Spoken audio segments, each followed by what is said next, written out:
If there is an equal benefit in peace or war, one should choose peace.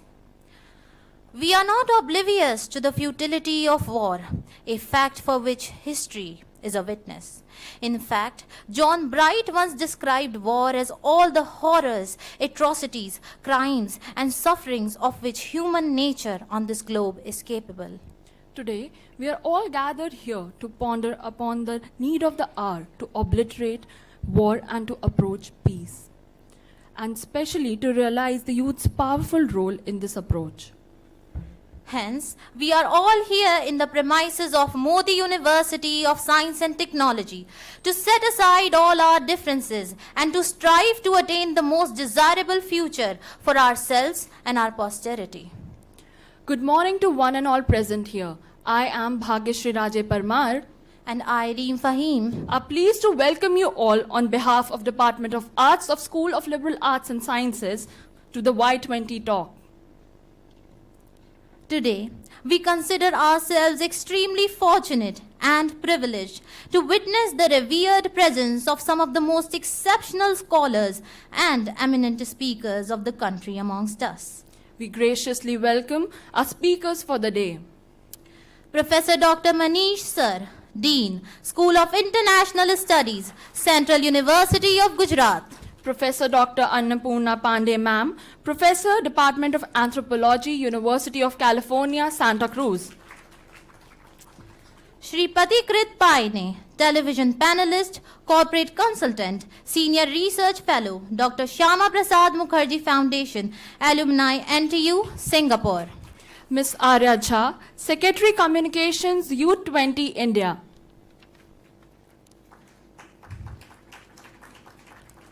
Dr. Rajneesh Kumar Gupta, Assistant Professor, Center for Diaspora Studies, Central University of Gujarat. To begin with, we would like to express immense gratitude to the great visionary and philanthropist, the revered R.P. Modi Sir, Chairman Modi University of Science and Technology, without whose unwavering support this event could not have been possible. We would also extend our gratitude to Raghav Modi Sir. Further, we would also like to acknowledge the presence of the Honorable Director, Modi University, Professor Dr. Rajiv Mathur Sir, Dean Administration and K. Maheshwari Sir, Registrar Modi University, Dr. Vinod Purohit Sir, Deans of all schools, and Principal SEFS, Principal Modi School, EA Kolkata, EA Lakshmangarh, General Managers of all divisions, HODs of all departments, all the faculty members and students. Now we would like to invite all the dignitaries, Director Modi University, Dean School of Liberal Arts and Sciences, HOD Arts, to join us on the stage.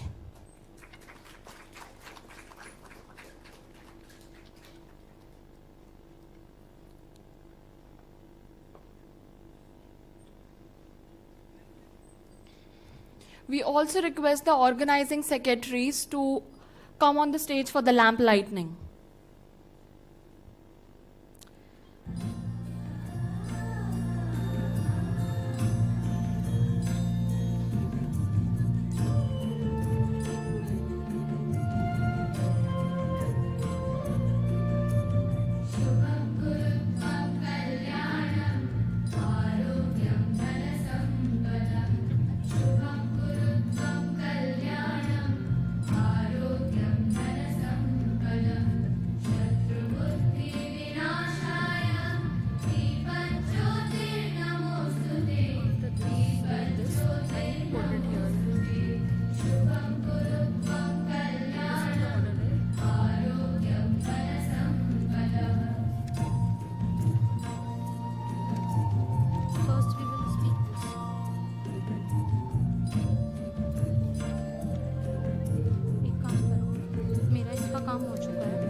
First we'll call them on stage now.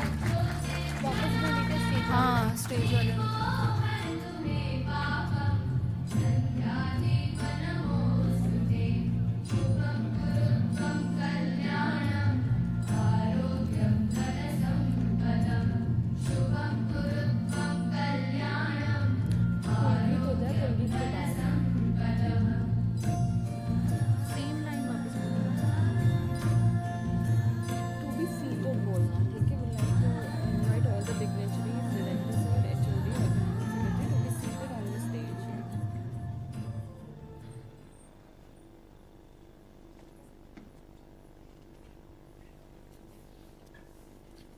We would like to commemorate the values of our university with our Kulgeet.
जीवन का उत्थान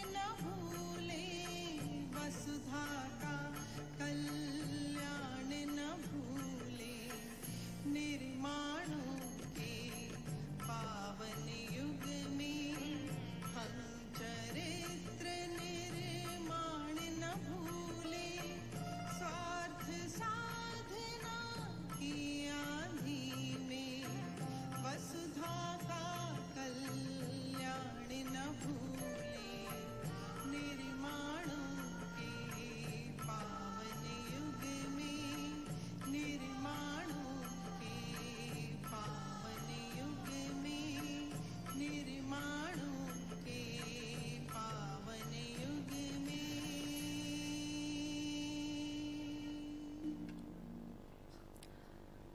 We would like to invite all the dignitaries, Director Modi University, Dean School of Liberal Arts and Sciences, HOD Arts, to join us to be seated on the stage.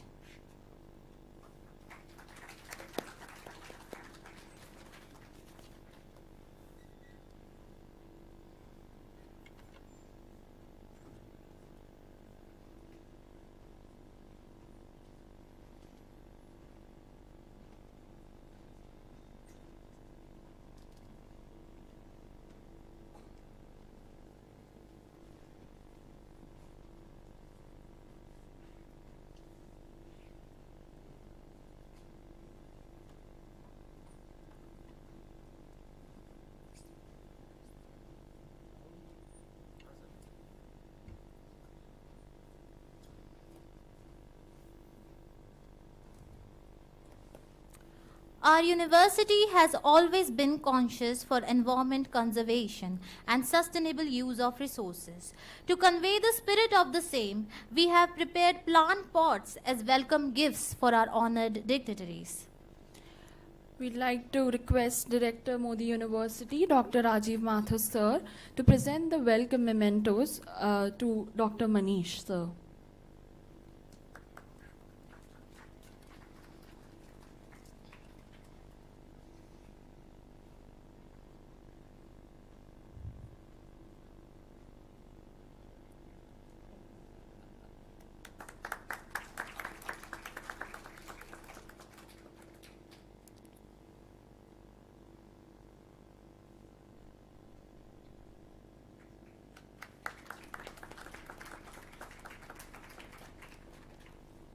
Now we request Dean SLAS, Dr. Jitendra Bilwal sir, to present the memento, welcome memento to Arya Jha ma'am.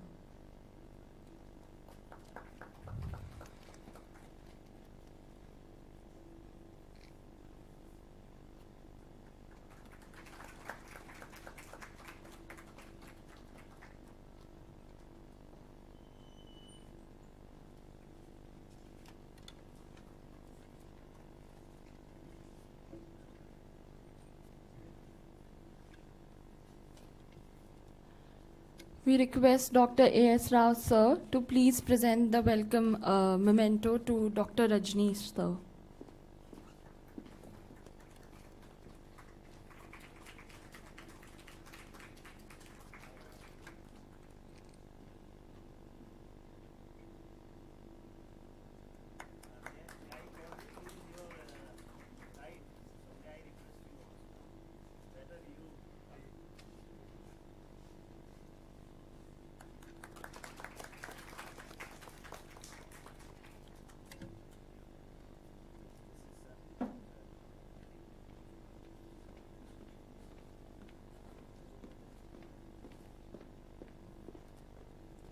We request Dr. Kamini ma'am to present the welcome memento to Mr. Pradumna Alpani.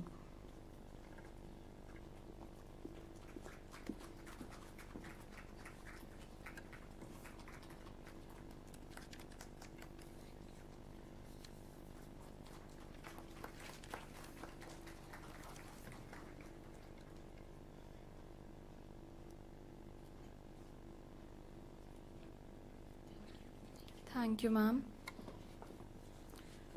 There is no limit to the power of human mind. The more concentrated it is, the more power is brought to bear on one point. We remember these remarkable words of the youth icon, Swami Vivekananda. We also believe ourselves extremely fortunate to be a part of institute like Modi University, which has persistently believed in the marvel of human mind and is constantly making remarkable efforts to bring out the highest of the potential of the minds of the youth entrusted upon it. Especially in the wake of the 21st century, when women's participation has become inevitable for the success of any initiative, Modi University is taking concrete steps to foster sustainable world peace by having women at the forefront of this movement. This Y20 Talk is one of the many examples of the university's remarkable efforts. As today, we are all gathered here to have a discussion on G20 and subsequently Y20. It is of foremost importance to mention what G20 is and how it began. G20 began as an initiative for global economic and financial issues. In the early years of the 21st century, it upgraded into a premier forum for international cooperation. Presently, the G20 summit is held annually under the leadership of rotating presidency.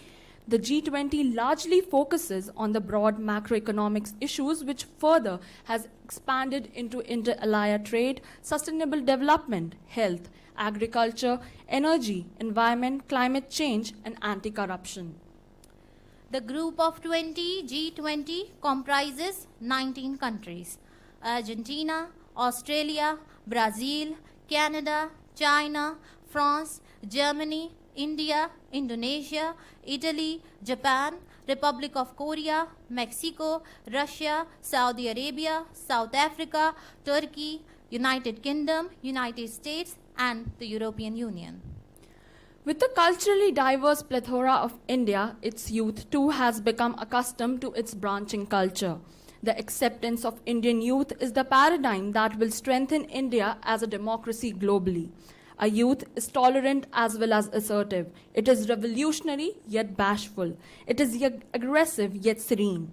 It constantly challenges the musty conventional with the nifty unconventional and is thought-rendering while grasping and carrying forward the traditional legacies that enable India to take a grand stand. The youth enables a provoking process of thesis, antithesis, and synthesis. India has the larger youth population than the rest of the world. And while this emergence of the large youth population of unprecedented size can have a profound effect on any country, whether the effect is positive or negative depends largely on how well government responds to young people's needs and enable them to engage fully and meaningfully in civic and economic affairs.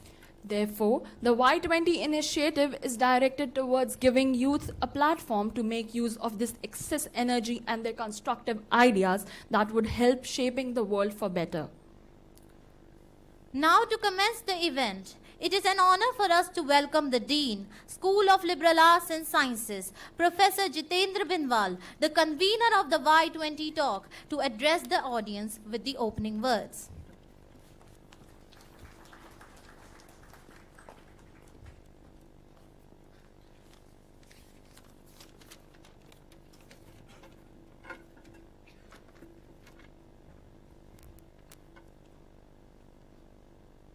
Namaskar, good morning to all of you.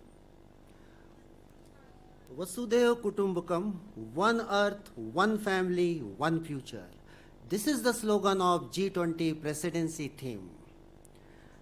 Respected Director Sir, invited renowned delegates, staff members, my dear students. It gives me immense pleasure to welcome you all to the Y20 Talk organized by Department of Arts, School of Liberal Arts and Sciences, Modi University of Science and Technology. Our school, School of Liberal Arts and Sciences, has always believed in nurturing a community of learners who not only excel in academics but also take an active interest in the world around them. This event is a testament to our commitment to providing a platform for our students to engage in thought-provoking discussions and interact with experts in various fields. And This is the impetus as per our vision and mission of the Modi University from its inception. From our vision to be a world-class university of learning for women with Indian values, dedicated to nurturing excellence through the best facilities in the world in a maximum possible fields. This is our vision of Modi University of Science and Technology from its inception. The Y20 Talk, Y20 is the enterprise of G20. This Y20 Talk is a crucial initiative that focuses on the role of youth. Youth has infinite energy. In this world, if anyone can change with the radically only youth. The youth have infinite energy, youth have infinite potential. This Y20 Talk is a crucial initiative that focuses on the role of youth in constructing a shared future and a peaceful world. This is the theme of this G20 Y20 Talk. Again, I say, constructing a shared future and peaceful world. The youth of today are the leaders of tomorrow, and it is essentially to encourage them to think critically, rationally, and empathetically about the challenges facing the world today. Through this event, we hope to inspire our students to become responsible global citizens who can make a positive impact in their communities and beyond. And for fulfilling this, our mission is committed to nurturing excellence through imparting knowledge, imbibing them to become professional, well-versed in modern technology and management practices, while imbibing social sensitivity and environmental consciousness. Social sensitivity and environmental consciousness is the main part of this Y20 Talk for the betterment of self and society. The theme of this Y20 Talk, Youth in Constructing a Shared Future and Peaceful World, is particularly relevant to today's time, given the unprecedented challenges posed by issues such as climate change, global challenges, social inequality, and political instability.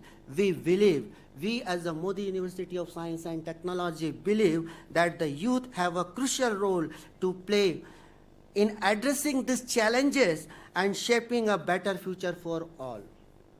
Our distinguished speakers from national and international levels who come from diverse backgrounds and have extensive experience in various fields will share their insight and perspectives on these sensitive issues. And as a Dean, School of Liberal Arts and Science, and as a convener of this Y20 Talk, I am very confident that their talks will inspire and motivate our students to think critically about their role in shaping a better world. Once again, I extend a warm welcome to all of you and wish you an enriching and insightful experience at this Y20 Talk with this Sarve bhavantu sukhinah, sarve santu niramayah, sarve bhadrani pashyantu, ma kashi dukh bhag bhavet. Thank you. Wish you all the best.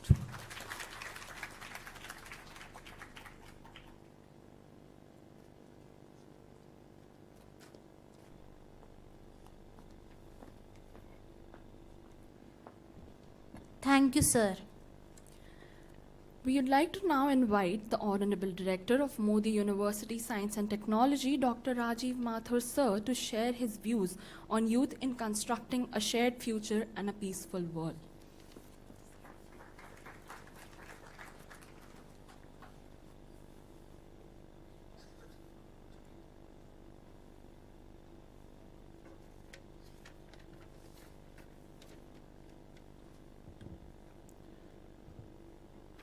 Namaskar. Dean, School of Liberal Art and Science, Dr. Binwalji, Dean SOD, Head of the Departments, Dr. Manish, Dr. Rajneesh Kumar Gupta ji, Dr. Arya Jain, Dr. Malpani ji, Professor A.S. Rao Sahab, Dr. Kamini, the staff members, faculty, and dear students. First, I'd like to welcome all the guests on behalf of our Reverend Chairman, Shri R.P. Modi ji, Management Committee, faculty members, staff, and all of our students.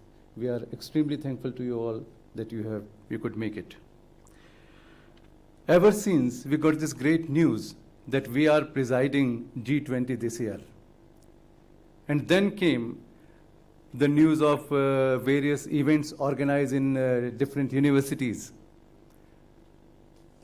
We are in many academic WhatsApp groups, so we used to getting pics कि आज वहाँ ये event हो रहा है, वहाँ इस तरह की activity हुई. So this was all getting so tempting that I had a meeting with Binwal ji and team SLS.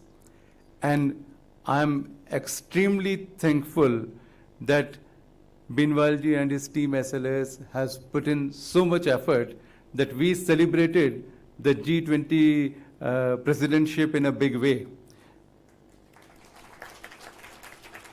We had a summit on International Year of Millet, thanks to Chundaji and Sunidhi ma'am. We had poster competition and many things, many activities, so that all our students get aware that yes, we are the president of G20 this year. And that was the message we wanted to communicate. Another message which is very important was that I'd like to have a special mention of Y20 and its themes. Because the selection of the theme is so good, so relevant. We really want our youth to know this all. And I'll take this opportunity that I am among so many youths, so I'd like to check their awareness also here. So the first theme is Future of Work, Industry 4.0, Innovation, and 21st Century Skills. Now, dear students, what is your vision of work? What is your opinion about work from home thing, or it should be in the office? It should be a 4-day working is the new concept which is prevailing. So anybody, sir.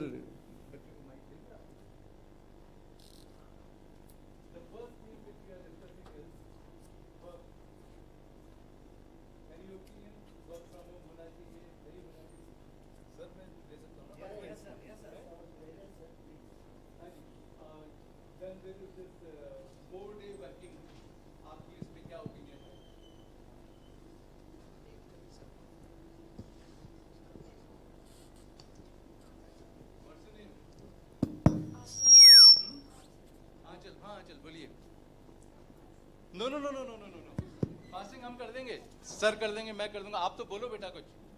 आंचल बोलिए. Let them speak. अच्छा एक दो और है ना.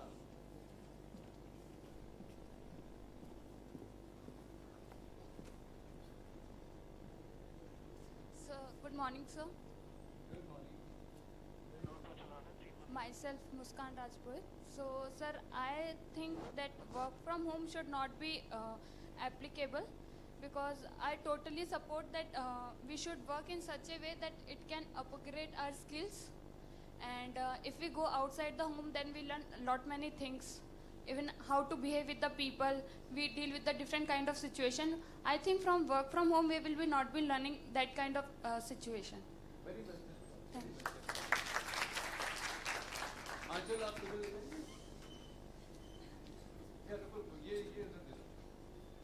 I am audible to everybody, na?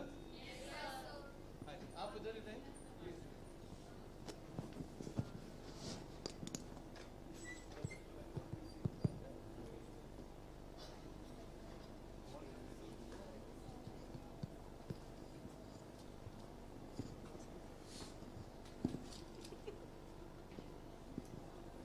Okay.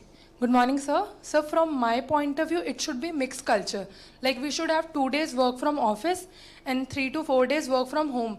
Because we can see in work from home, we have more productivity compared to work from office. Because we are limited with the like traveling time, lunch break and other thing. And what happens in work from home, most of the time we are eating our food and we are doing the work. So both the things have that particular balance. So it should be like 2 days work from home, 2 days work from office, and 3 days work from home.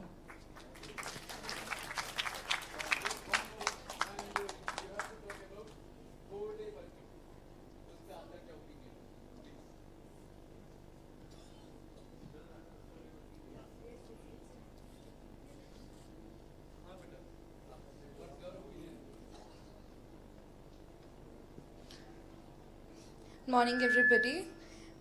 Thank you for the opportunity, first of all.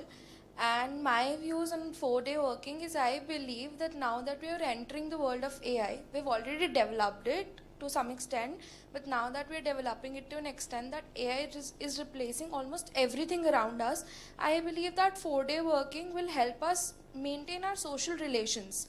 Because when we are staying from work from home or anything, we are socially constraining ourselves to our home environment. And our home environment is our comfort zone. And I believe when we are in a comfort zone, we don't develop that much. So work from home, yes, of course, it's good because, of course, we increase the productivity, no doubt. But when we talk about the 4-day working culture, we're, getting into the social environment, we're meeting new people, we're learning new social skills, soft skills.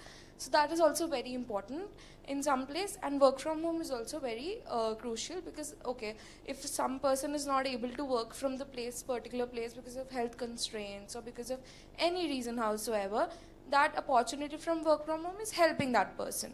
But on the other hand, when we are meeting new people, we are experiencing new things. We are creating our own experiences. So thank you so much. I'm personally of the opinion, work from home ho चाहे office हो, 4-day working is the best.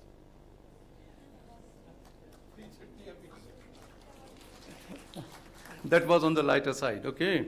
Please don't quote me anywhere. Haji. The second is climate change and disaster risk reduction. Climate change is a prime concern. Sir, I'd like to inform you that Rajasthan is having rains till last week.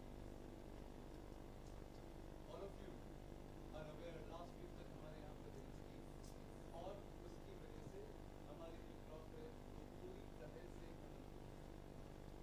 okay, so what climate environment consciousness environment consciousness we should have, how we should have some good habits to improve the environment. इसके बारे में आपका मेरी आवाज जा रही है नहीं जा रही चलिए नहीं जा रही हाँ जी कौन बोलेगा environment consciousness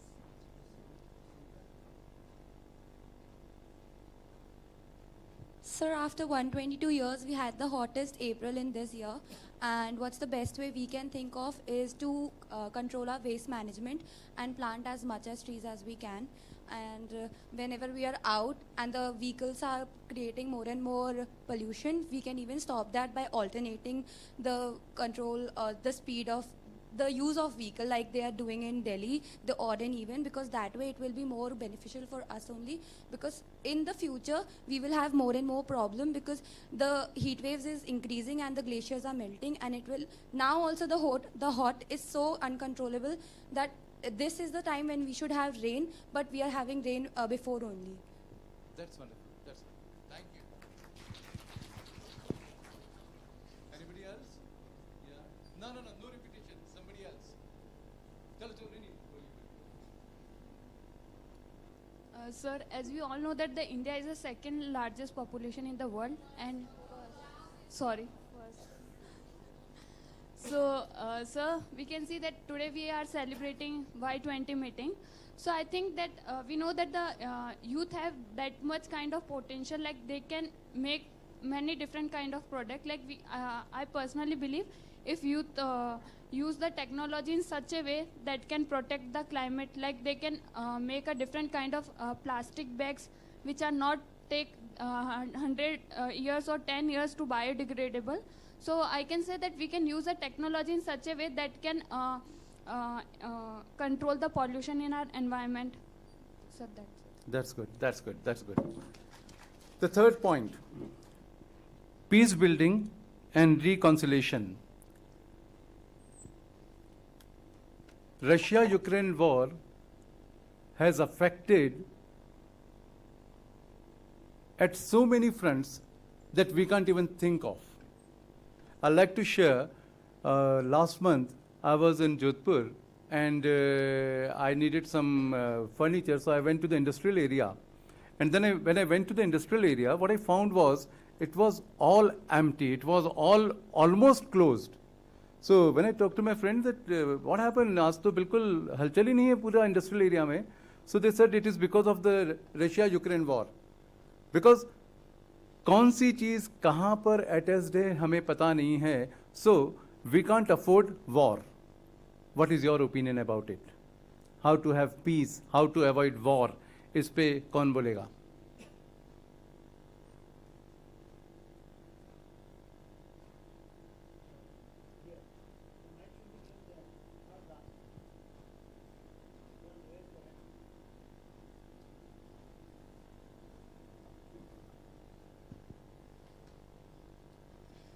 good morning everyone. मैं थोड़ा पॉलिटिकल साइंस के वे में आपको बताना चाहूँगी कि ये कैसे, जैसे आइडियलिज्म अगर हम देखेंगे तो हमें मतलब कि अगर पीस हमें मेंटेन करनी है तो सब कुछ अच्छा करना है कि हम अच्छे हैं, दुनिया अच्छी है, सब कुछ अच्छा हो रहा है तो कोई वॉर होगी ही नहीं. और रियलिज्म क्या होता है कि अगर बैलेंस ऑफ पावर नहीं है तो वॉर होगी ही होगी. जैसे मैं एग्जांपल देती हूँ कि जब अमेरिका ने जापान पे न्यूक्लियर बॉम्ब फोड़ा था तो उस वक्त क्या हुआ था कि जापान के पास न्यूक्लियर पावर नहीं थी, तो इस वजह से वो उसने बॉम्ब फोड़ा. पर अगर जापान के पास होती तो वो नहीं करता, क्योंकि उसको पता था कि उसके कॉन्सिक्वेंसेस उसको फेस करने पड़ते. तो अगर बैलेंस ऑफ पावर, जैसे कि अभी क्या होता है कि कुछ जो सुपर पावर्स हैं उनके पास न्यूक्लियर पावर्स है और जो नीचे वाले हैं उनके पास नहीं है, तो वो उनको रिस्ट्रिक्ट करते हैं कि अब न्यूक्लियर पावर्स तुम नहीं करो और एक्सपेरिमेंट्स मत करो. तो इस वजह से बैलेंस ऑफ पावर हमारा नहीं हो पा रहा है, तो वो एक डोमिनेटिंग पोजीशन पे आते हैं. तो अगर हम सबको इक्वल, अगर मतलब कि कोई ऊपर है तो उनको नीचे तो नहीं ला सकते, तो नीचे वालों को ऊपर लेके जाओ ताकि एक बैलेंस ऑफ पावर मेंटेन हो, जिस वजह से वो मेरे ख्याल से उसकी तरफ से हो सकता है. Dear guests, basically it is a show off activity. हम ये show off करना चाह रहे हैं कि we have got very well aware students. ठीक है sir?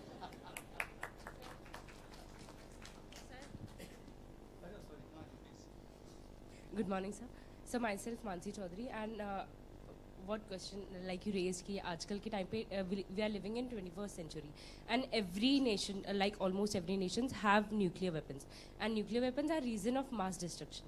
So in today's world, if any country एक तरफ से अगर attack होता है and the other country in response attacks, so it is just a clear indication that everything is going to end.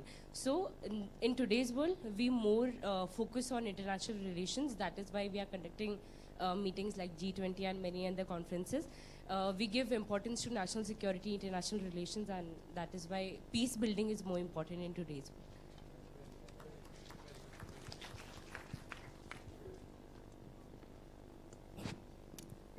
The next is shared future, youth in democracy and governance. It's very common. It's very common that when we talk to students, that are you interested in politics? The answer comes, no, we are not interested. And then how I justify myself is that I say that we had voting age of 21, which was reduced to 18 by our constitution, with the thought that the youth are aware what is right and what is wrong for them. So you can't say that I'm not interested in politics. You have to be interested. So let me know how many of you are interested in politics. Raise your hands. So despite my initiating with this, even then there are not many of the hands were raised.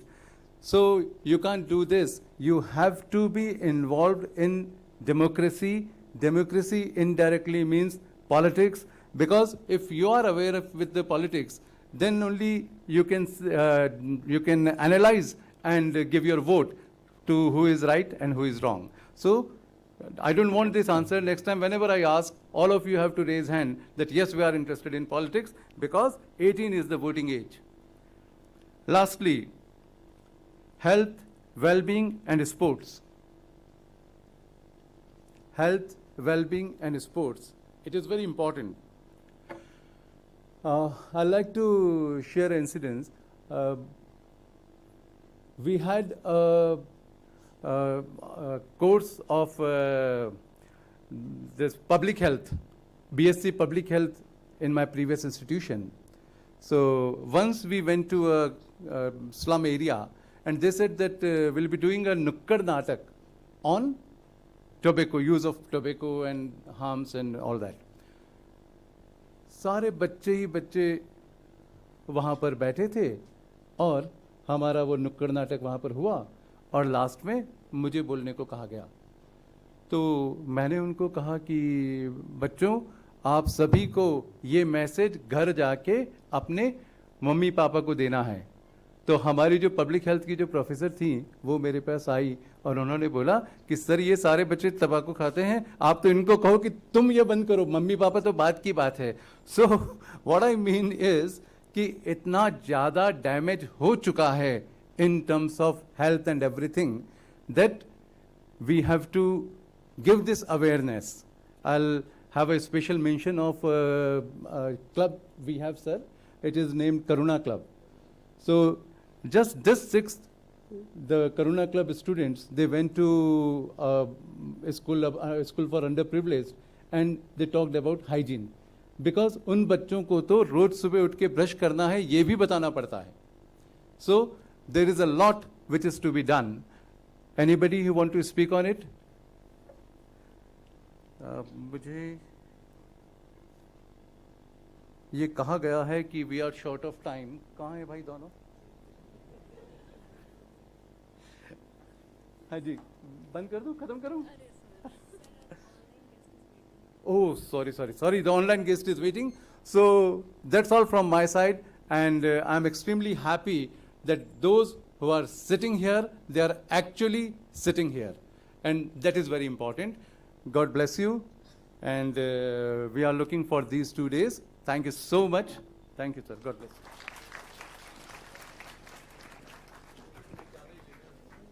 Thank you, sir, for this interactive session that we definitely needed to liven up our talk. We now invite the co-convener and the coordinator of the Y20 Talk, HOD Arts, School of Liberal Arts and Sciences, Professor Dr. A.S. Rao, sir, to enlighten us on the efforts of the Arts Department of School of Liberal Arts and Sciences in shaping and bringing out the potential of youth for world progress.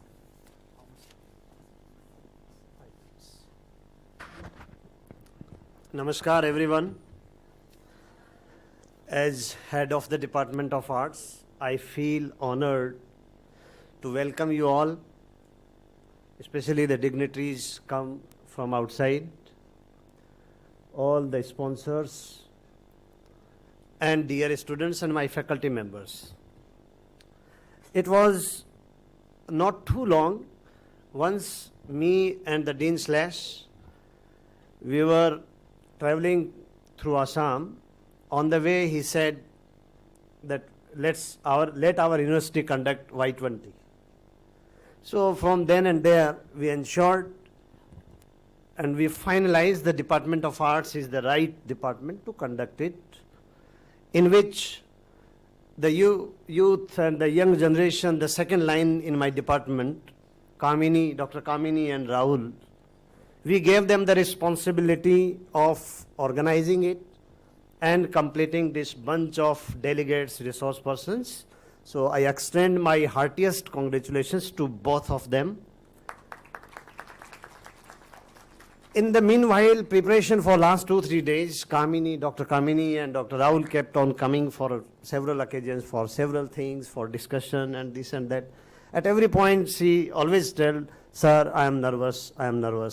Nobody needs to feel nervous because your superior generation, your first generation is already experienced.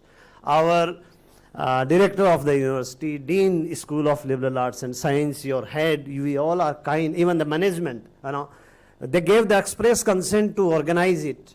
So there is no need to feel nervous. You have really done well. I congratulate both of you.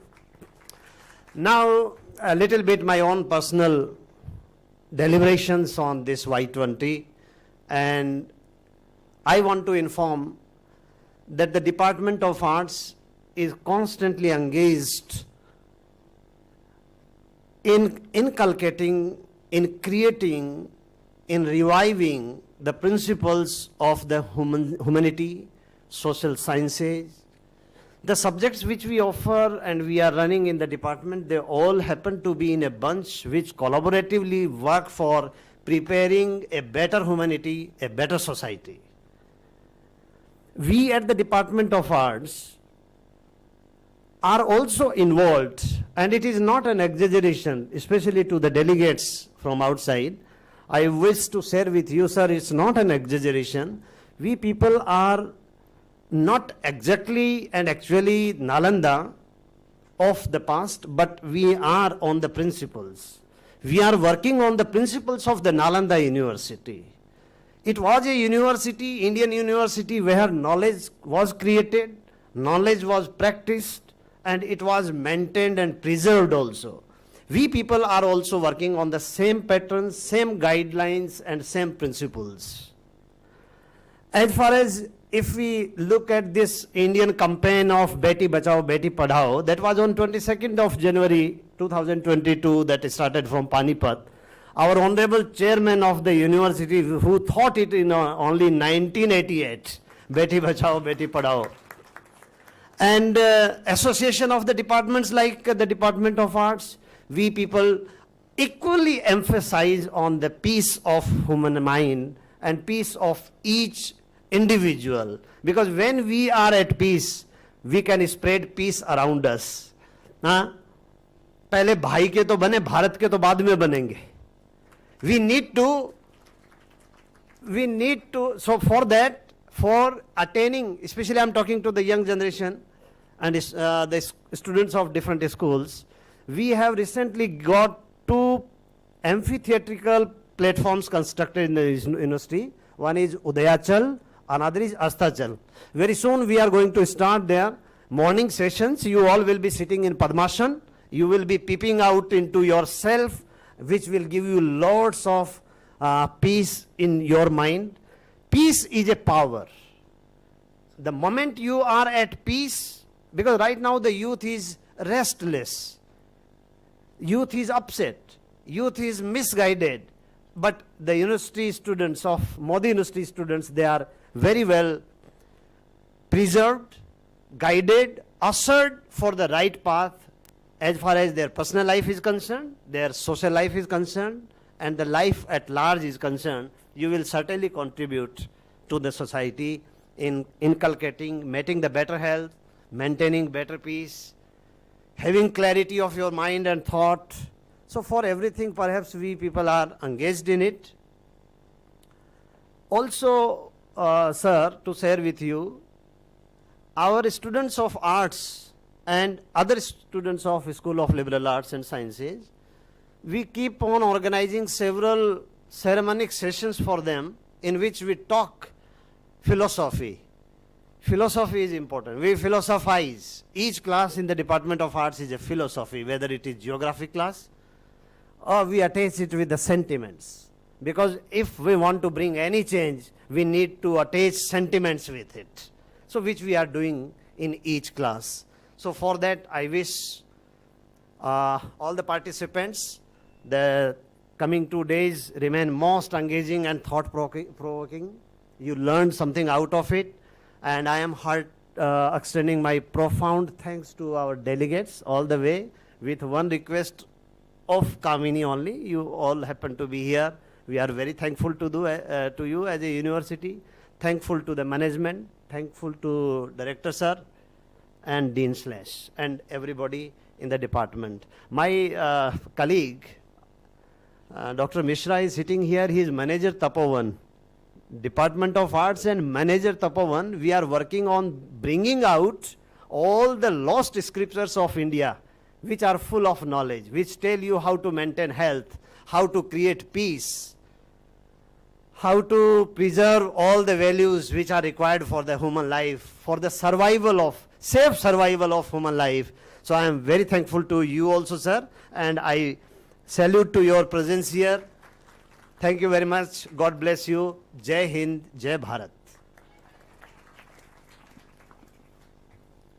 Thank you, sir. Now, to finally commence the event, we invite the organizing secretary of the Y20 Talk, Dr. Kamani, Assistant Professor, Political Science, School of Liberal Arts and Sciences, to enlighten the audience about the theme and the objectives of Y20.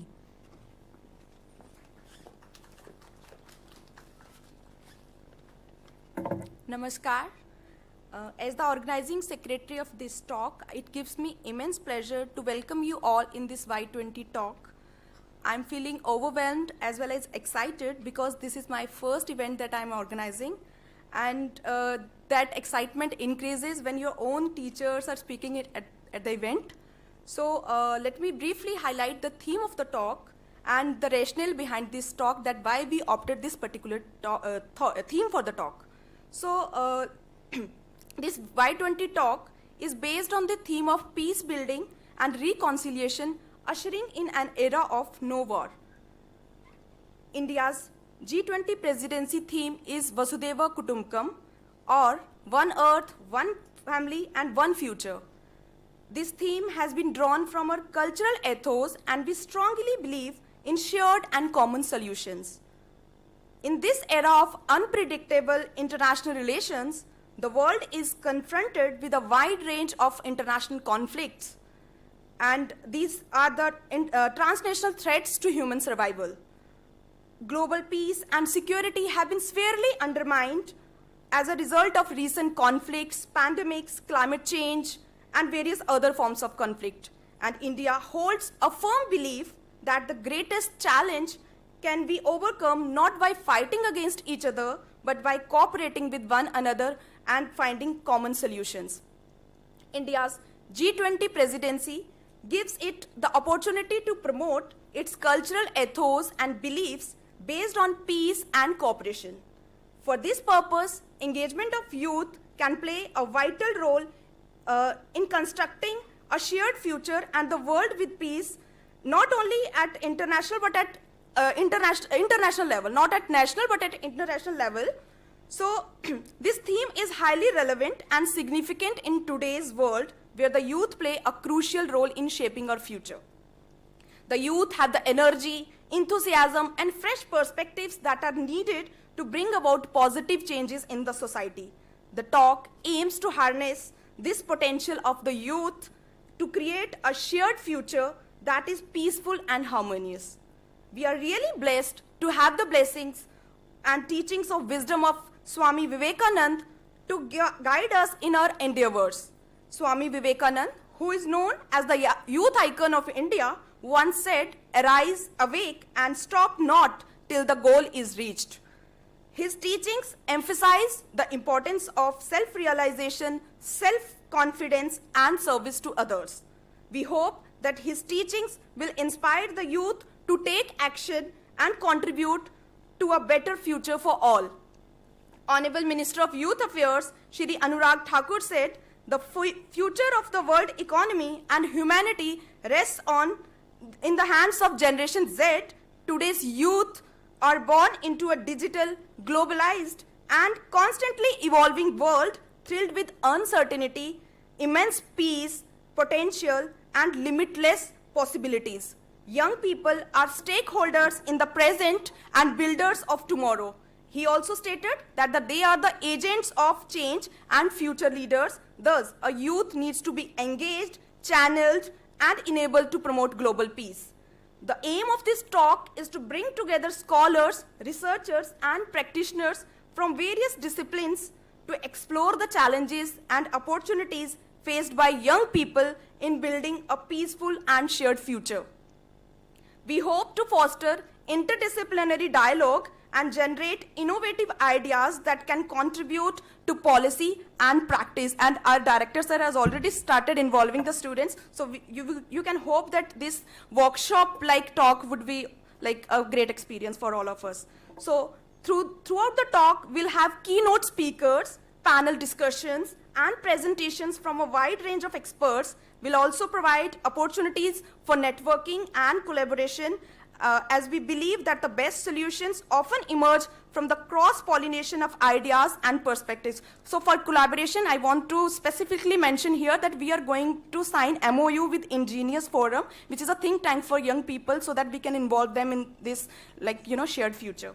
So our speakers today are experts in their fields, and they bring valuable insights and experiences that will inspire us all to think critically and creatively about our roles in constructing a shared future. I encourage you all to engage in this discussion actively, ask questions, and share your views as we strive to create a space where diverse voices can come together and contribute to the common good.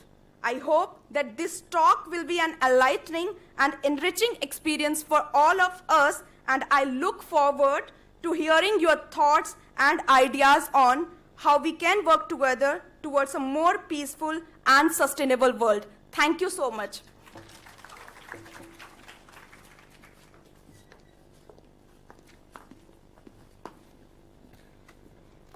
Thank you, ma'am. Our first speaker of the day.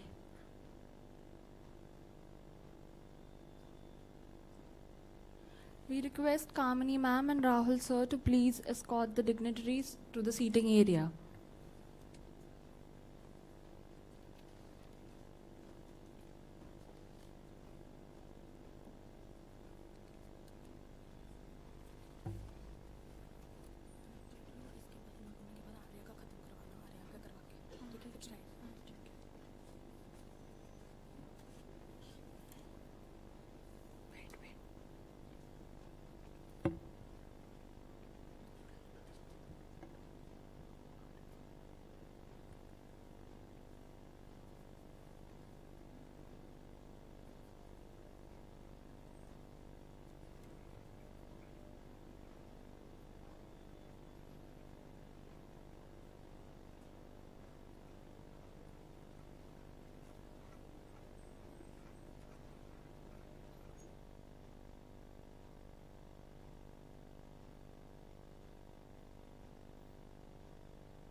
please do not leave the auditorium. We are not yet done with our first session. Please call back all the students who have gone. High tea is delayed by half an hour.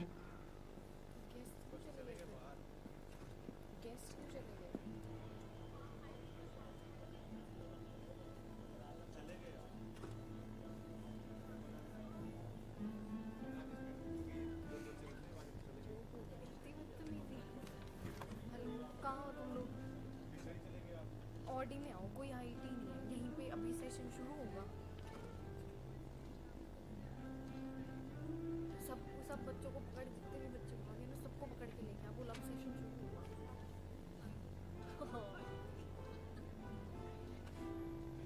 Nice. अच्छा होगा।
मैं बोल रही हूँ ma'am, please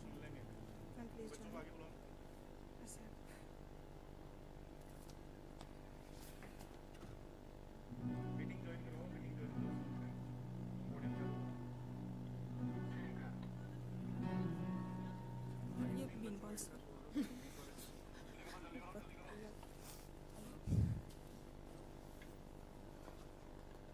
I lost my ring.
Mic हमारा mic चालू करवाइए mic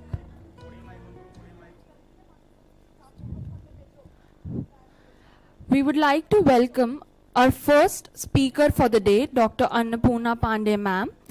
Dr. Annapurna Devi Pandey is a cultural anthropologist. She is well known for her numerous contributions as an anthropology and sociology scholar, educator, writer, both in Odia and English, social activist and filmmaker.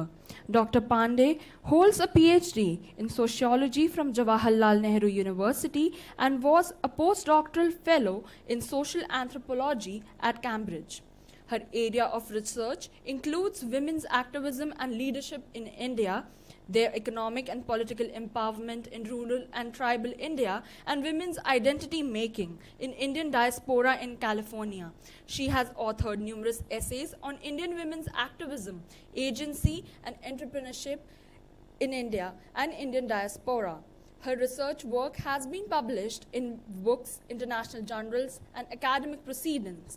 Dr. Pandey has presented papers in more than 100 national and international conferences in Canada, Germany, Latin, South America, Croatia, UK, Australia, Netherlands, Brazil, among others, and at various universities all over the world.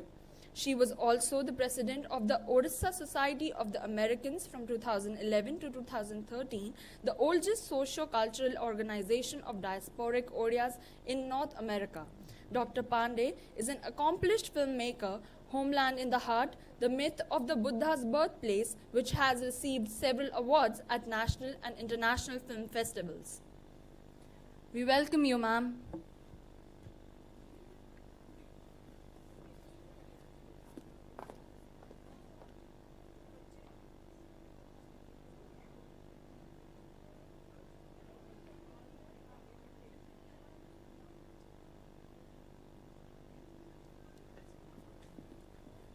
Good morning, ma'am.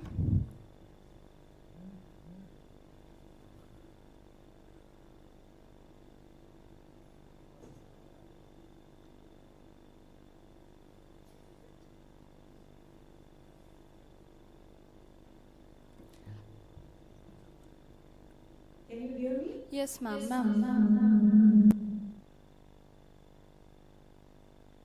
Talk about technology.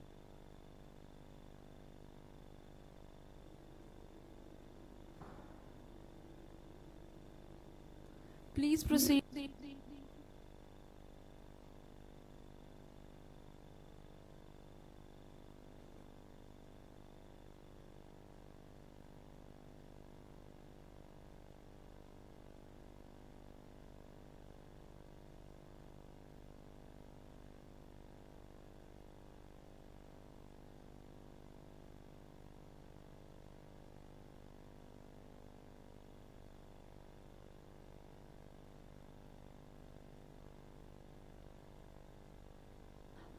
Annapurna ma'am will be telling us about the role of technology in gender equality today. Can you all hear me now?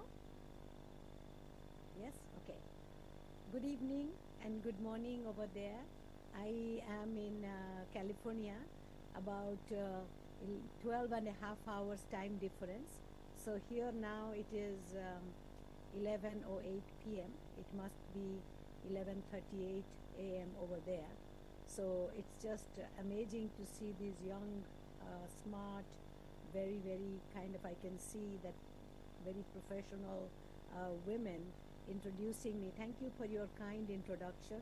It's so sweet and kind of very nice of you for your kind words. And I see the students, all these young women sitting there and wondering what we are going to discuss, technology. First of all, I would like to thank Modi University of Technology, all your faculty, and my friend who has invited me, Dr. Chaudhary, to be here with you all. So it's so and I feel so happy to see you all being kind of so happy and eager and enthusiastic to hear what we are going to discuss today. I must tell you that I feel elated that you all are here, and it reminds me of my time being at the university, being in your position. I would like to say a few words about me, and then what I'm going to discuss about technology. Already, what you heard about me, I grew up in India, in Odisha, and I'm a very, proud Indian.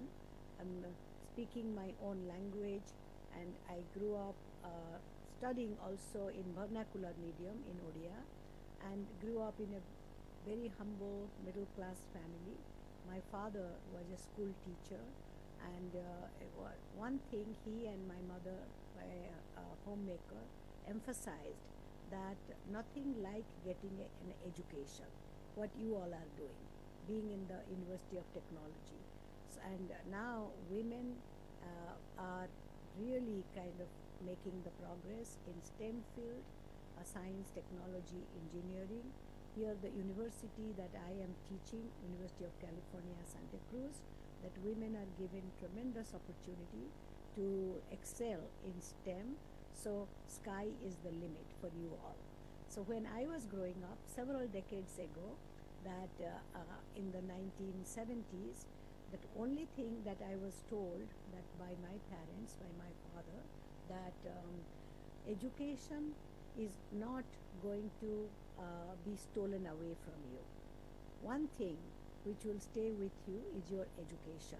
So that it is the key to do whatever you want. It's just like a magic wand. It is just like a treasure chest that it stays with you. Nobody can steal it from you. And those days, I never paid any attention to this advice, but it kind of stayed with me. Today, after several decades, when I am thinking of it and looking at it, without my education, I won't be here, and I won't be talking to you all about my own research finding. So I congratulate you all for coming this far, being part of this great university, and the Modi University of Technology, and I'm sure you have a very, very bright future. Let me share a few things about my own research. Before that, I would like to say I teach anthropology. Anthropology is a study of the people and cultures, and at the University of California, Santa Cruz. And here I teach about India and Indian diaspora, my research, and on women. As I already told you that at this university there is a tremendous interest. So if any of you will be interested, please, you must apply to the STEM field, and you have a great future. So can I share my PPT with you all? I can share the screen.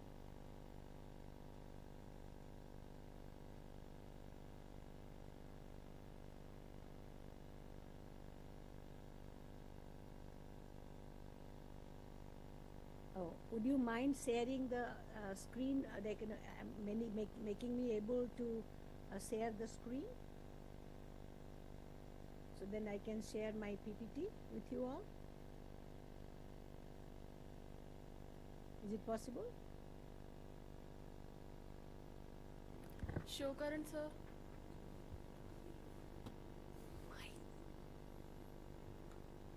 It's possible, ma'am. It is possible.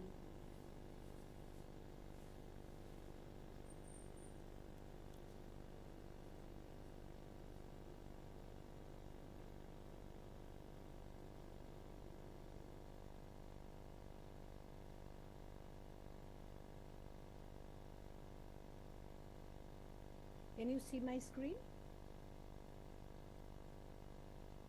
Yeah? Yes, ma'am, it's visible. I'm going to talk about women empowerment of women with technology and training. You all are very, very familiar with technology. What is technology, and what sort of what can we do with technology, and why we are discussing women today? That, as you all know, that India is a country of 1.4 billion people, known for diversity in cultures, languages, food, costumes, ethnicity, region, and religion. And women play a very important role in our society. That again, if we just look at the statistics, the female population is about 907 to 1,000 males in India, according to 2018 to 2020 census report. So, and 65% of our population still live in rural areas. If we just look at the women and the female population on the one hand, we see that women are doing extremely well in our society. That women are the toppers, and look at the university, that you all are sailing high, and in education, in various professions, women just give the opportunity. I say women fly high. But at the same time, we also see that there is a huge gender gap in our society, and there is also the unemployment and school dropouts. That kind of, we see the higher rate of dropout among women. And and in this world of technology, which is supposed to connect us, we see the increasing disconnection, or that kind of, we are increasingly disconnected, that in the age of globalization, technology, and scientific knowledge. That, for example, even though technology is bringing us closer, at the same time, it is also making us very self-absorbed, self-obsessed, and very individualistic, and maybe making us more prone to greed and profit making in the kind of, in the line of neoliberal economy. So in this, that technology that's supposed to bring us together, connected, we see also a disconnectedness. And this gender gap reminds us that maybe is there a kind of reason, is there kind of, something to think about? Do you think that is that maybe like in the famous words of great economist Amartya Sen, the Nobel Prize winner, that who said that maybe that kind of, the value of women, that is it kind of, in question? Is it on the decrease? Are the women devalued in our society? Something to think about, because I always take great pride that I come from India, a culture where goddesses are revered, and women kind of relate themselves, identify themselves with the goddesses. Only one culture, that kind of Indian culture, where women have their kind of several celebrations in the name of various goddesses. I always take pride to talk about my own socialization, celebrating various festivals, very women-centric festivals, like Raja, Kumara Purnima, and also Kudurukuni. I can go on and on, that women-centric, that always made my brothers jealous, that kind of, that how Raja is a kind of the swing festival. So, but at the same time, when we see also the kind of, the dropouts, the child marriage, the mortality rate that of women, and the huge gender gap, 907 to 1,000, it also reminds us that in Amartya Sen's words, that are women valued? That's something that we need to think about. So, but I emphasize that in the peace building efforts, that's kind of another focus today's discussion, that in the disconnected world, it is really kind of, very important to think about how we can build peace, how we can be the peacemakers. Great scientist Albert Einstein emphasized on the religion of humanity, that think about that every human being, that is, even in the kind of, even though people, that the individuals have made great progress in science and technology, Einstein emphasized there is a complementarity between religion and technology, that religion, he emphasized on the religion of humanity. Every human being has a religion, and a sense of duty towards society. So in this sense, what role are women playing in peace building? What are the initiatives taken up by women for women of women? And when women, we all know, when women are educated, employed, and have an equal say in the decision making at home and in public life, society is bound to change for the better. So my slogan for today is women lead the way. And when I'm saying women lead the way, that does not mean that women against men or women kind of in conflict with men or women excluding men. When I say women in a very holistic way, in a very inclusive way, I'm saying that I'm emphasizing that when women lead, women bring everybody together, the family, the community together.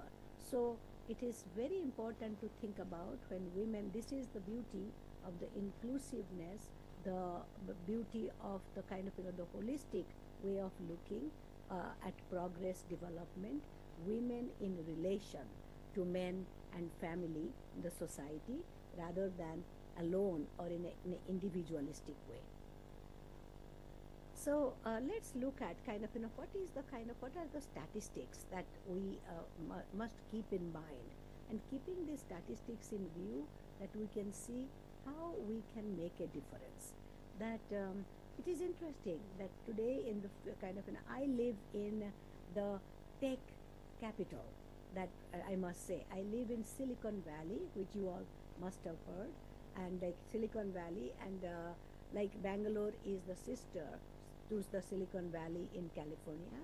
So here that Indians are, they are playing a very, very important role in technology, and the professional men and women lately since the 1990s from India have come on H-1B visa, and they are the backbone of various technology factories, that they do all the background work, they do all the kind of, the operational work, and in the field of, like, you all know, Facebook or Google or kind of, Alphabet or Adobe or Nvidia, that doing the driverless cars and focusing on the technology, that advanced technology. Women are playing a very, very important role in Silicon Valley. But at the same time, as it may be very, very positive, but at the same time, we see that globally, men are 21% more likely than women to have access to the internet. When we think of technology, and during the pandemic, we realized that technology plays such an important role that without technology, we could not even go to our school. We couldn't even have any education. Think about it, without a smartphone. And in the last 3 years of pandemic, we could see how much we have suffered, and especially maybe women have suffered more than men. Something to think about. So men are 21% more likely than women to have access to the internet. In technology-based employment, only 24% computer jobs are held by women. In India, one of the biggest tech hubs in the world, of 35% of only 35% of tech workers are women. So think about it, that I want to say a few words about it, why there is such a dearth or that kind of women, there is a huge discrepancy of women, or kind of, and also disparity of women in technology. For example, in Silicon Valley, America has been promoting this H-1B visa, or this called the tech visa, professional visa for Indian workers and among other workers, that this tech visa is called non-immigrant visa. People come here to work, but Indians constitute 75% of this tech visa that America gives to people to come and work here. And India dominates in this visa process. But do you know that most of these visa holders, H-1B visa holders or tech visa holders, are men? Not that women are not educated. their wives, who are known as H4 visa holders, they are dependents. They come as dependents, and as dependents, they are not even allowed to have a social security number. They are not allowed to have driver's license. They cannot even drive without the support of their partner, without the presence. They cannot even hold a job. They can't even go for higher education on their own. Because they cannot get a financial aid or loan. So they come as dependents, and as a result, they are not even allowed to work here. So that's where you see it's not that kind of women they are not qualified. Women, maybe even with qualification, women may not be able to work because of the law, strange kind of workings of the law, or because of the kind of the way women are situated. I want us to think about that. So among technology-driven flexible jobs, women have easier access, but they are low-tier job. They are the low-wage tier jobs without benefits.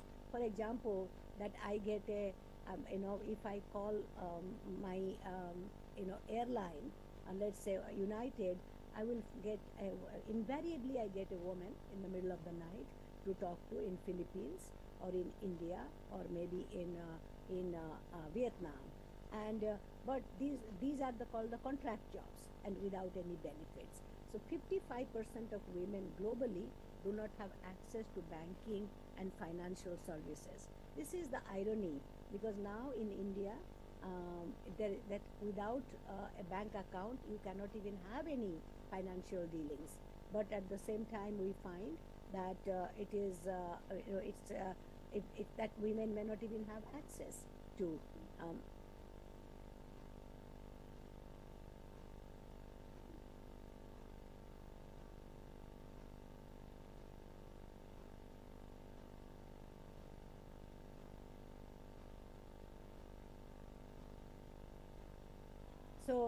And also let's go to the technology and health for women, how technology is playing out for the health.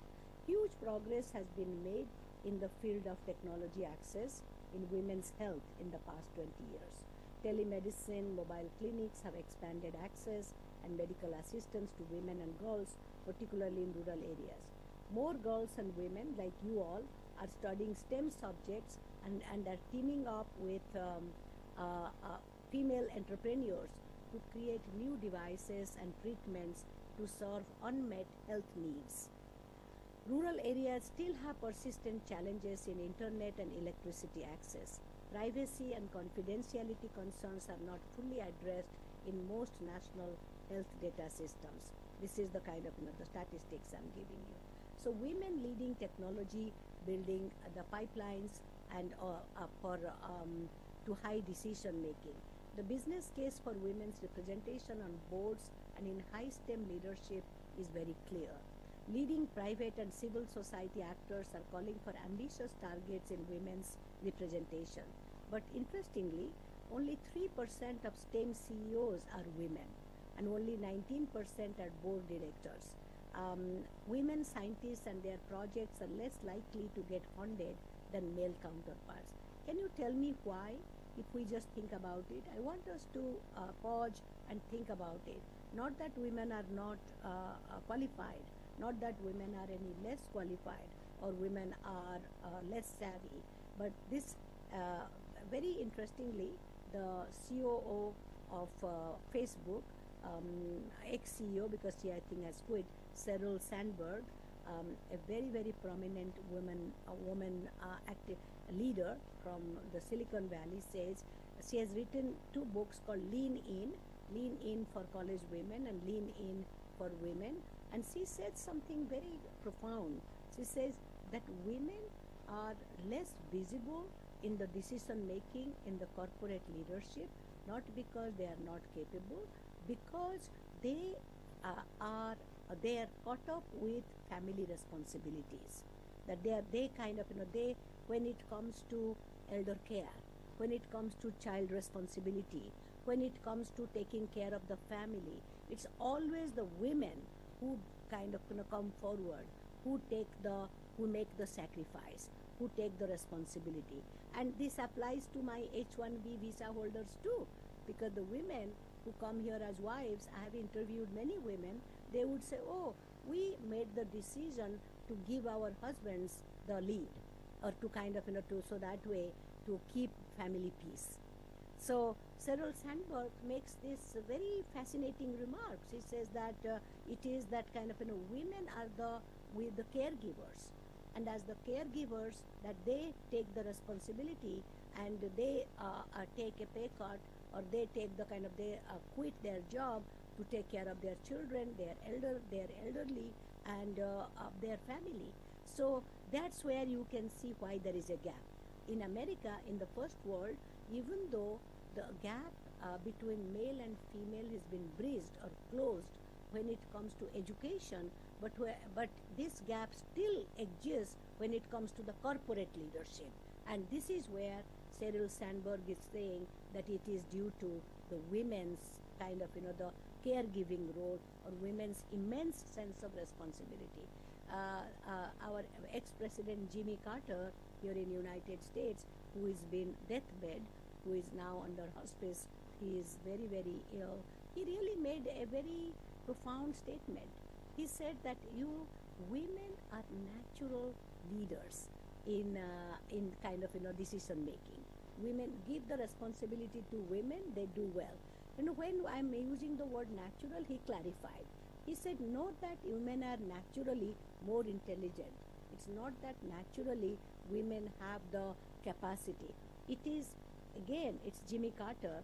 He said it is because the socialization. When women are socialized to deal with, to take care of the whole family, and taking up the kind of, they are much more democratic, and they are much more kind of very collective, or they're collectivist compared to the other folks. So that's where he said that it is their experience, their own responsibility that makes them more kind of, are more adaptive to leadership. And very recently there was you must be, some of you should really take a look at this famous writer. Her name is Barbara Kingsolver, American writer.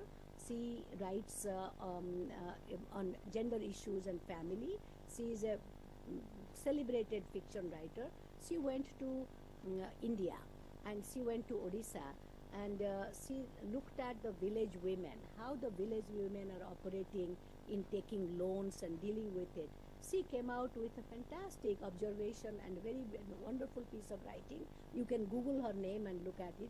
She says that women are using their age-old knowledge, the knowledge that they grew up with, to share, to kind of, to distribute among them, kind of, themselves and their neighbors, and then kind of, they take up key leadership in not only promoting themselves as leaders, also their neighbors, their fellow beings as leaders. So Barbara Kingsolver is saying that let's just kind of, pay attention to our indigenous knowledge and how that helps the women to become better leaders.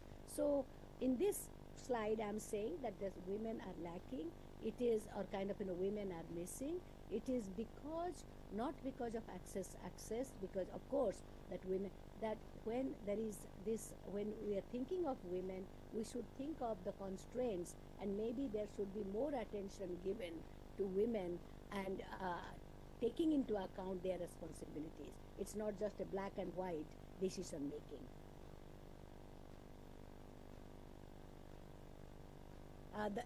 The intersection of gender, technology, and environment. I read your concept note that how much it emphasizes on women and environment. Women and girls make up the majority in high-risk populations harmed by environmental dangers and disasters.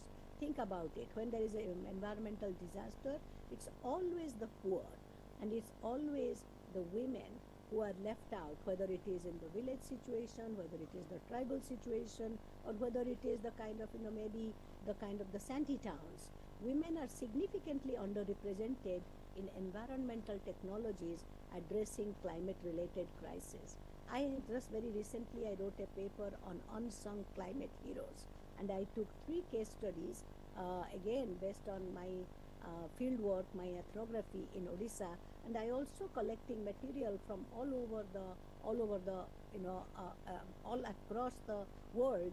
I found that women are the heroes. The way they have been promoting the environment among many indigenous communities, but they are not taken into account. That's the kind of the irony. According to World Bank, water sector projects that include women are 6 times more effective than those that do not. Something, just please pay attention that what kind of the statistics and the reports are saying. When women are included in problem solving and decision making, outcomes are measurably better. So the intersection of technology with violence against women and girls, we hear that a lot, right? The intersection of technology, how and the damage of technology in relation to the violence against women. In that intersection of technology have multiple benefits for connecting and educating women globally. They are also used to harass, intimidate, control, and facilitate violence and abuse anonymously from a distance and eroding safe distance from an abuser. Sex trafficking is facilitated by fake job ads online and by using online payment systems with false names or untrackable assets. 45% of domestic abuse survivors experienced online abuse through social media and email.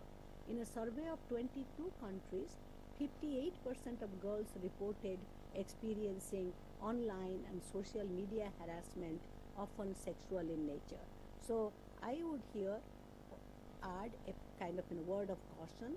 So as young women, young and in our youth, we should be extremely careful about this online violence against women and be very aware and cautious and be extremely sensitive about this issue in order to protect ourselves. Gender, rurality, and technology access. Rural women are key agents of information and knowledge about climate change and food security challenges, but are rarely consulted in developing interventions. Women receive only 5% of agricultural extension services worldwide. I know that in India, these self-help groups are playing a very important role in empowering women, but we must see that even though we have minimum, like in India, in many states that we have reservation, almost 50% of reservation of seats at the grassroots, at the kind of self-government level, whether it is the kind of the village panchayat level, but whether it is translating to women's leadership beyond the local self-government to the state and national politics. So, and one thing I must tell you that that now with 4 million Indians living in the United States, people of Indian origin, 4 million, about little more than 1% of American population.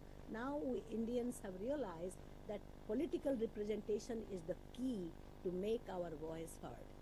So Indians have done extremely well in the United States, but they have realized it is not just the economic success, because still there is a lot of discrimination against ethnic groups, including Indians. So Indian Americans are playing a very important role in representing themselves, representing the people in the state Congress and in the kind of Senate, and more, as you know, you all know, the Vice President of America, he happens to be of Indian origin. Her mother came from India.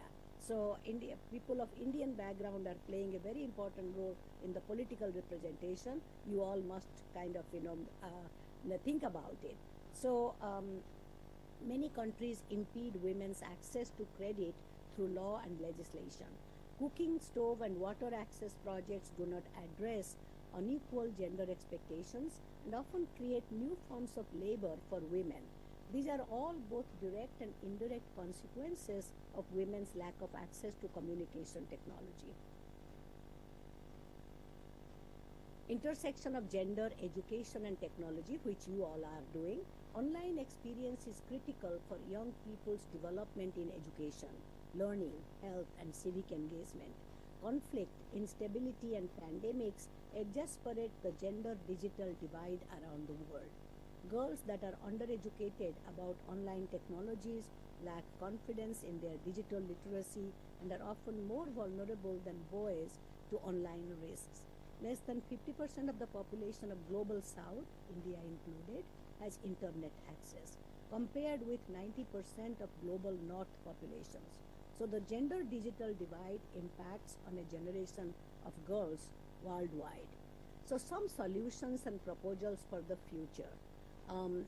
To just very recently, the United Nations 67th session of the Commission on the Status of Women, held in March, was focused on technology and women. Technology as the key. UN, there is a kind of a women wing for UN, United Nations. So United Nations Women's Commission on the Status of Women.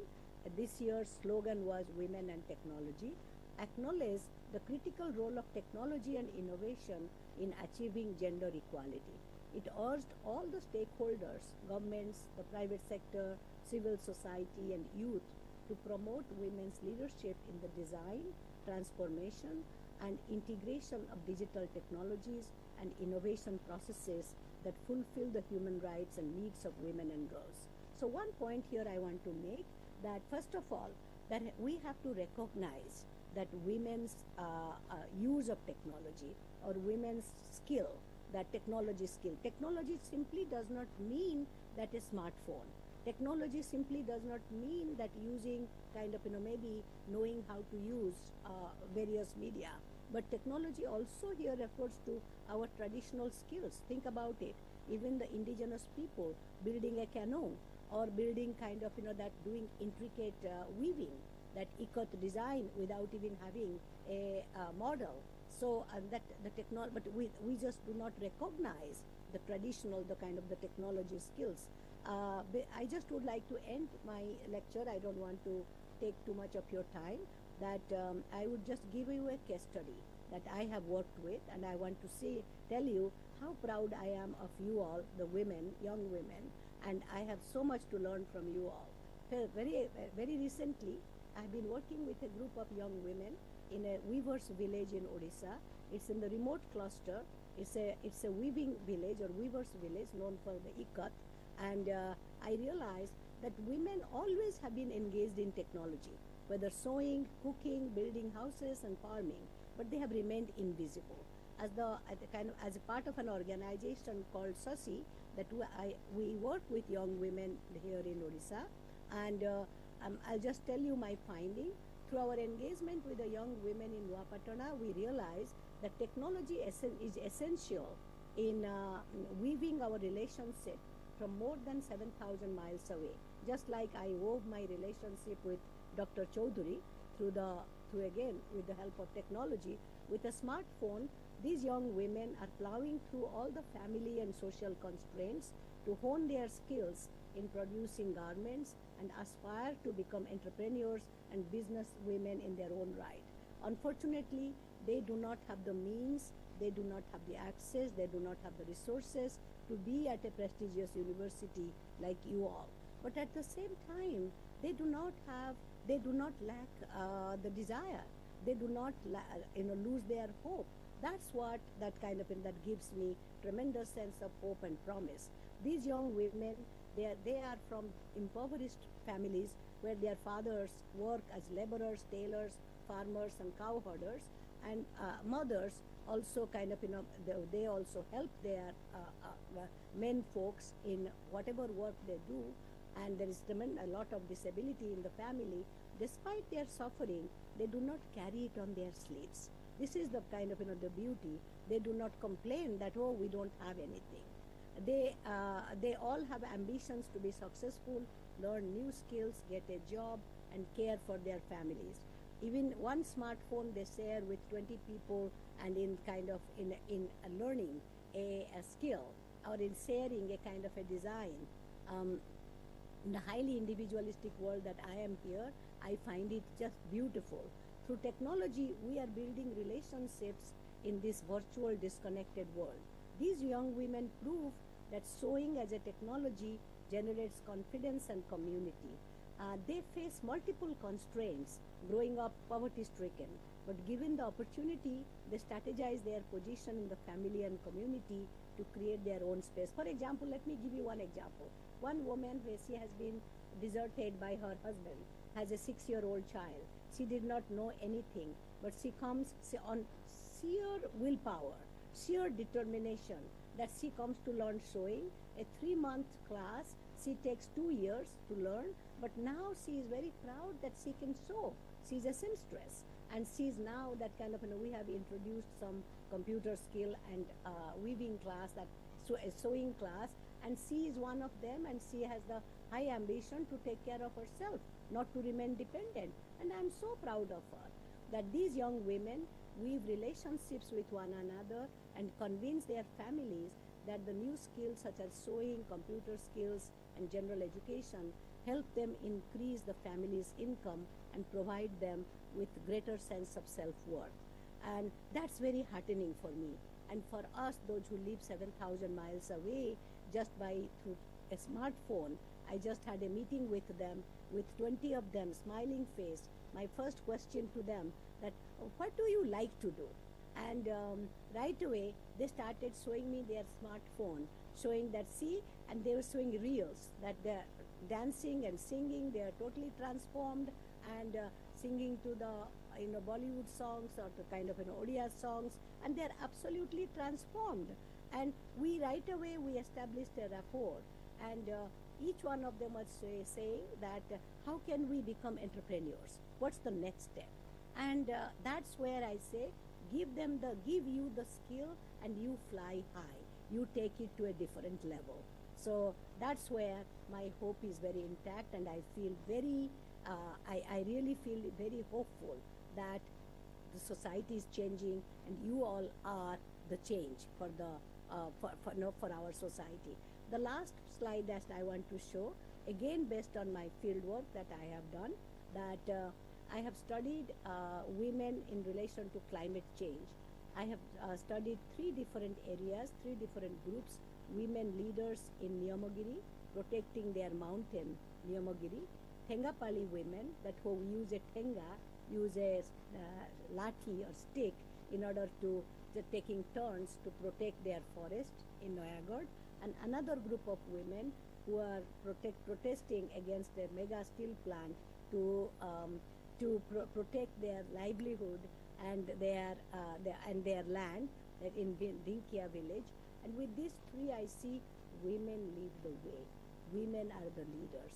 It is time for us to recognize their leadership and include them in the policy making. Thank you so much for giving me this opportunity. Thank you, ma'am. Thank you so much, ma'am, for enlightening us with gender equality.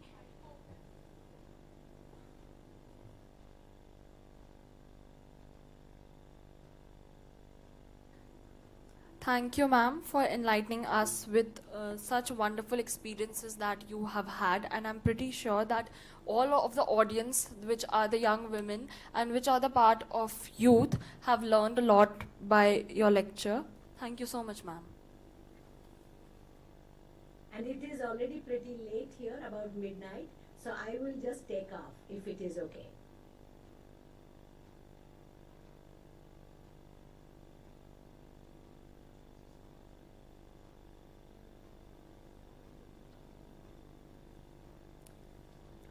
Will you take any question?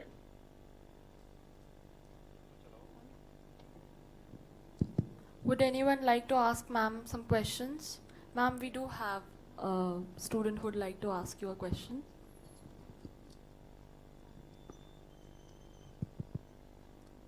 Am I audible?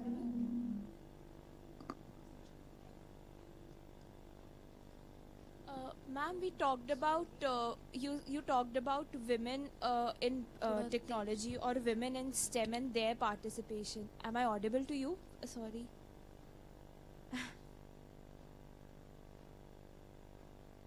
Technology, and like I just wanted to ask that except males and females, there are a lot of other genders that come into play in technology. Do you think that their participation or their role in technology is as important as women participation rather than only men, like male participation? Beautiful question.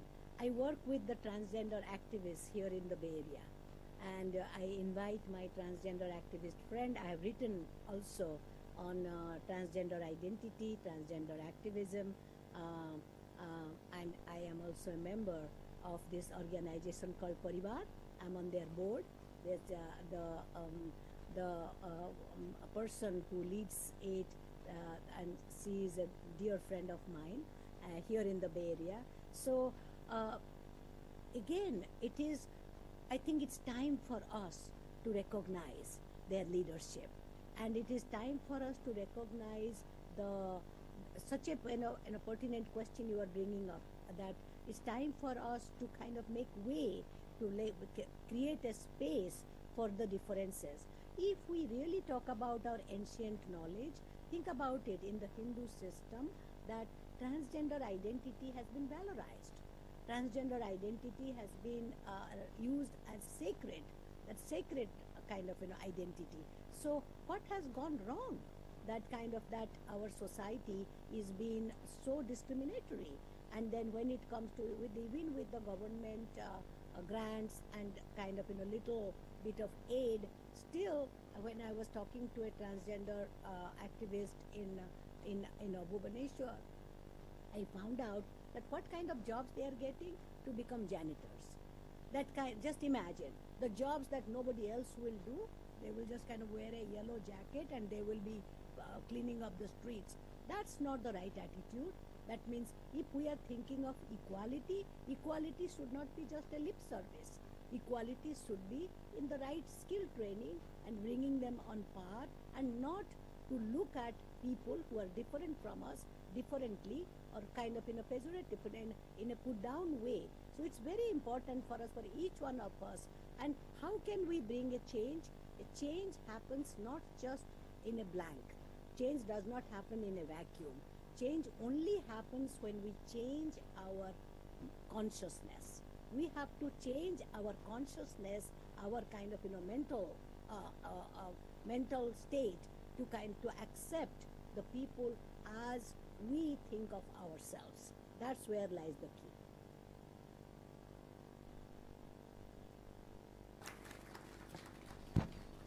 Thank you, ma'am.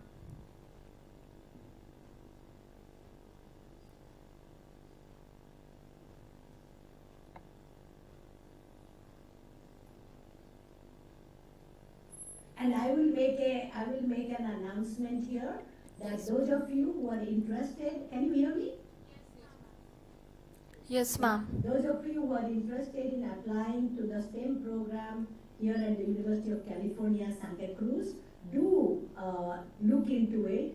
Do look into their master's program and in computer system, engineering, sciences, and never ever think that you cannot make it. If you cannot make it, who else will? So keep in that, always think that sky is the limit. That never hear a no for yourself. Because if really you want to make a change, that you are the change and you can make it. So tell that to yourself, that if anybody else can make it, why not me? Thank you, ma'am.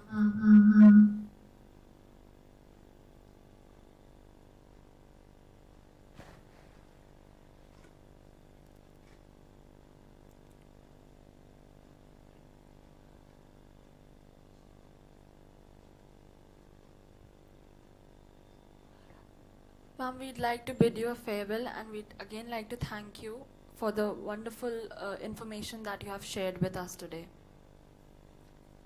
Good night and good morning. Have a wonderful session. Have a wonderful and successful conference, and I'm wishing you all good luck. Thank you.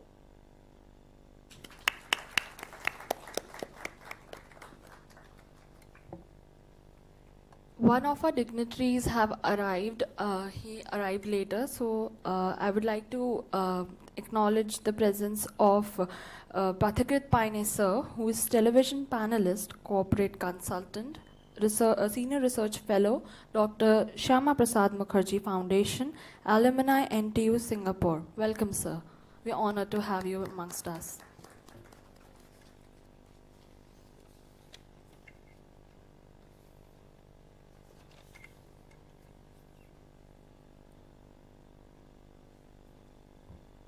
Sir, we request you to come on the stage for welcome mementos. Also, Dean, sir, please present the memento to sir.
We now invite Arya Jha ma'am as the Y20 representative. She's also the Secretary Communications Y20 India.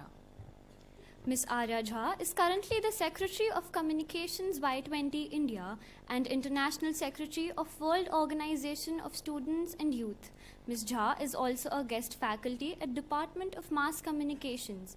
She is a PGD and PG in Radio and Television Journalism from Indian Institute of Mass Communications, New Delhi. Her graduation is in Economics Honours from Banaras Hindu University, Varanasi. She has earlier served as a cinematographer for NBT, New Delhi sports journalist, and in iSports News Agency. We welcome you, ma'am. She will give us an overview of India's G20 presidency and role of Y20. Welcome, ma'am.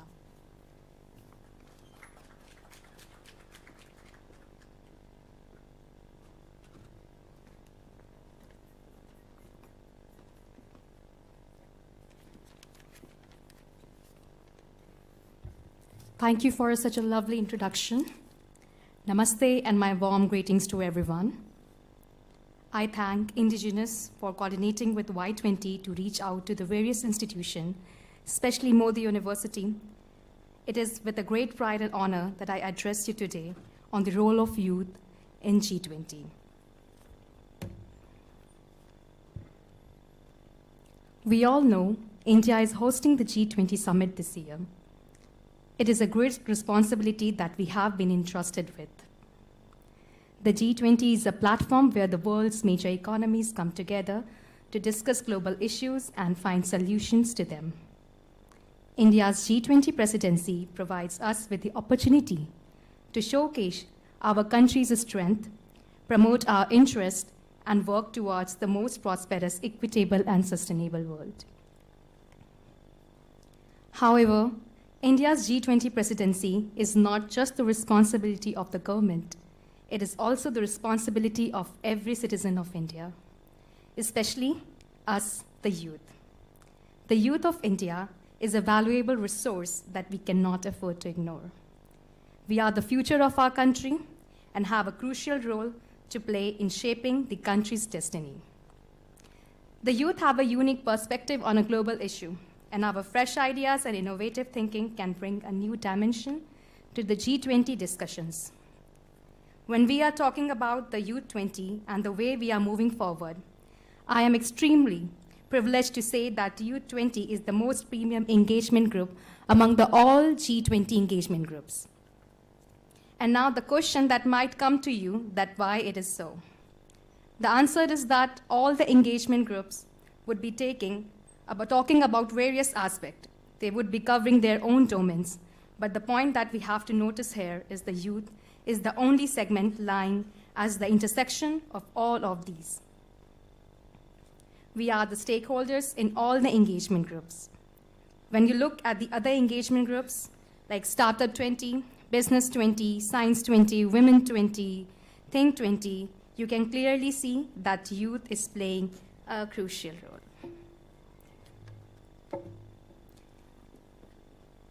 And India has a unique perspective for the Y20 as well. When we are talking about Y20, the India way, there is generally a discourse that goes around the globe. The policy making is an urban affair.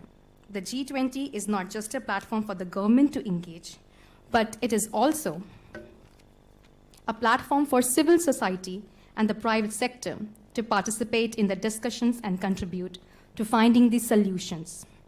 As a mother of democracy, what we are trying to do is democratizing the decision-making process, as mentioned by our Honorable Prime Minister, to make this G20 a Jan Bhagidari event. During this course, the Y20 is engaging the youth across the length and breadth of the country by conducting various programs, such as the youth consultations, Y20 Talks, for which we all are over here, Y20 Study Circle, Y20 Chopal, and so on, which never happened in the previous presidencies. What we are doing, we are including everyone and making it a very inclusive one. Through Y20 Chopal, we would be interacting with the youth in the rural areas, which makes us very unique. And Y20 has set a roadmap to conduct around 2,000 of them, and by reaching every nook and corner of the country. Via Y20 Talks and via Y20 Study Circle, we plan to bring forth the perspective of all the youth and the members at the premium institutions. In conclusion, India's G20 presidency provides us with a unique opportunity to showcase our country's strength, promote our interests, and work towards a more prosperous, equitable, and sustainable world. We, the youth, have a crucial role to play in this process, and it's important for us to engage ourselves in the decisions making and providing with the platform that is provided to us to share our views, ideas, and perspective. Let us all work together towards a better future for ourselves and the generations to come. Thank you very much.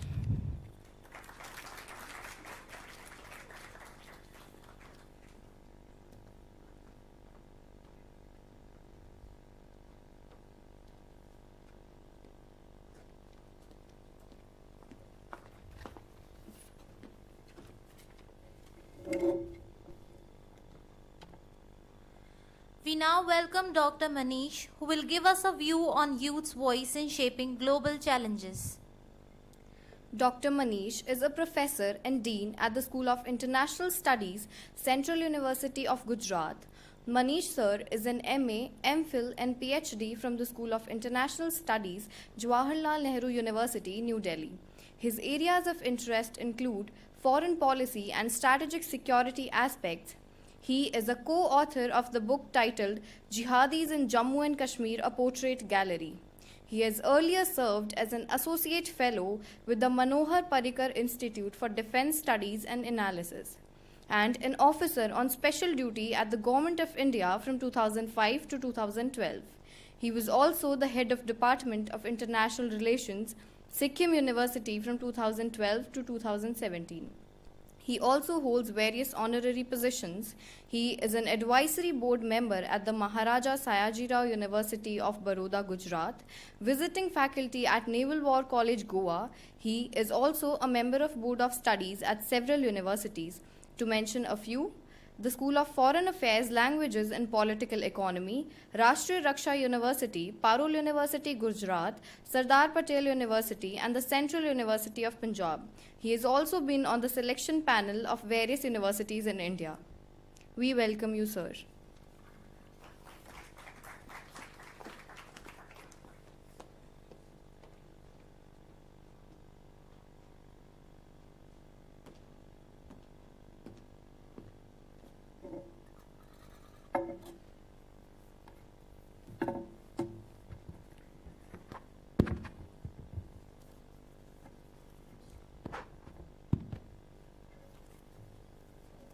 Thank you for that introduction.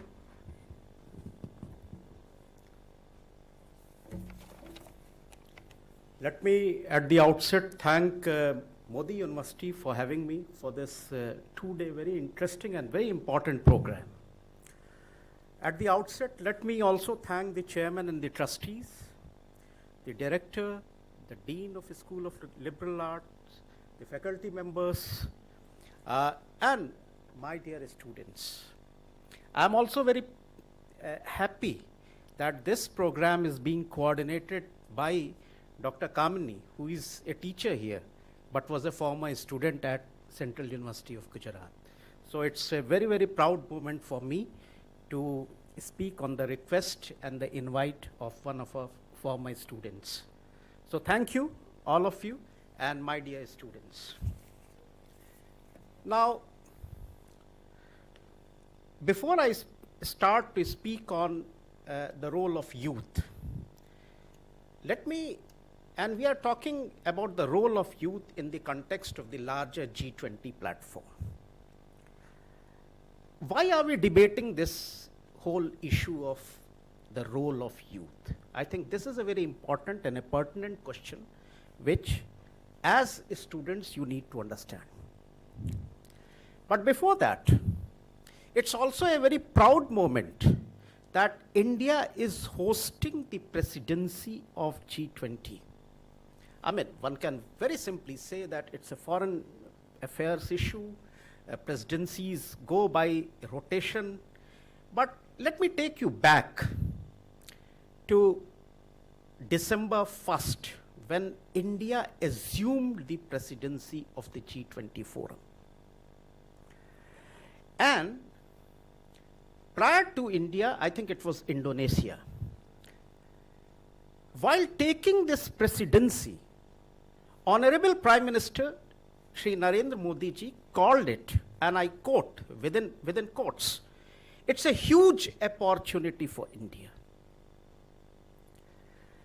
He further says that India must utilize this opportunity of G20 leadership by focusing on global good and welfare, be it peace or unity, sensitivity towards environment, or sustainable development. India has solutions to the challenges related to all such things. And he also said during his radio show, which is a very popular show, Man Ki Baat, it's primarily from there that I'm quoting Prime Minister Modi. Now, let me slightly dissect this statement of Honorable Prime Minister. What does he mean when he say it's G20, it's India's role, a very important global role which India is going to play? What does it mean? And obviously the commentators subsequently said it's primarily India's G20 moment. I think this is one very important question which as young students you need to understand. Why is India important? This is a question, and I think in the last 5-6 years you must have seen that when Prime Minister visits, whether it be United States or France or Britain or Australia, I think there is a huge welcome which goes. I think it's not just the welcome of Prime Minister, it's the welcome of the citizens of India, the youth of India, which means that the world is looking towards India to look for solutions for which they have no answers. Whether be it the issue of climate change, whether be it the issue of sustainability, whether be it the issue of energy transitions, I think the world today is looking towards India as to how India possibly can offer and what solutions can India offer to the rest of the world. The second aspect which as students you also need to understand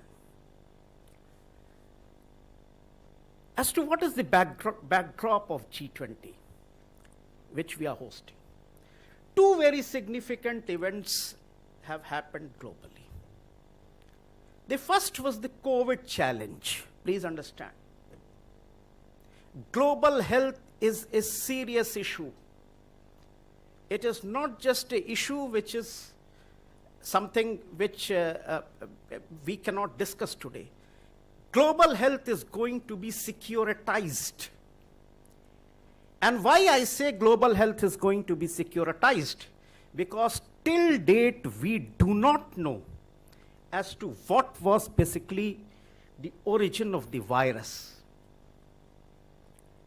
Whether the virus came from an animal market, from Wuhan district, whether it came from one of the laboratories, from Wuhan Institute of Technology, no one knows.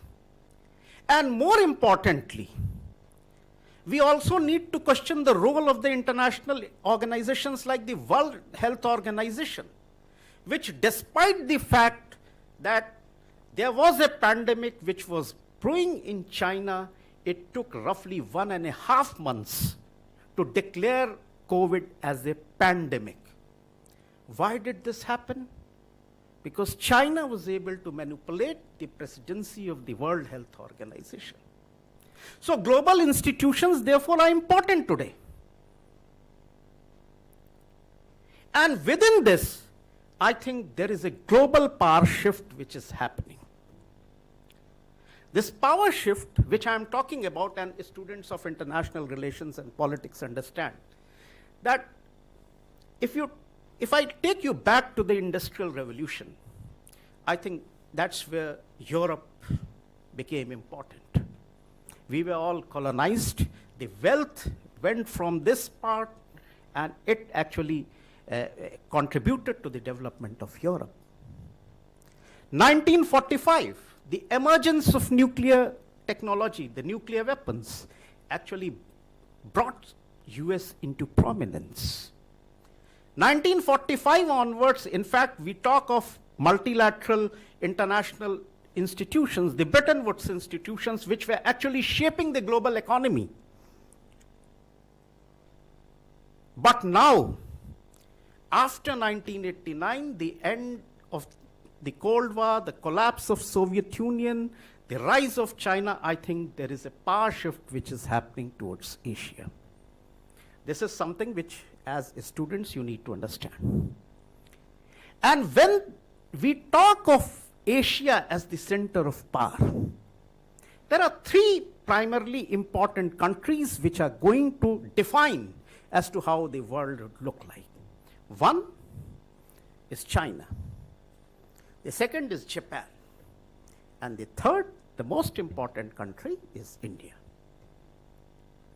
Now let's start with China. It's a totalitarian regime. I gave you the example of COVID. It's a closed economy. It wants to rule the world on its own terms. It wants to change international institutions, global governance, which would possibly tune China's primacy into the world. But at the same time, please also don't forget that China is a country which actually wants to not just compete, but also suppress you.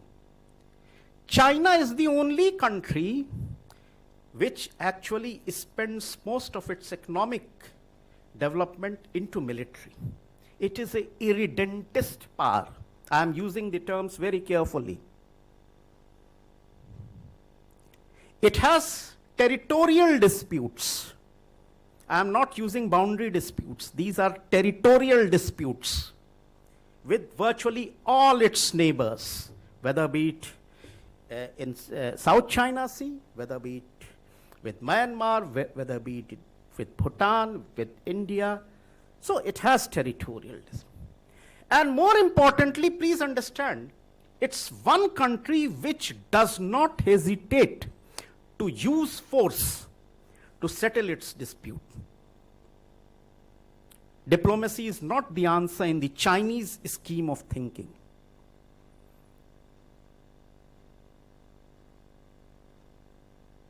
There are challenges too in China. The first major challenge, which I would say, is the aging population. They went ahead with one-child policy. Today, I mean, they are facing the consequences of it. I mean, though they were not very easy solutions to the demographic growth which was happening. The second important country is again Japan.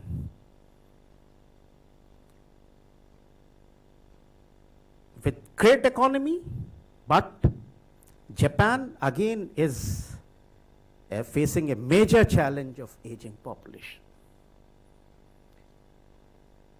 One of the reasons why many of these countries, right from Japan to India, are coming together as part of what you say the Indo-Pacific construct to build in capacities against a irredentist power like China is precisely for this reason.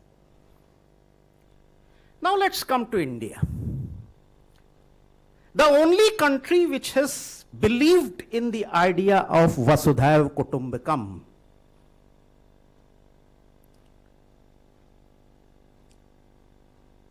The only country which has never ever attacked historically in the first place. I can take you back into history. Battle of Hydaspes, 326 BC. We were a defensive power.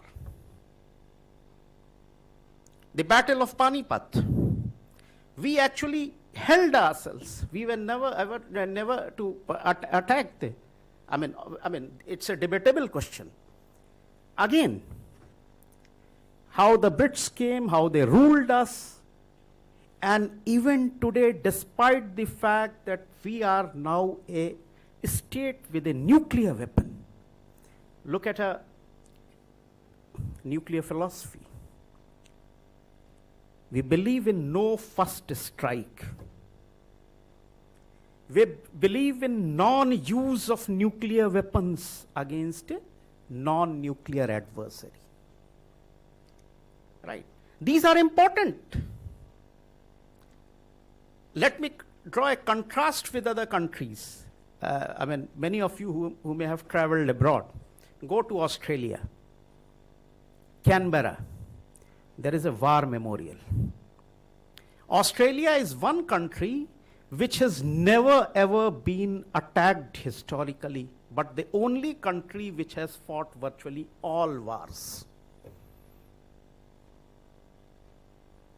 So when I speak of Vasudhaiva Kutumbakam, I am speaking from our traditions, from a philosophy, from a civilization which virtually believes in the idea of live and let live. The best example was the COVID crisis. Look at the response of two countries. On the one hand, you have had United States, which kept pressurizing you for certain tablets which were actually required. We produced the vaccine, we shared the vaccines virtually free of cost. That's the Indian idea.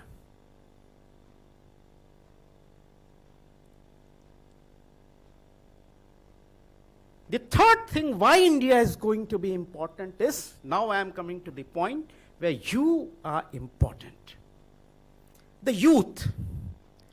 Because in the coming decades, India is going to have the largest youth population, 18 to 35. And since I'm speaking in Modi University, I think the girl power is going to be equally important.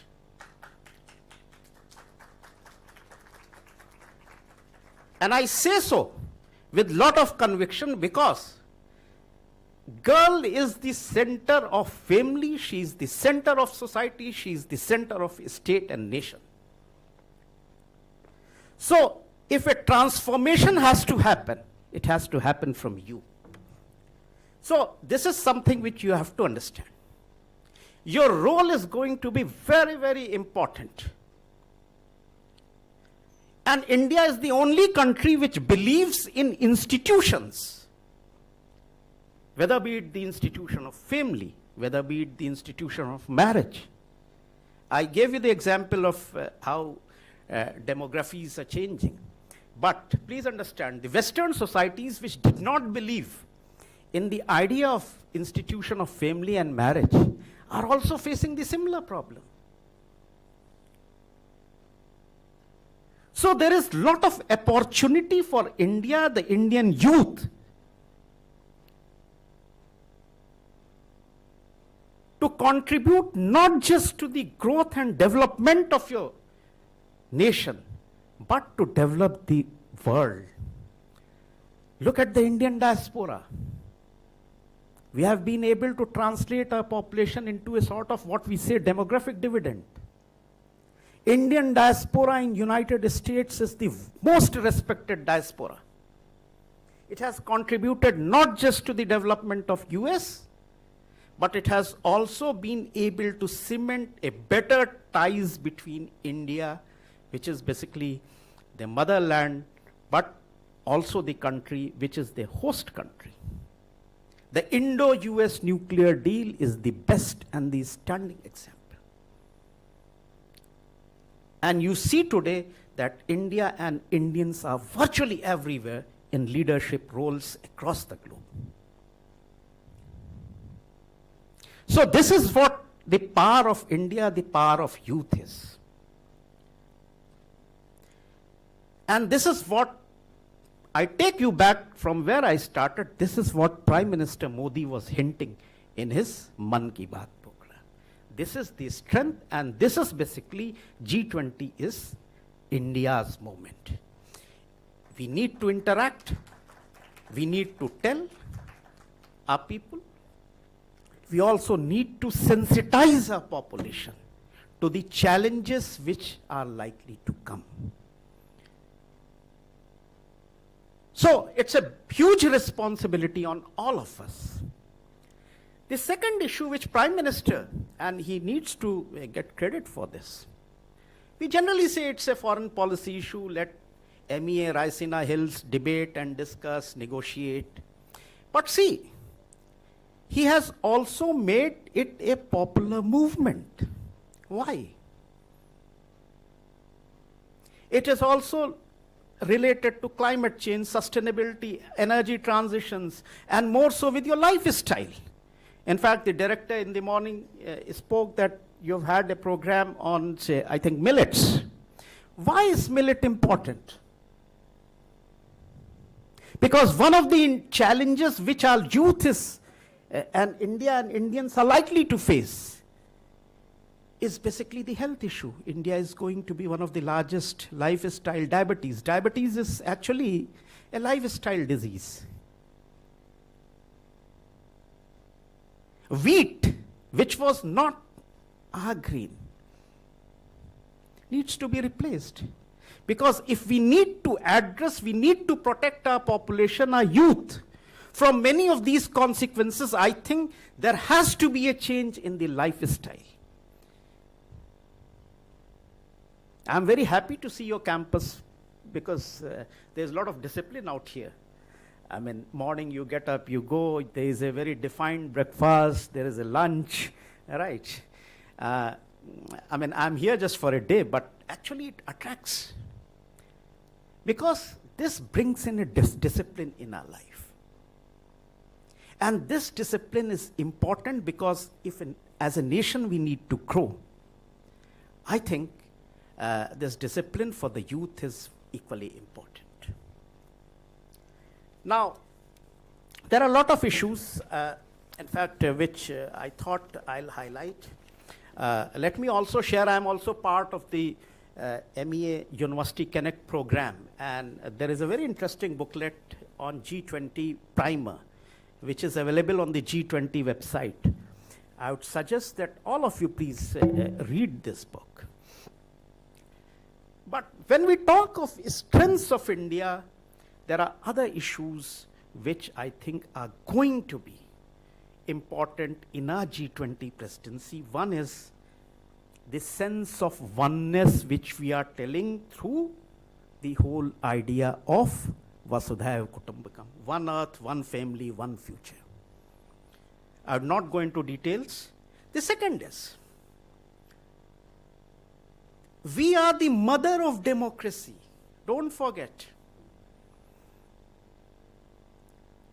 The students of political science are generally taught that democracy came from the Western world. No. It was not Plato, Aristotle. And it's precisely because we are being taught today that it was the Westphalian democracy. No. Actually, the Westphalian democracy is playing a major challenge when we imbibe those ideas and concepts. India has always been and remained a civilizational state, please understand.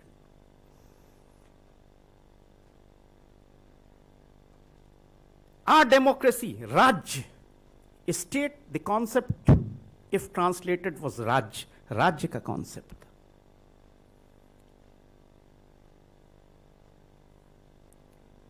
Right. And we also talk of Ram Raj. And Ram Raj is what, how an ideal state and a king should.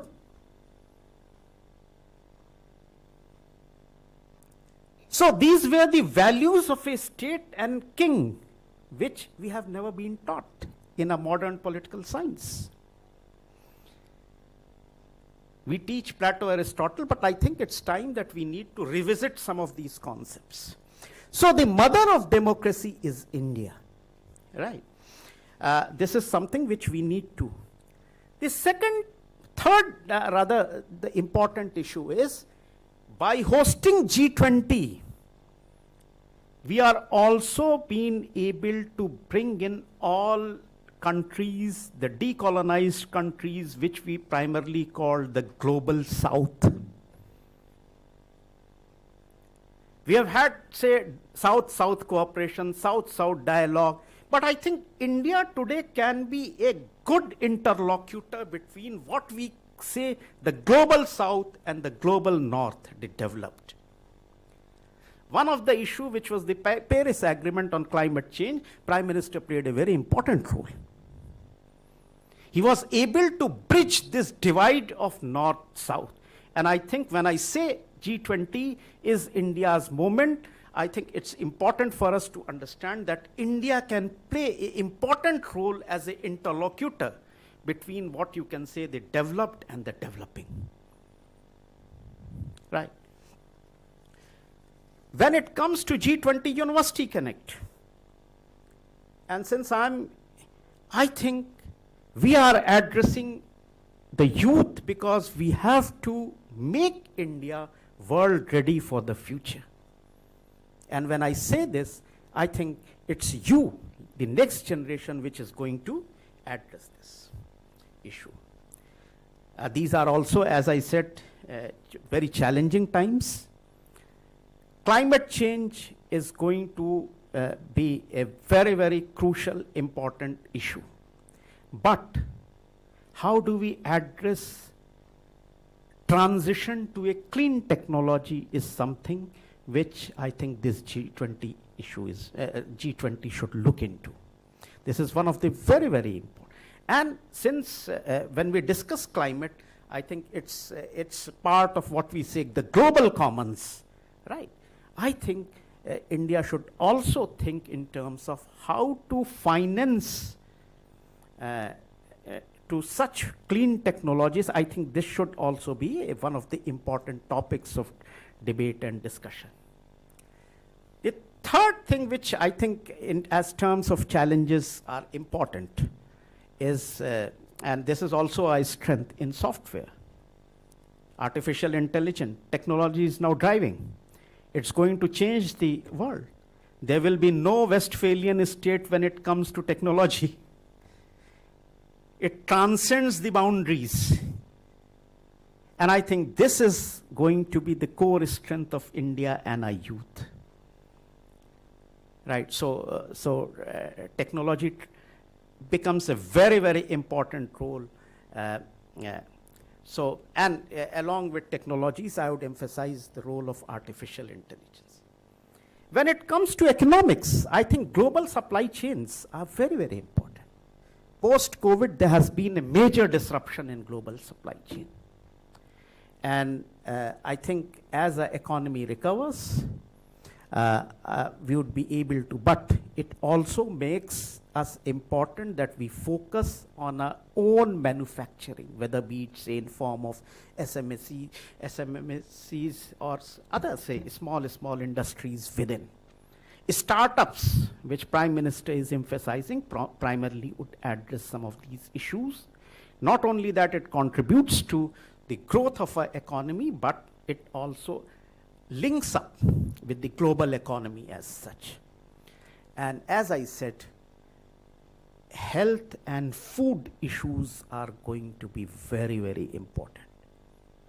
Look at our neighborhood, the western neighbor. I don't know if you guys are following the news. They are in distress. Look at the prices of onions or tomatoes.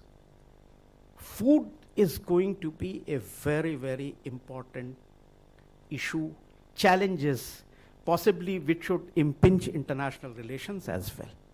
And so is health. I think many of these issues are very, very challenging for us. And when I talk in universities, I always keep saying that the youth of this country should be sensitized to look into many of these challenges, because you are the future. I would also compliment the government and the ministry that we have now a national education policy in place. And many of the universities are now migrating to this national education policy. I was told by your director that many of these key elements of the NEP have been implemented by Modi University. I think universities have a role to play. You have to bring in interdisciplinarity in your education.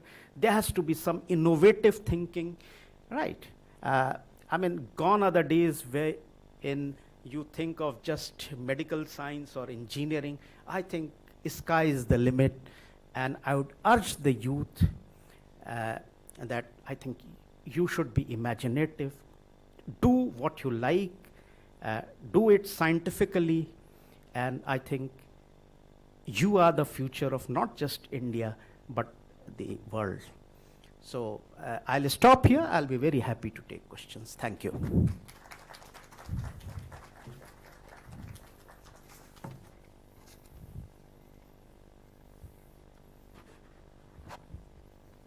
Do we have a QA session?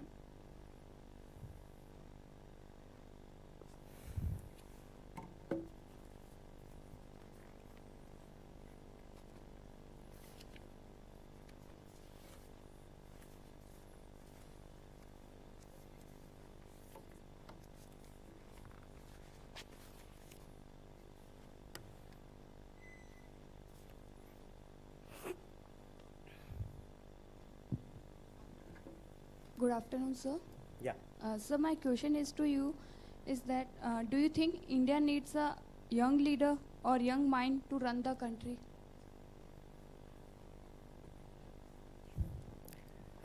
When we talk of youth, right, one has to be young in his ideas, right? That's the first principle of how we define youth, right? You should innovate ideas. When I say innovation, it also means you also unlearn some of the things which possibly have been some impediments in. So I don't link it to larger politics. Politics is something entirely different. I always believe that politics is about bringing people together, right? It's a very difficult task to bring 20 people in one single room. But I think our leaders have the capacity, the communication to engage with the rest of the community. I think that's the role of leaders, right? Rest is what the professionals do. I mean, there is a whole, when we talk in terms of a state, there is a whole bureaucracy which works. There are intellectuals, youth leaders like you. Society has an important role to play.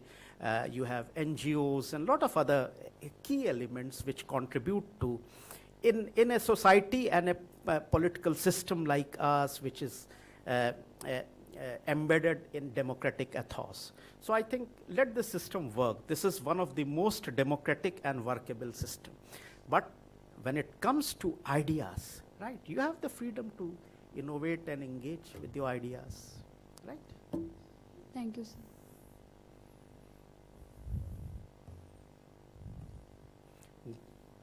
Namaskar, sir. Sir, as youth mind and youth population can be seen more brave, more courageous, but the problem of unemployment is hindering their capabilities, or they are bringing their self-confidence down. So what is your perspective about it? Unemployment, I think it's a serious issue, right? But see, I put it this way. When we are looking for employment, we are looking generally for employment which the state provides, right? This is a common notion कि इतनी vacancies public service commission निकालेगा, इतने state public service commissions निकालेंगे, right? So when we are talking of unemployment, we are actually addressing to those very limited set of vacancies which actually rest with the state. I think the role of education is something much more wider, right? Look at some developed countries. Nobody goes to work in government. Let me very frankly share this with you. They go for startups, right? They go in universities. They want to have their own systems. I think the idea of a state should be able to build in capacities where each and every individual develops capacities, skills, right, and can go even for self-employment. See, in a country like ours, right, the state cannot provide employment to each and every person. So we will have to understand this. But yes, the role of a state is certainly to create capacities wherein a lot of employments are created, whether it's a self-employment or whatever. But build in capacities wherein people can look for their livelihoods, right? Thank you, sir.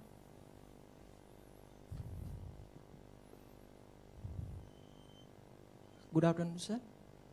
Sir, as you told us that technology is going to play a crucial role in the coming years. But if I'm looking at the global perspective, still man companies like Meta, Alphabet, Netflix or Amazon, they are controlling the technology of whole the world. But in India still, but till date, we don't have that kind of technological leaders. So my question is, what is the major restriction in this context? And I think there are many leaders now who are coming into this field, right? I mean, I just don't want to name any particular company, but there is one critique that when we are on Facebook, when we are on Twitter, I think their servers are all hosted in California. I think this idea is changing. There are many Indian industrialists who are thinking in terms of now having their own technology device, their own servers, their own, say, systems wherein they can control the information. Information warfare is another very important domain, right? Who controls the information is also part of the larger politics. So there is a lot of thinking now going amongst the industrialists also, and in the state, within the capacities of a state, that this is one realm. If I have to slightly extend it, why was that there was more emphasis given on rupee, right? Because it's not just one segment wherein, but other segments like when it comes to finance, right? I think if you have your own institutions, if you have your own cards, I think that would possibly strengthen your own economy rather than going for Citibank or any other system. So I think there is some thinking. It may take some time, but I think we are going in the right direction. I can only say that.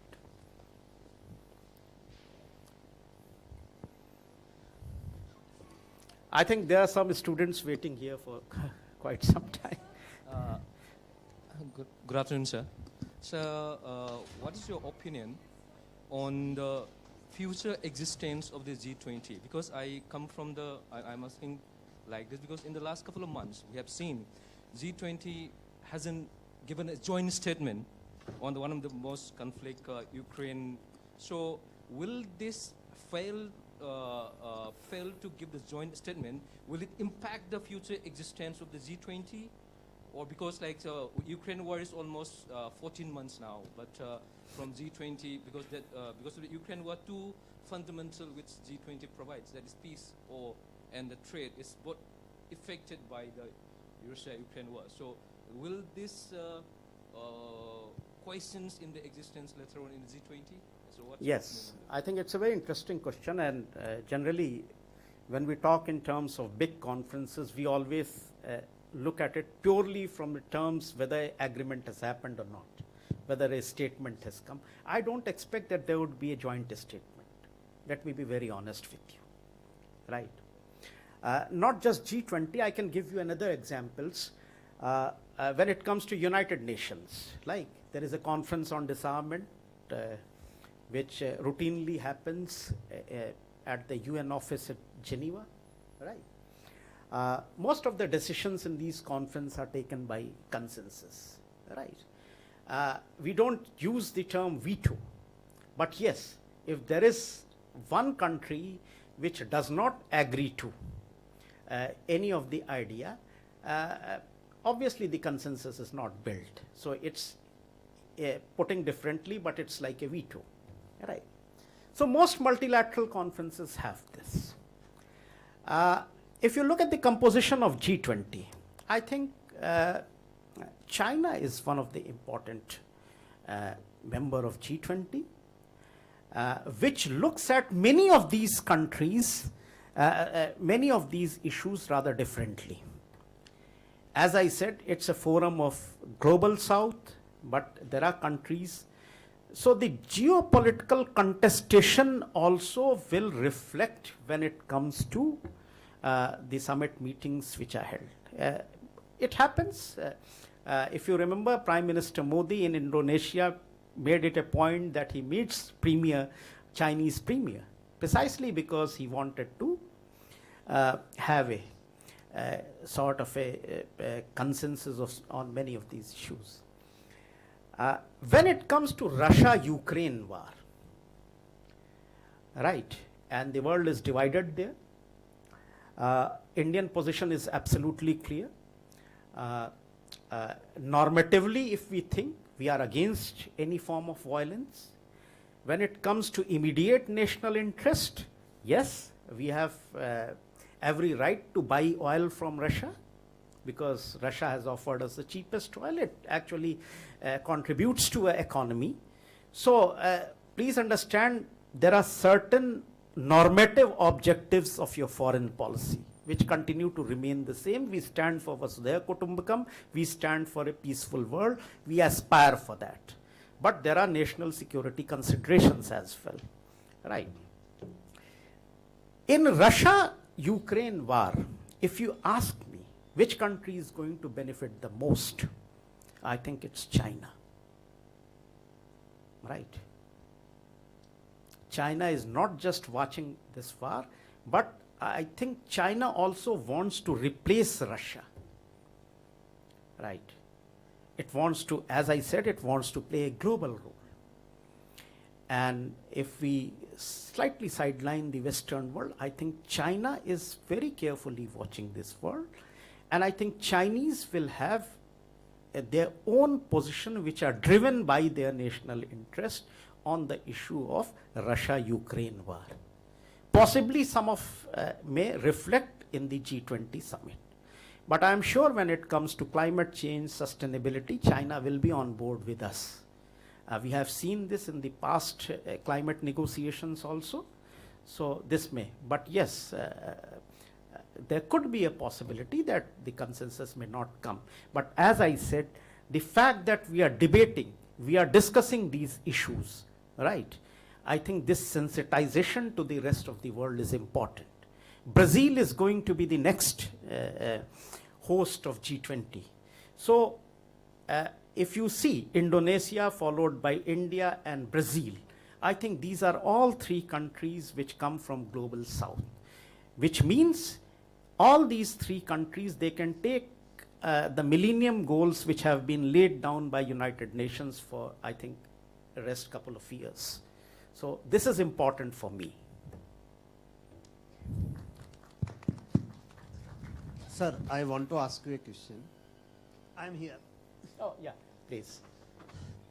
Sir, in our all talks, be it in conference, seminars and workshop and even classrooms also, we always encourage and inspire the youth to come in the forefront. We want to hand over this power legacy to the youth. But the moment the youth comes in the society, comes in the market, makes a pedal yatra from Kashmir to Kanyakumari, claiming and inspiring and telling the whole world that we are energetic, I am energetic. But why that youth is not accepted in our country? I am unnaming a person. No, I think that's not a fair assessment about our youth. I'm very optimistic about my youth. Let me tell you. See, when I use this term, that India is aspirational, right? It's a term which we always hear, our political leaders also keep. What is this aspirational India? It's also about the aspiration of our youth. Let me take myself back to my grandparents or my parents. Look at how they lived. सरकारी नौकरी है, बाद में pension मिल गई, right? Pension के बाद छोटा सा एक घर बना लिया, बच्चों को पढ़ा दिया. That's what life was, right? Now contrast this with the youth of today. The youth of today is far smarter than what my parents or my grandparents.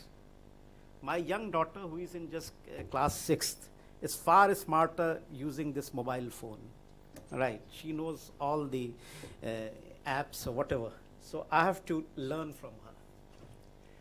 The second thing which we always please remember about, the youth of today wants all good things for himself or herself at an early age. They want a swanky car. You do a survey, everyone would want to have the best swanky car. They want to have a very decent flat at the beginning of their career. There is no harm in that. But at the same time, they are honest taxpayers. Please understand. This is what, and I see this as the future. The youth, the software industry, which was primarily the youth, was moved from India to many other places across. I mean, the way their lifestyles have changed, and they are honest taxpayers. I don't see any harm. They also believe in the Indian values. Look at the youth who is sitting, say, abroad, heading some of the, 45, 46. So I think the youth of today is aspirational, but he's honest. And precisely for this reason, I always keep saying that when we discuss about India and the future of India, I think you need to factor this very aspirational youth population in that. This is my assessment, but as I said, assessments may vary. But I'm very happy about the Indian youth of today. I think there are some questions from this. Jai Hind, sir. My name is Aparna Tyagi. My question is, how can we stop China from being a world hegemon, and what role can India play in this? A very interesting question in the sense, because China is not just a global concern, but it's also an Indian concern, right? Why I say this, because those who are students of politics know about the Chinese grand design of what they call the Belt and Road, right? Wherein you need to connect right from the important 6 corridors connecting from Eurasia to Africa to Gwadar port in Pakistan, and then connecting all the ports within South Asia, primarily because the idea is to countervail the rising influence in the Asian context, right? So that's there, right? Please also understand, Chinese, and if you look into Chinese history and civilization, there has been an old Chinese thinking whether China wants to be a maritime power or a continental power, right? Most of the time, Chinese thought possibly they could be a good maritime power, and therefore the focus of development was more towards the Chinese East, right? That was basically the focus. Now they have started moving towards the western side. The Indian answer to this, because I have got this chit, so I'll slightly try to shorten. The Indian answer is to have an alternative framework built in the Indo-Pacific capacities, wherein many parts like US, Australia, Japan, and many other are likely to engage, build in capacities. Building capacities not necessarily means that you engage in a sort of a warfare, right? But we need to prepare ourselves to build in capacities. I think that's India's answer to the Chinese growing military might in this particular region, right? Thank you, sir. I can take some questions if there are. So, Yes, sir, there is. outside? Last question sir, Okay. If you don't mind sir, अभी आपने बोला था कि India is mother of all democracies, और आपने example दिया था राम राज्य का।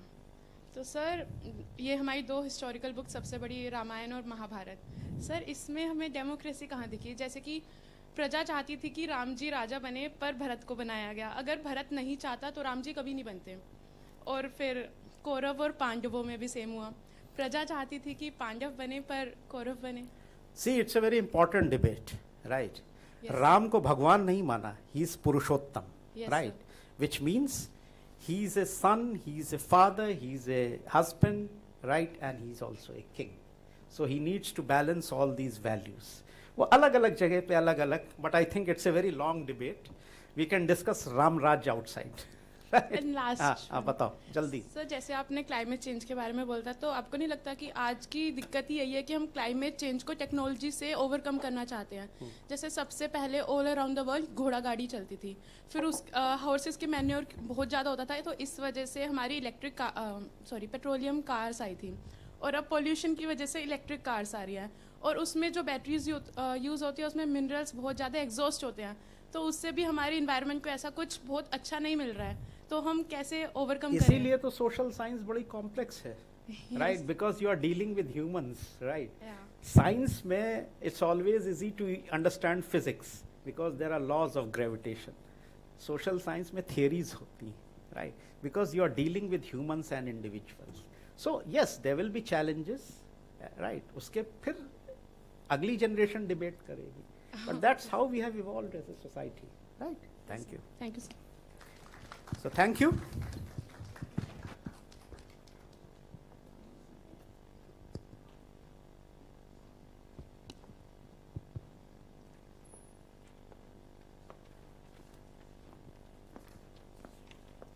Thank you, sir.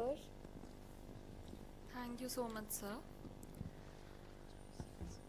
We would now like to invite Shri Pathikrit Paine sir to highlight the importance of G20 and India's role as voice of Global South.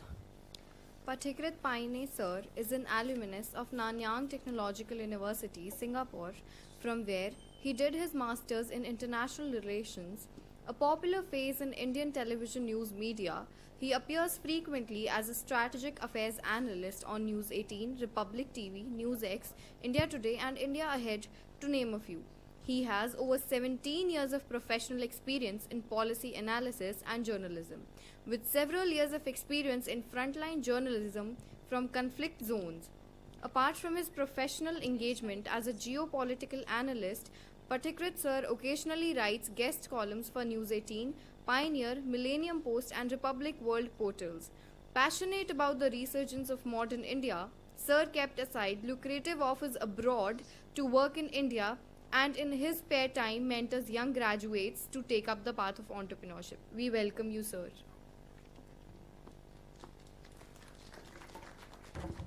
Thank you, everyone. I just want to say one thing first. The most challenging thing on earth is to make people listen when lunch is around the corner.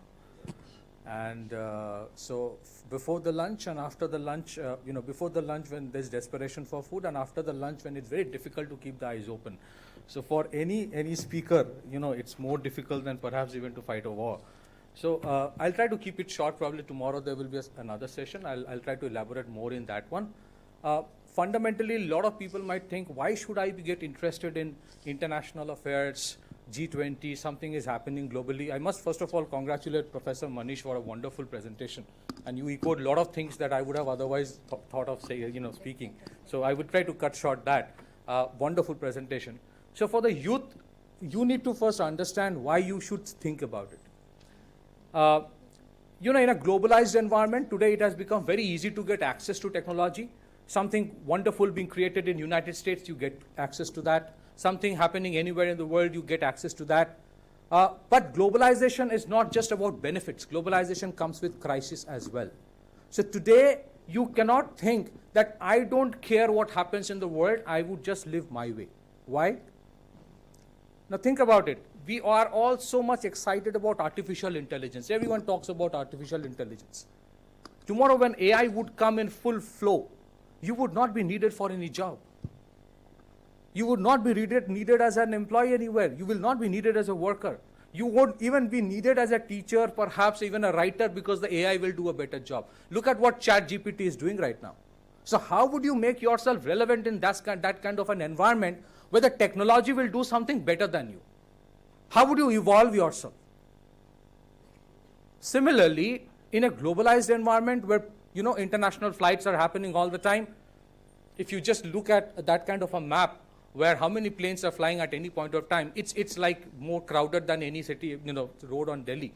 So the COVID actually happened because flights went from one place to another. So in a globalized environment, you are no more secure, immune from anything, from any kind of crisis.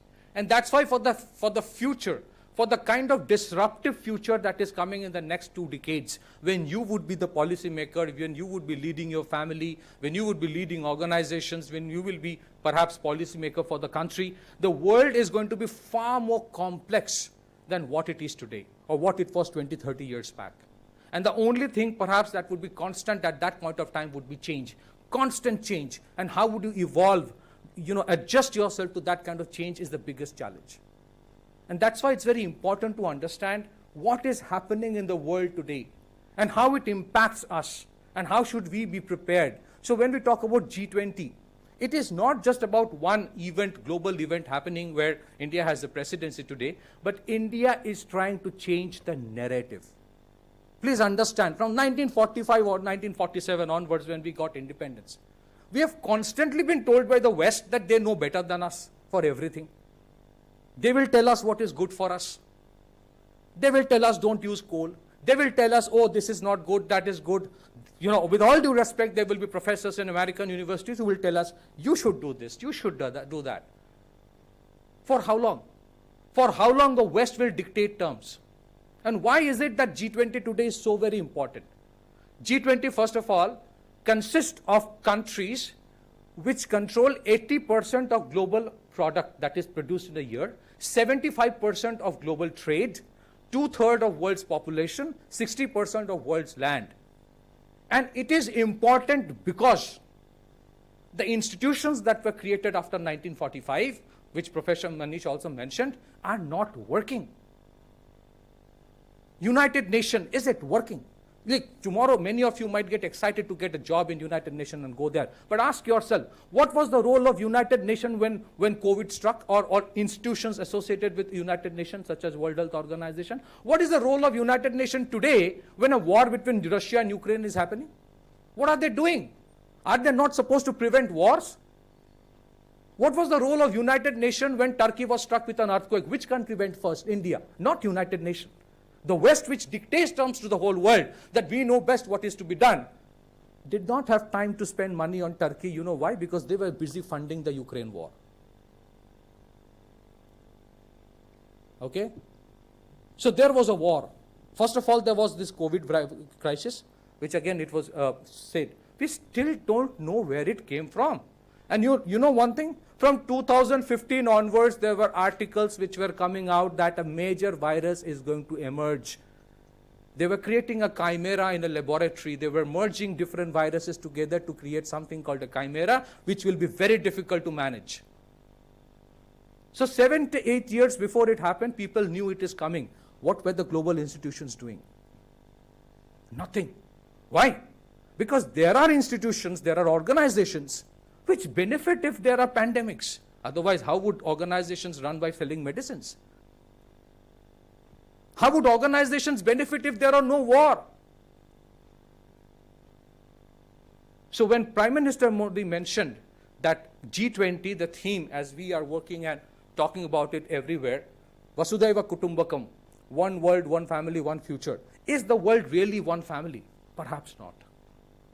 Perhaps not. Why? When Prime Minister mentioned that this is not an era of war, he said it in front of the Russian president, but he did not mention it only for Russia. He mentioned it for everybody, for many Western companies and Western countries which survive on war economy. You know, there are countries in the world which will not survive, which will not profit, which will not flourish if there are no wars in the world. So the war, and then they would have the media to justify that this is the reason the war was good, because we fought for your freedom, because we fought for your democracy. You know, the Iraq war happened last year, two decades back. 9/11 terror attack had nothing to do with Iraq.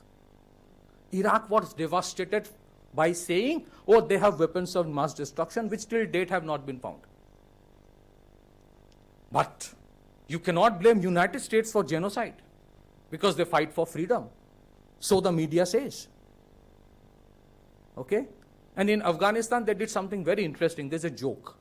In Afghanistan, it is said that in 2 decades, they spent $2 trillion, 20 years, $2 trillion, numerous presidents, killed thousands of people to replace Taliban with Taliban.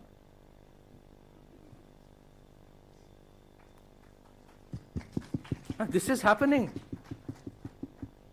This is happening. When the whole world was suffering because of COVID, first there were lobbies from other countries and some within the country also who had told, India will be gone. 25 crore people would have COVID, the country will be doomed, there will be no economy. And suddenly, you wonder what happened? After the COVID crisis started moving away, India emerged as the 5th largest economy of the world when many other countries were collapsing, and today United States also have a huge banking crisis. When many thought that India has no option but to buy medicines and vaccines from abroad, we made vaccines on our own, and we not only gave that vaccine free of cost, administered more than 200 crore vaccines, and the vaccines which worked, unlike our eastern neighbor. But at the same time, we gave free additional ration to 80 crore people so that nobody dies of starvation during that COVID time. United States could not do it. The Western countries which tell us all the time, you must improve, could not do it. And let me tell you one thing, whatever the Western countries do, we have to do it 6 to 7 times more because of our population. What they do, we have to do 7 times more. And in spite of being a democracy, where we don't actually tell people to do things by putting a gun on their shoulder, on their head, people followed, in most times, not always, the COVID protocols. So the West says, please follow us, we are the best in the world. You should know what democracy is, you should know what development is. And interestingly, some of the Western countries, again, I have to name, sorry, but United States. And I'm not against United States, I'm just saying certain things which are facts, you can check it. Every other day you see what? Some 20-year-old maverick, mad guy, took an assault rifle, went to a college and a university, shot down 20-odd students. But you cannot ban weapons in the United States because there are lobbies. The United States president is helpless.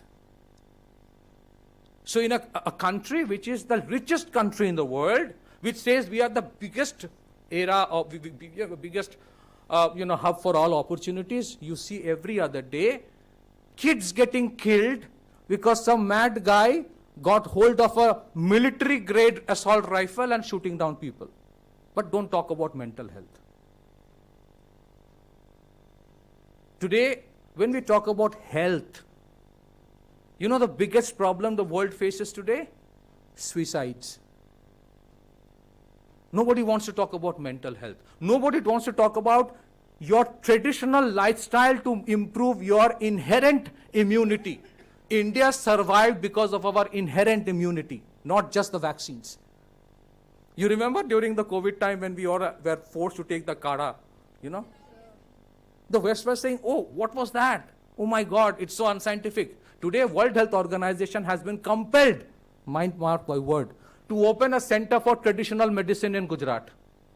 They are now acknowledging that traditional medicines make a lot of difference, and not just vaccines. But yet, we made vaccines better than anyone else. And we gave it to 99 countries when everyone else, the developed countries, were hoarding the vaccines. So when India's G20 presidency came, what were the three things that India was talking about? First, to create an era of inclusivity through the concept of Vasudhaiva Kutumbakam. This is the country which actually propagated the concept that the whole world is one family. Nobody else does. It has always been us versus them, us versus them. Communism versus capitalism. West versus the East. Developed versus developing. Nobody thinks about the whole world as one. When Sri Lanka collapsed, right? People were on the verge of getting into a civil war, when there were food riots. Where were these global NGOs, Western universities, their professors from Western universities? The big countries, which country came to help Sri Lanka? India. Well, India was saving itself and others also. Where was United States? Oh, US would have come, the West would have come if Sri Lanka had oil. Or if they had lithium ion. Now, wherever you have oil or lithium ion nowadays, they go to fight for democracy. Oh, you need a good leader to get, because democracy is in crisis. And then they would have a puppet government so that they can take it over. Is this the world we want? Can you imagine? Many of the crises in the last so many years, decades, is because of this is the way we were told how the world is running. There's a movie called Rambo. You must have seen Sylvester Stallone. Even I'm almost old now, but when I was young, I really liked John Rambo movie. He went to Afghanistan, fought. I thought, oh, what a great savior he was. And then I realized when I grew up when I studied, John Rambo was a CIA guy who was training the Mujahids, who eventually became Lashkar-e-Toiba, who eventually became Jaish-e-Mohammed, who eventually became Al-Qaeda, and who were doing attacks all across the world. So John Rambo was training them. And we were told by Hollywood what a great thing John Rambo was doing. And we believed, oh, because Hollywood is saying, it must be a great thing. So this is the world we have been living, a world of hypocrisy. 500,000 children in Iraq died because they put sanctions so that they cannot even import basic medicine needed for children. 5 lakh children died because of that. Forget about everything else. There's a country called Serbia. They bombed for 75 days to force the people to fight, protest against their president, Slobodan Milosevic. That they should force them, the president, to resign and stop the Kosovo war. For that, they bombed a city for 75 days, but that was okay because it was fight for democracy. But if Russia does it, then it's wrong. This is the double standard that Prime Minister always talks about, that we must move away from. And the multilateral institutions which were created to take care of the world, what are they doing? That is the fundamental question. And where is the conflict resolution mechanism, dispute resolution mechanism, that you prevent a conflict happening when a dispute arises? Is it working? So they were asking, okay, what is that you have? India says, yes, we have done it. When Article 370 was abrogated, Pakistan was threatening that we would go for a nuclear war, right? What happened? Nothing. because we knew how to manage a conflict. Right? So even when we went into Balakot, did a air strike, used Spice 2000 armor-piercing bomb, killed hundreds of terrorists, we made it very clear.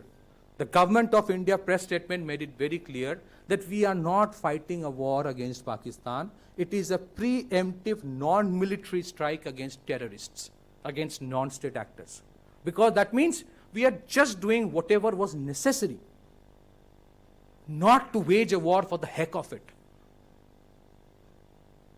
But we don't see that happening in the rest of the world. $2.5 trillion was spent on Afghanistan. That is what the West says. Where has that money gone? Well, the money was not used to build infrastructure for Afghanistan, but the money was channelized back to some of the biggest military industrial companies of the West because they need the money to create new bombs. They funded. So this is the world we are living in. Every day I remember during COVID time, there were these lobbies who were creating these articles saying that unless India takes Western vaccines, import, India is gone. But what happened? We actually emerged better. And this is where comes, is it just about peace building? So why am I saying this? Because tomorrow, how does it impact you? There's a Russia-Ukraine war. The edible oil price has gone up because of the Russia-Ukraine war. The price of coal has gone up. The price of oil has gone up. There is a huge premium on the disruptions and uncertainty. Today, if you go, probably even 6 months back, if you had gone to buy a car, the waiting periods had gone up from car to everything else. Why? Because the semiconductors were not coming. The semiconductors were simply not coming because of the challenges that are there between Taiwan and China. And Taiwan actually controls 66% of the global semiconductor supply chain. So how do you live in a world like this? We were told globalization is very good, where half your components are made by other countries who may be at war with you. We had a huge problem in the borders with one of our eastern neighbors, China.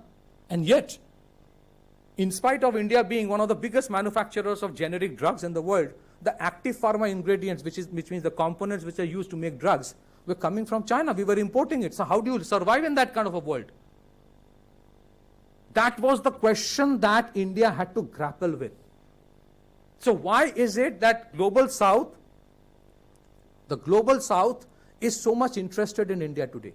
India is giving solutions, and India is saying that I would become the voice of the voiceless nations who are not heard by anybody. Who cares about a Bangladesh? Who cares about a Somalia? Who cares about a Sudan? Who cares about a Sri Lanka? But these countries need to be respected equally, and that's what Prime Minister says. Respond, recognize, respect, reform. That you have to respect every country equally, their sovereignties equally, and you have to reform the institutions. I'll give you a very important example before, there is a lunch issue, I know. Look at the climate issue, right? And we are always told, please stop using coal. Coal is a big problem. West says, don't use coal. The West has used coal for 200 years, exploited it to the hilt. Today they control the price of oil. They jack up the price of oil anytime. A country like India, which has to take care of the aspiration of 140 crore people, how do we do without coal?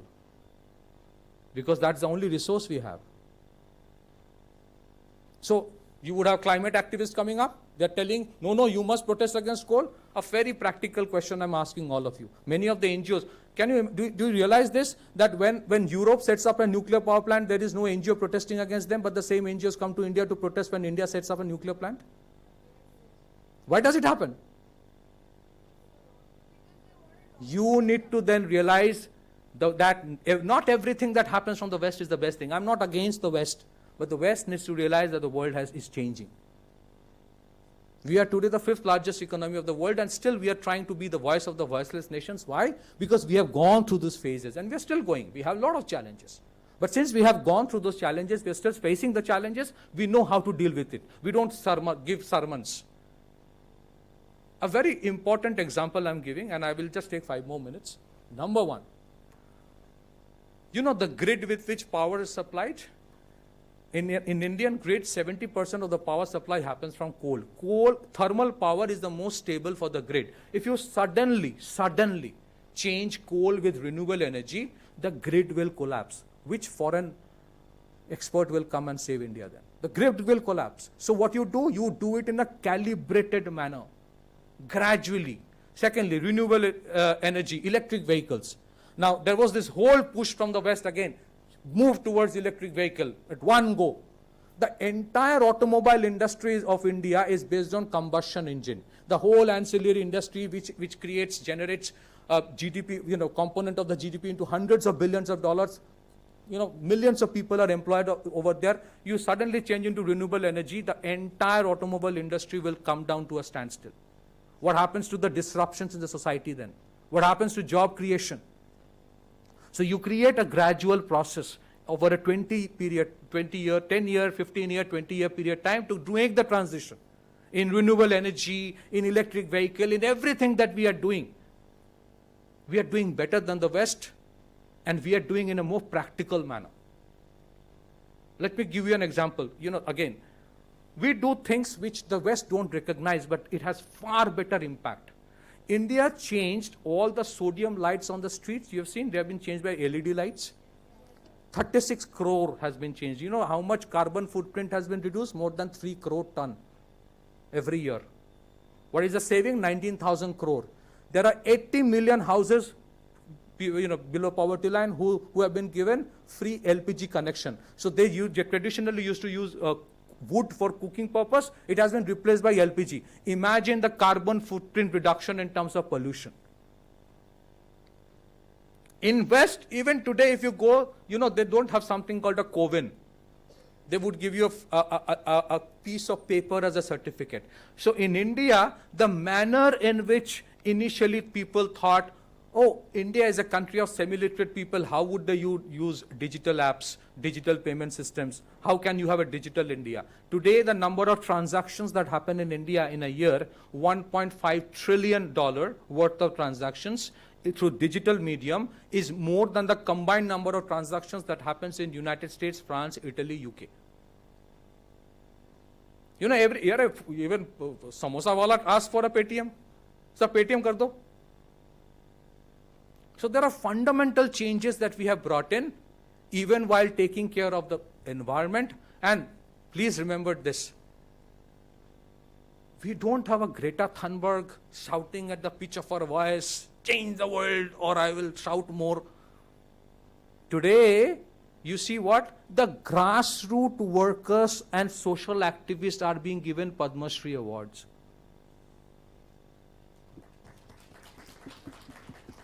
Those who have worked, there is somebody in northern Karnataka who had planted more than 2,000 banyan trees because she did not have children of her own. Those banyan trees were our child. There's a guy in Assam, Joydev Payeng, he actually created a forest out of barren land, and there are so many of them doing it. And India is saying one thing. Prime Minister Modi's concept of lifestyle for environment. Your holistic lifestyle is very important, whether you want to take care of your health, your mental well-being, and the society. Traditionally, we don't need the West to tell us about environment. Every village, every household of ours, from childhood, remember your parents, your grandparents always told you to conserve things, not to waste. We never waste anything. We all had a garden, a small garden. We all knew how to plant a tree. Simple things. The simple things today are getting lost. So if you want to create a better society, if you cannot prevent the next pandemic from coming, but if you want to be more prepared for the next pandemic, improve your traditional lifestyle. India gave yoga to the world. India gave spirituality to the world. India actually pioneered the International Solar Alliance at the same time. India is spending money on National Green Hydrogen Mission. And again, those in the West who are saying you must go for renewable energy, the fact that India is moving towards national green hydrogen, which can completely do away with all kinds of requirement eventually for fossil fuel, you would see the West will create problem. Because if India becomes independent of its energy requirement from abroad, then it will be very difficult for them to control India. Lithium ion has been found in Kashmir, right? Suddenly you would see NGOs coming and talking about democracy in Kashmir. Because eventually, suddenly we have the 5th to 6th largest lithium reserve in the world today. So the West, fine, I have nothing against the West. But the kind of colonialism they had, the way they have controlled the world, the way they have controlled the narrative, today when we go to television every day, we are asking them these fundamental questions. You cannot have double standards on terrorism. You cannot say that that person is a terrorist, this person is a rebel. If terrorism is there, if it is terrorism, you cannot have good terrorist and bad terrorist. You cannot put sanctions like that and freeze the foreign exchange reserve of countries because they were holding the currency, the foreign exchange in dollar. There are countries whose foreign exchange reserves have been frozen. What happens tomorrow? And that's why India is moving towards what? Using rupee as a currency for international trade. The world is gradually changing and they're looking up to India to lead the way. Because, we don't impose things on others. The 5G that India has worked upon, many countries are showing, interest. ISRO is launching so many satellites of foreign countries. You know why? Because we do not actually spy on them for using our technology. We don't tell them, wake up in the morning, look at that side, otherwise you're my enemy. We don't do that. So, and when we say there is hope from India, that hope is from you. That hope is from you. And when we say hope is from you, it is gender neutral for both men and women, but the women have a bigger role to play because the very ethics, traditions, value systems that children learn first comes from the mother. So if your home becomes better, the country becomes better, the society becomes better. Today, India is being acknowledged not just for its defiant foreign policy. Remember, if we had not defied the Western sanctions and have taken oil from Russia, if we had not done that, we would have collapsed as an economy. And we must thank the government, the kind of work. When the COVID pandemic struck us, we were importing N95 mask and PPE kits, everything we were importing. In less than 3 months' time, India became the second largest manufacturer of N95 mask and PPE kits in the world. In less than 3 months' time. The enormous amount of work that was done to make sure that every person till the last mile gets the vaccine on time and there's a record that is maintained. Can you imagine the amount of work that the government has done? So these are the things you have to understand. The world is fundamentally altering and you need to find your place in that world. You need to adjust and then you need to lead the way for the rest. My last comment. When you talk about jobs, the dimensions of jobs are changing. It will no more be a 9-to-5 job. You may get a job that will start at 10 o'clock at night and end at 6 o'clock in the morning. Today, the gig economy is coming up.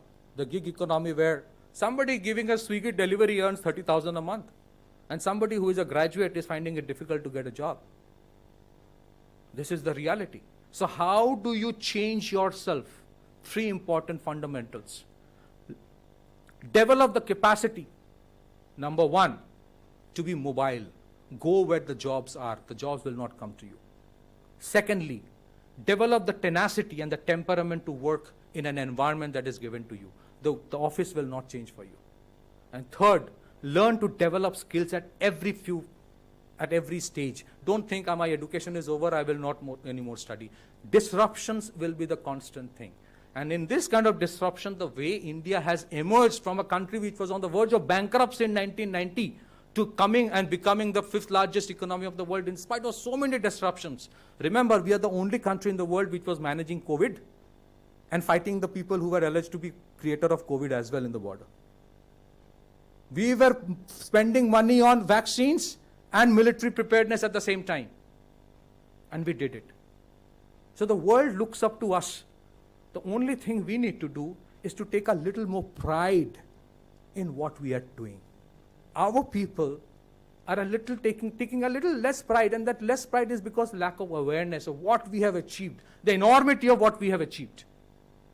United States printed $5 trillion note. $5 trillion of currency was printed during COVID time and distributed. Today they have 40-year high inflation. Their banks are collapsing. We did not print money and give to everybody. We gave free vaccines, fine. But we did not printed money and circulated. It would have created cataclysmic inflation. So we went through tough times, but we evolved and became far more resilient today than what we were before the COVID. Tough times will come. It will show your spirit. The world is looking up to us. We are looking up to you because you are tomorrow's policymakers, entrepreneurs, artists, creative mindsets. Thank you. Yeah.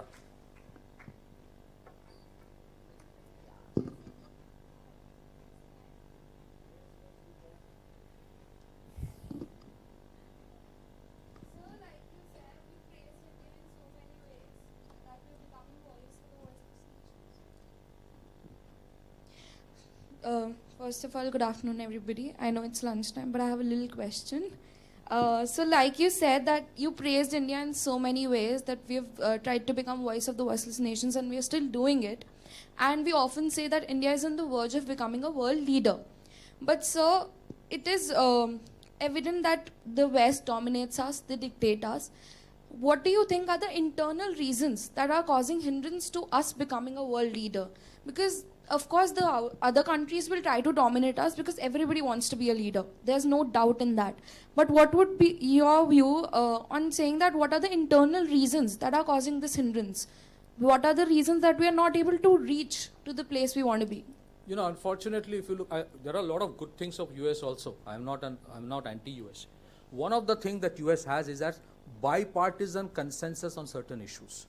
That these are the issues where political parties may have difference, but those are the issues, some issues, where they would agree on everything. Unfortunately, in India, electoral politics has reduced itself to such level where certain political parties, for the sake of their own political interest, are preventing the kind of reforms which were very much required for greater job creation. You cannot create jobs, you cannot have employees without employers. If you start abusing employers or entrepreneurs, will it help India? We praise American industrialists and American entrepreneurs but abuse Indian entrepreneurs. Will it help India? Western NGOs coming and telling us, oh, don't create that steel plant, don't create that cement plant. How would you create jobs if you don't have, factories? Agriculture reform is the most important priority of this country today. Farmers in this country cried on 2 days, the day when they had bumper crop, because bumper crop means prices will stop, prices will crash, or because when he doesn't have any, there's a crop failure because of rain or other thing. Market reforms in agriculture was not, it did not happen. And every major political party had it in their manifesto that they want agricultural reform. But because one political party is not in power, so they prevented it, allowed all kind of nefarious elements to come and create ruckus in the name of protesting against something which was desperately needed. Why do you think farmers commit suicide? Because there is lack of reform. And still we are not again allowing that reform to happen. So till the time we mature as a democracy, when I was in Singapore, I just want to say one thing. There are, certain issues of India I was against what the previous government was doing. But when I was in Singapore during my, MS, there were occasions I was asked about India, and I said, look, the internal issues of India I will not discuss abroad. When I am abroad, the Prime Minister of India is my Prime Minister. Political differences are different thing. We must stop abusing to earn some brownie points. And we must stop looking up to the West, that if West tells us good, we are good. That is something we should come out of. No, nothing against the West. Please remember, you are from a country which has probably a 10 to 15,000 year old civilization. We will take care of it and let them shout about democracy. Yeah. Let them shout. So sometimes you have to have a little thick skin. Because so what we have to do, we need to create counter narrative. Why should all the time West will tell us what is good or bad? Let us also have our views about the West. Do you think West doesn't have problems? United Kingdom, Northern Ireland, Scotland, Wales all want to get out of United Kingdom and Great Britain. I think we should talk about it. We welcome you, sir. Welcome, sir.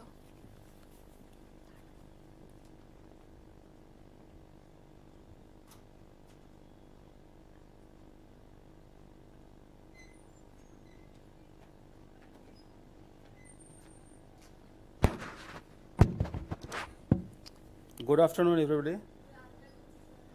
Yeah, the post-lunch session is often lazy, and it really becomes difficult to keep attentions of the audience, and especially when you have a culture program lined up after this lecture.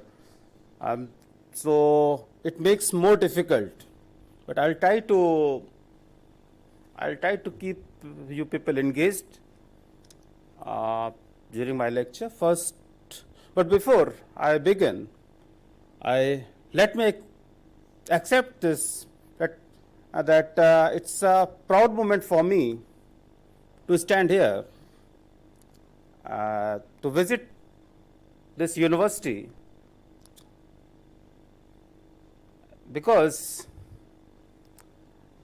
you have the organizer of the event is no one else but your own student. So Dr. Kamini was first PhD student of me, and I am proud on her. Thank you very much for organizing this program, as well as making inviting me for the event, and I wish all the success for your future endeavors.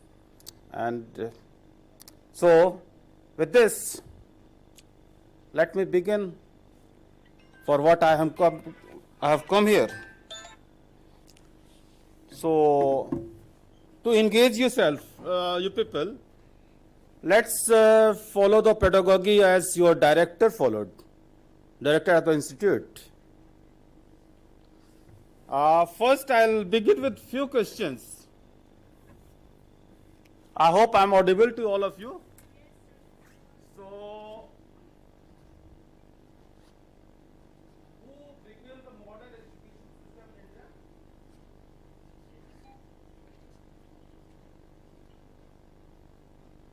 Have you heard the name of Lord Macaulay?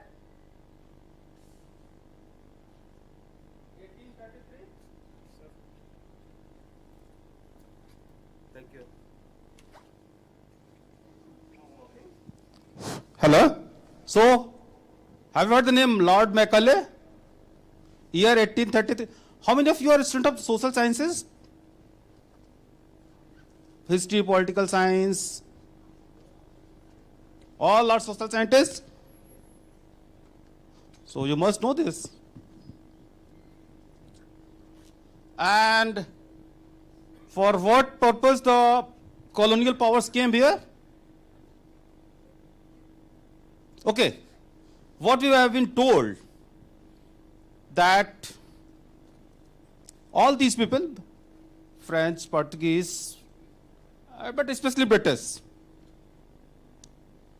came here to fulfill their prime responsibility of the white man's burden to civilize us, because we were barbaric, primitive, snake charmers and beggars.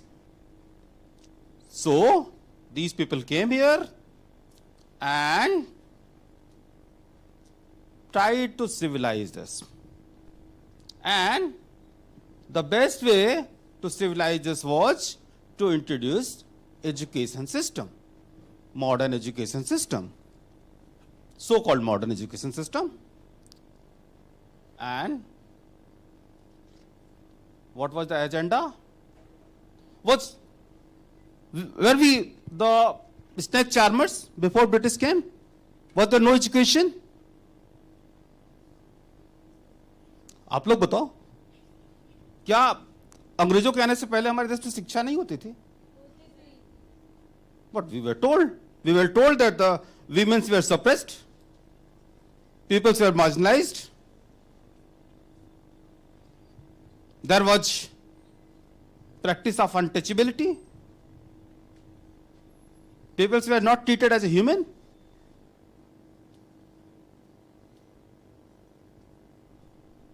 Is it? Sita को अग्नि परीक्षा देनी पड़ी थी, शूद्रक का वध किया गया था, एकलव्य को शिक्षा नहीं दी गई थी because he was of the particular caste.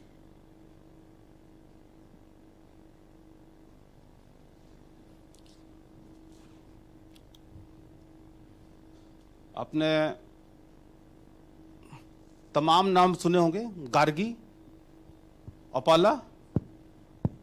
बोला जाता था जो वीमेंस थी, वीमेंस को एजुकेशन नहीं दिया जाता था इंडिया में, that we are told.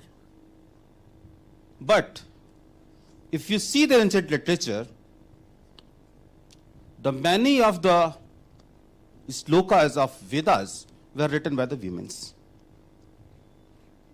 Manusmriti को बोला गया कि मनुस्मृति क्या है? कास्ट हैट्रेड फैलाती है यहां पे, वीमेंस को कोई राइट नहीं दिए गए। किसी ने मनुस्मृति की ऋचाएं पढ़ी हैं? Manusmriti was the first in fact text in the world which provides equal rights for the women, which provides inheritance right to the women. Anyway, but we were told that was there poverty? Was there no education here? Lord Macaulay himself admits in the report submitted to the British Parliament that I have visited every part of India and have not seen even a single beggar's, single man who is dying because of hunger. If we want to control this country, what we have to do? We have to attack the culture of this country. We have to attack the education system of this country. And so, we were told, आपके यहाँ तो कोई education नहीं, तो आप तो कुछ भी नहीं पढ़ाते हो, बस ये अंधविश्वास पढ़ाते हो, मोगापंथी पढ़ाते हो. And so, the system was introduced. We tried, our scholars tried to counter that argument, that notion, and we were quite successful as well. But we wanted to complete reversal of the system. And because of certain compulsions, we were not able to completely reverse the system. And for that, we required, our leaders felt that there is a system required to change the complete notion. Because in academia, the many schools, I mean, those who are from the social sciences background, they will understand, they will know better, the ideology play a major role. And in ideological front, all the people who were leading education, academia, those were either of the Marxist ideology or of the Cambridge ideology, which was still trying to justify colonial happenings, colonial misdeeds. So, the leaders of the nations thought how to change this. And for this, under the second president of India, who became the second president of India, the great educationist and nationalist, S. Radhakrishnan, he suggested a wing of youth to be trained for, and that wing, that troop of the youth, which goes to reaches to the every household of the country and to make the country realized of their past to protect, respect, and promote the Indian culture, Indian values, Indian wisdom. So, for that, a scheme was launched called National Service Scheme. अच्छा कितने लोगों ने NSS का नाम सुना पहले? Have you ever volunteered in NSS? आपकी university में है NSS? Oh, that's great. So you know, but you understand the formation of this organization. It was formed on the recommendation of there were various voices, various thoughts.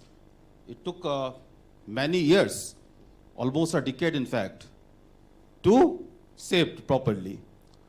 So in 1969, when nation was celebrating, what was that year? क्या कर रहे थे 1969 में?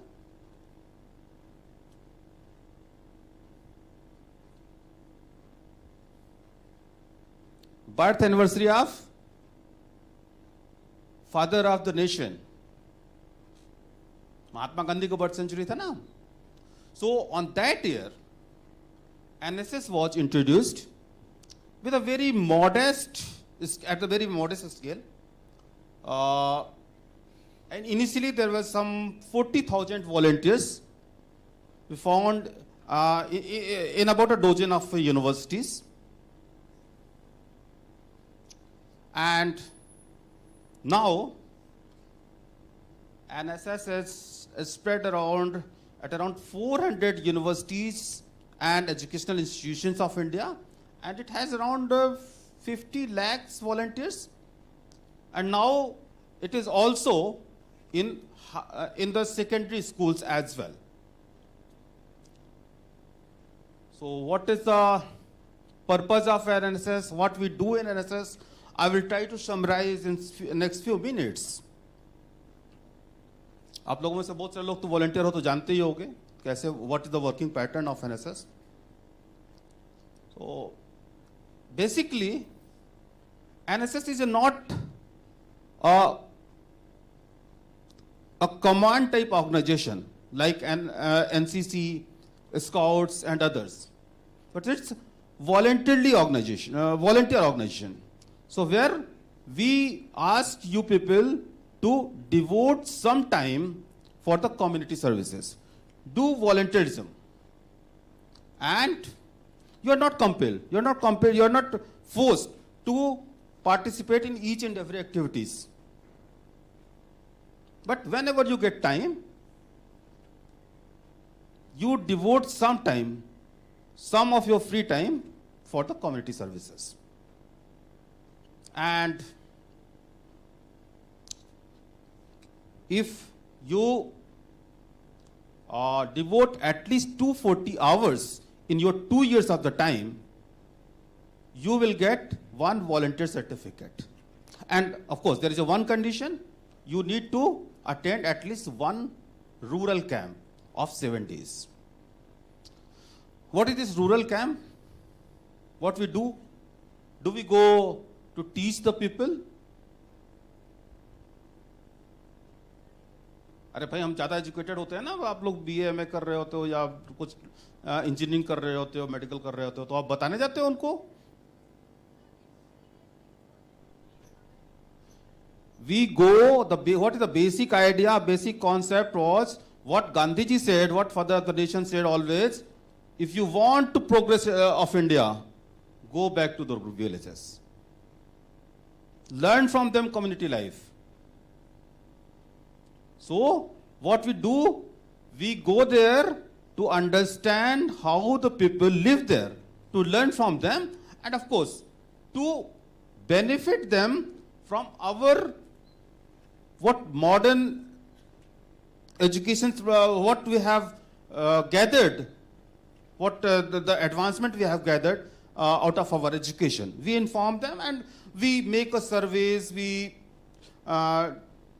try to understand their problems, and we submit the reports which is processed further.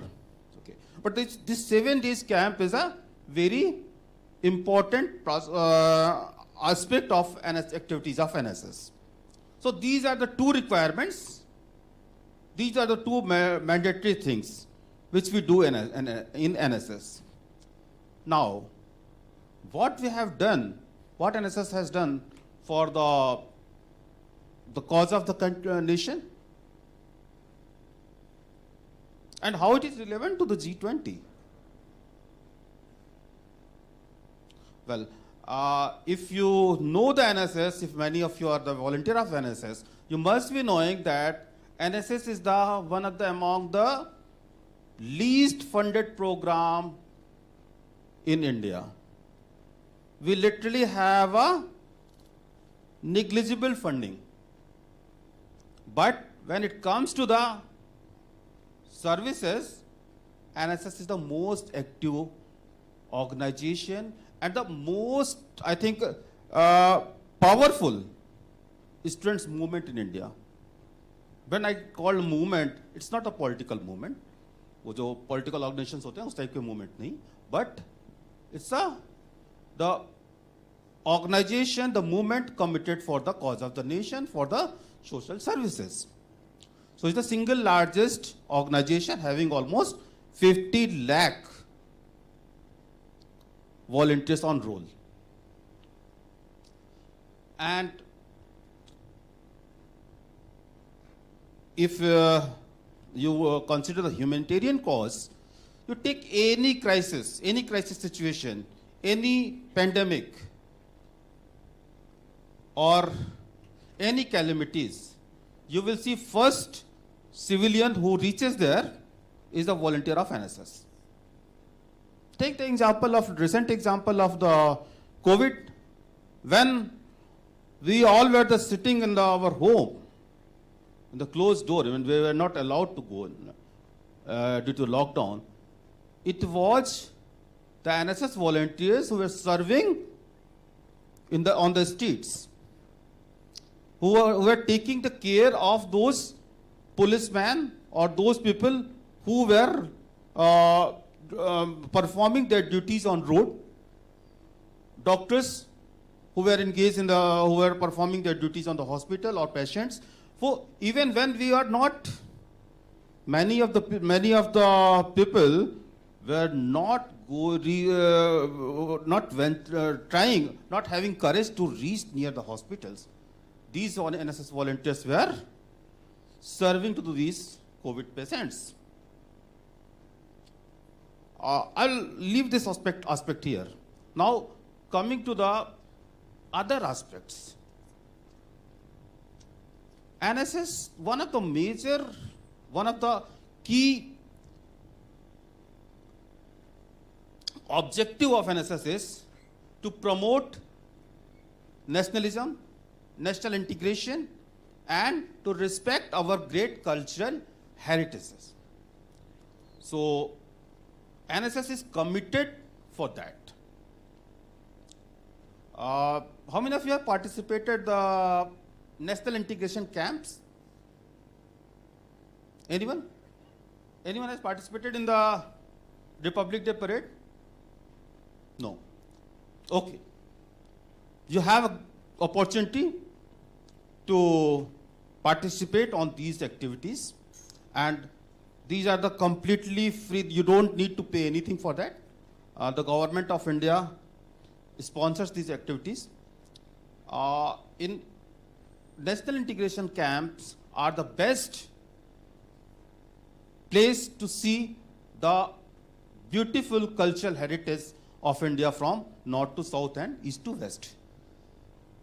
In NSS camps, volunteers get opportunity to interact each other's culture, because in each NIC there is a representation of at least 10 states. So you learn all the cultural aspects of each other's nation. Yeah, I know. I have very few minutes unless I get some sleep, okay? So for NIC and Republic Day parades, you will see the culture of each others, you will interact with each others. And what is the basically the day-to-day activities of all 7 days camps, be it rural camp or NIC or Republic Day parades camp, everywhere what you see, the promotion of Indian cultural heritages, Indian values from morning to evening. The morning begins with the regular practice of yoga, and it's not from 2014 when the yoga United Nations declared International Day of Yoga, but it was since at least since I am involved in NSS since last 25 years. So our morning begins with the regular practice of yoga. Then we go to learn to see the activities of the rural areas, rural households. We interact with the people. In the afternoon, after lunch, we organize some lectures, and lectures not from very prominent scholars. Just we listen the ideas of the local people, how they think, what they think about India, what is our ancient texts, what the oral history they have in fact. अब उनसे हम पूरे वेदों की कहानी तो हम नहीं सुन सकते हैं, उनसे उनको एक्सपेक्ट कर सकते हैं, but what is it, how they perceive the ancient texts. Then in the evening, every evening is dedicated for some cultural activities, and we all enjoy the delicious foods cooked together. So these are some of the perspective what I wanted to share with you people regarding NSS and how it is connected to the entire G20 and Y20 event. Well, when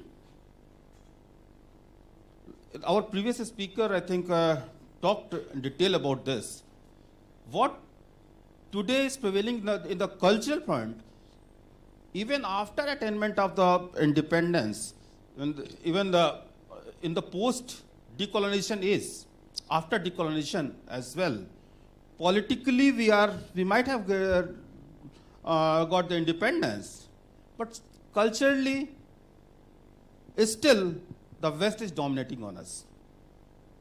Somehow we have impression that the Western culture is superior than our culture. हम में से सभी लोगों के साथ होता है, जो अंग्रेजी बोलता है तो उसका ज़्यादा इम्प्रेशन पड़ता है ना?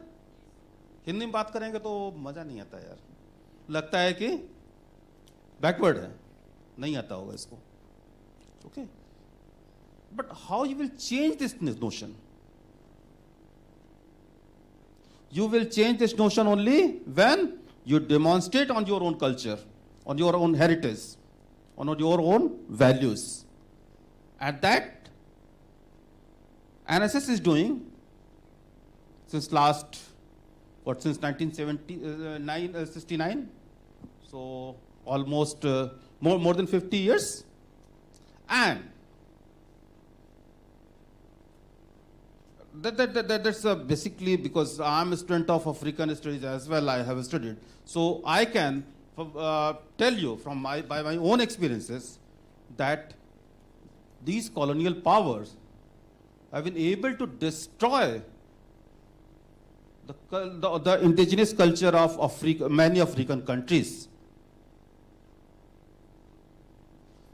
They are not aware of their own original language, their original belief system, their cuisines, their clothing patterns.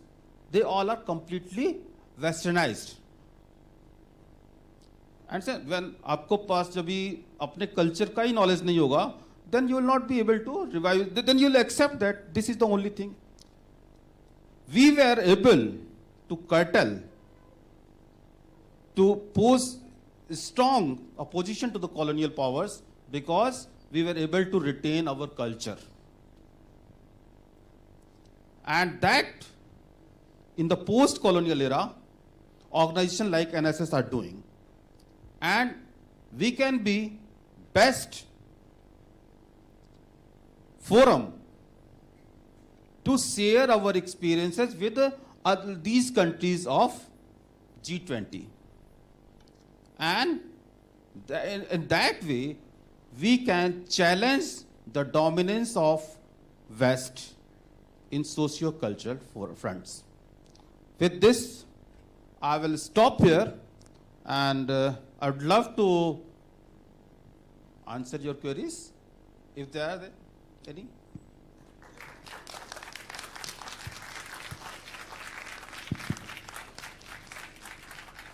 Good afternoon, sir. I wanted to ask how NSS help youth in developing their character and personality. Well, one of the objective of NSS is to learn community leadership. And if you go in the village areas, you see how these people are, you learn in fact, how the people live together and how the people are self-reliant, self-sufficient. So you learn these skills by living in a community, by living in a group of the people, and by having your own set of pride due to having a proper understanding of your original past, original history. Okay, and you can see, I mean, although we don't claim anything for out of NSS what you get, but what is the value of the NSS certificate? You can ask those who are having that certificate. Okay, so I think that is the recognition of the skills you learn being a volunteer of this organization. Thank you.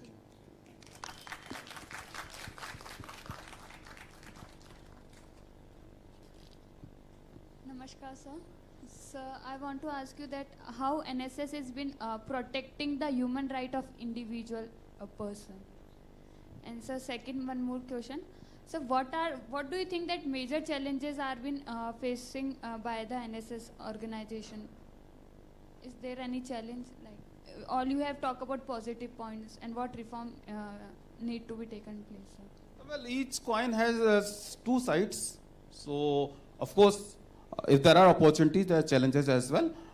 First of all, regarding the human rights, yeah, we observed the 10th December in most of the units of NSS observes the Human Rights Day. And we also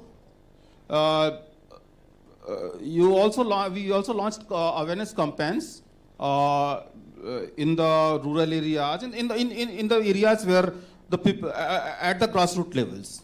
So in that way, we make awareness programs about the human rights.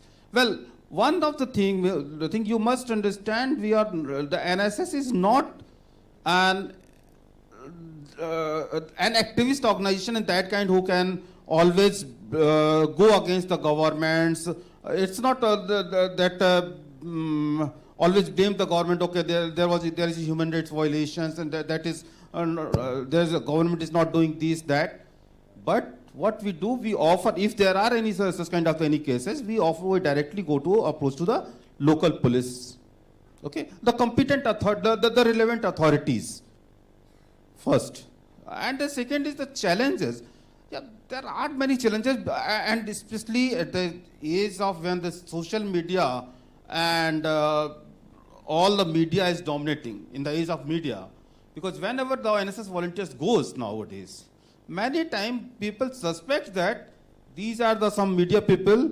They may make some videos.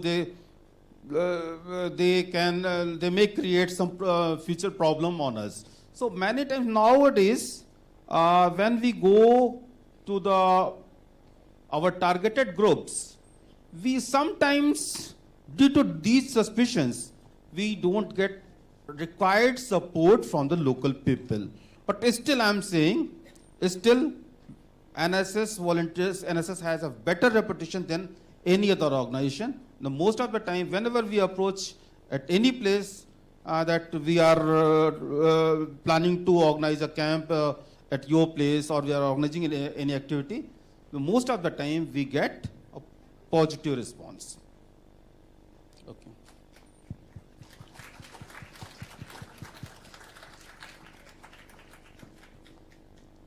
Anyone else? Okay, so it's 3:48. I have taken only 28 minutes more. 3:30 बजे तक आप लोगों को खत्म करना था ना?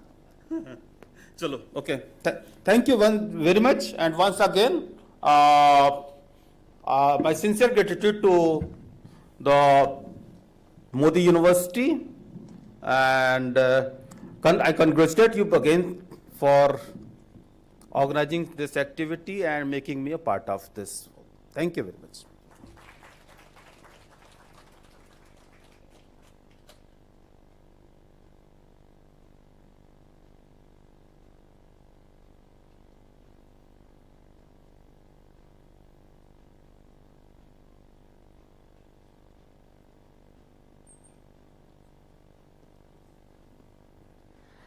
Thank you, sir.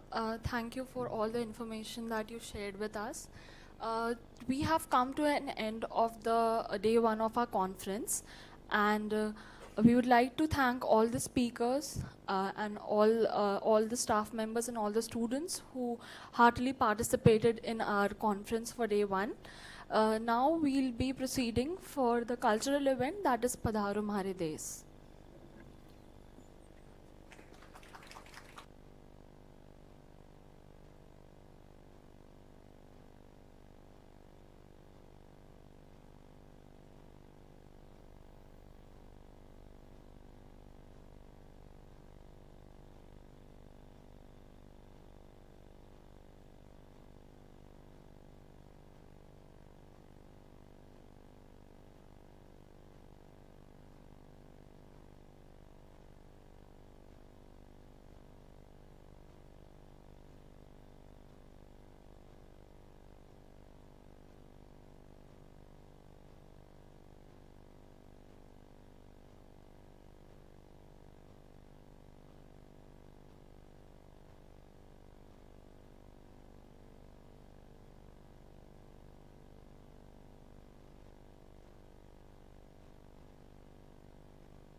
Vakratunda महाकाय सूर्यकोटि समप्रभ निर्विघ्नं कुरु मे देव सर्वकार्येषु सर्वदा.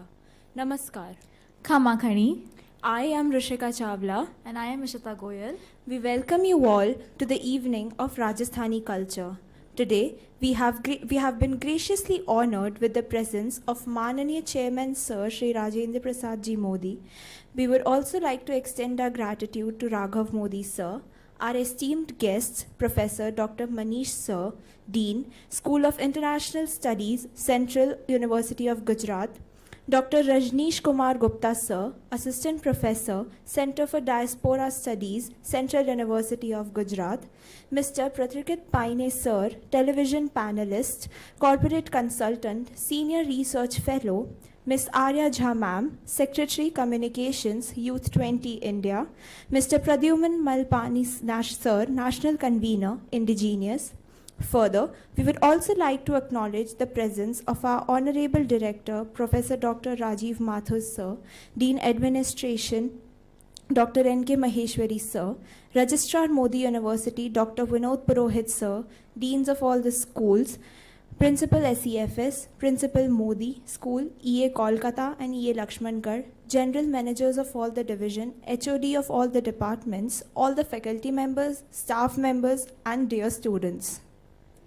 Saraswati Mahabhage Vidya Kamalochane Vidya Rupe Vishalakshmi Vidyam Dehi Namostate. Modi University values knowledge and creativity above all, and this vision of the university is clearly expressed in our Kulgeet. Thus, we would like to pay homage to these values through our Kulgeet.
Now, we would like to invite Pooja Shekhawat to narrate the story of one of the most interesting and memorable historical figure of Rajasthan, Maharana Pratap.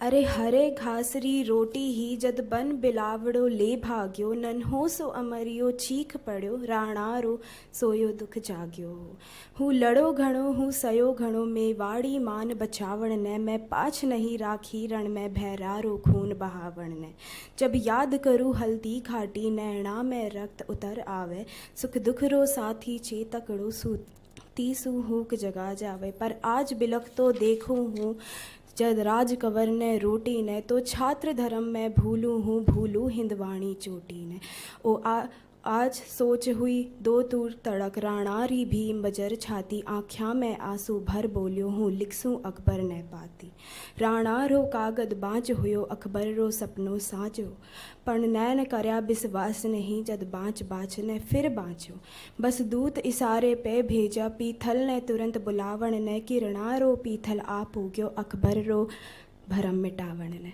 धन्यवाद।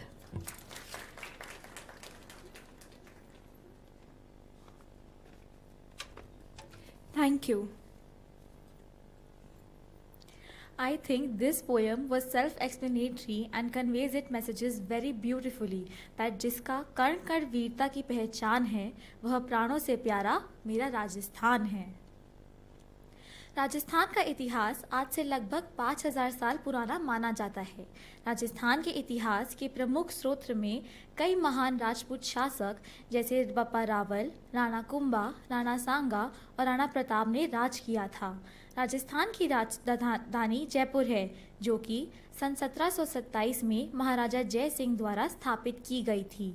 राजस्थान का सांस्कृतिक इतिहास दुनिया भर में मशहूर है। The foundation day of Rajasthan is celebrated every year on 30th मार्च। राजस्थान राज्य अपनी पारंपरिक और रंगीन कला के लिए जाना जाता है। राजस्थान की संस्कृति समृद्ध लोक संस्कृति है जिसे अक्सर राज्य का प्रतीक भी माना जाता है। राजस्थान की संस्कृति में विभिन्न समुदायों और शासकों का योगदान है। राजस्थान की संस्कृति में यहीं की खेती और लोकगीत बहुत प्रसिद्ध हैं। राजस्थान में कई ऐसे शहर हैं जिनके बारे में विदेश में भी चर्चे होते हैं। उनमें से कुछ शहर हैं जयपुर शहर या पिंक सिटी, जैसलमेर या सुनहरा शहर, जोधपुर शहर जिसे ब्लू सिटी भी कहा जाता है और उदयपुर जो कि झीलों का शहर भी कहा जाता है। जब तक संस्कृति है तब तक आस है, बिना संस्कृति मानवता का विनाश है।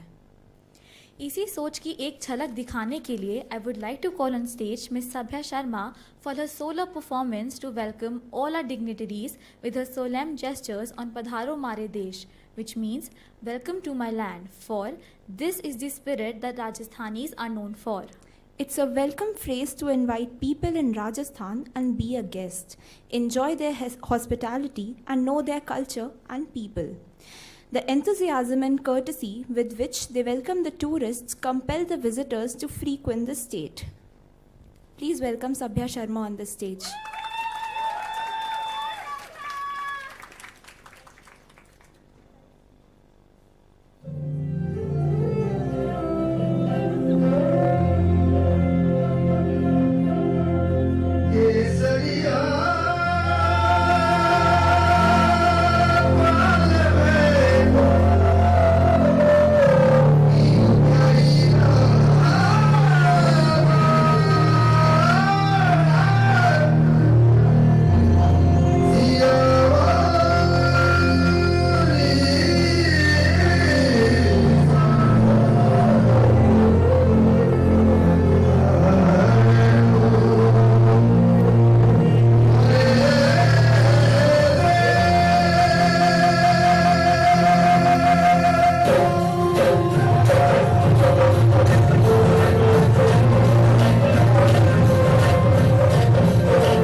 Wow, what a mesmerizing performance by Sabya. She made us enter the whimsical world of Rajasthan with such impeccable grace.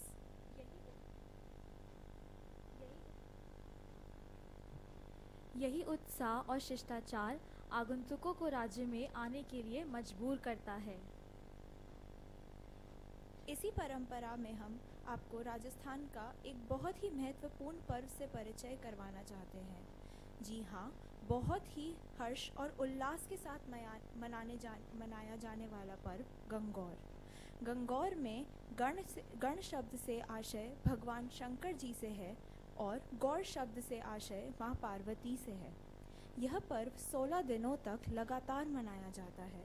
कुंवारी लड़कियां इस दिन गणगौर की पूजा कर मनपसंद वर की कामना करती हैं और शादीशुदा महिलाएं इस दिन गणगौर का व्रत रख अपने सुहाग की लंबी उम्र की कामना करती हैं। To celebrate the auspicious festival of Gangor and also to enjoy the melodies of this festival in its true colors, we would like to invite Pravesh on the stage.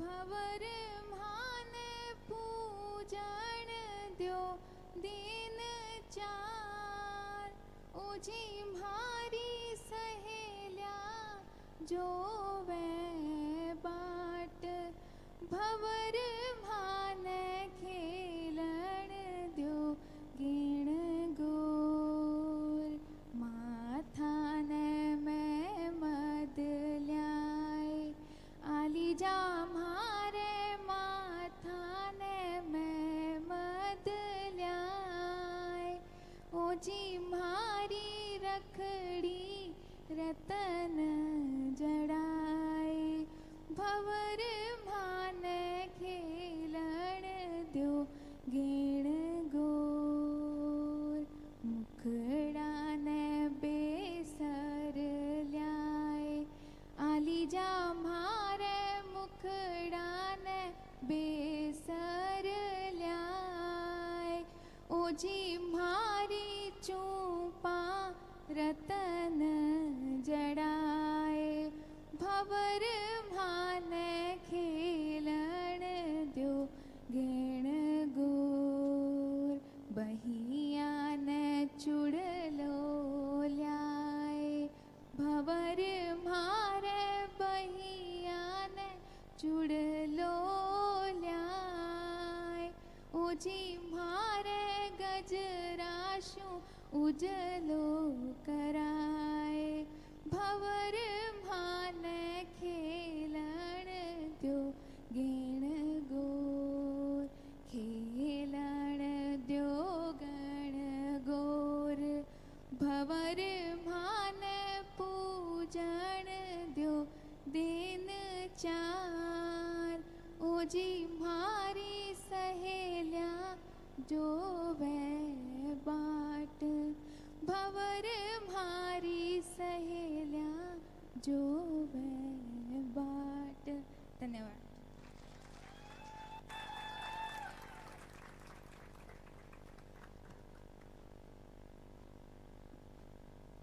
Those were some really lovely and delightful tunes by Pravesh. The melodies of this festival are the true colors. We would like to note that though Pravesh is from Punjab, her tunes and singing made her feel like a true Marwari. After relishing these mesmerizing melodies of Pravesh's song, we would like to call Miss Vijay Lakshmi on stage to give us a glimpse of Rajasthani's Lok Nritya. Please welcome her.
Thank you.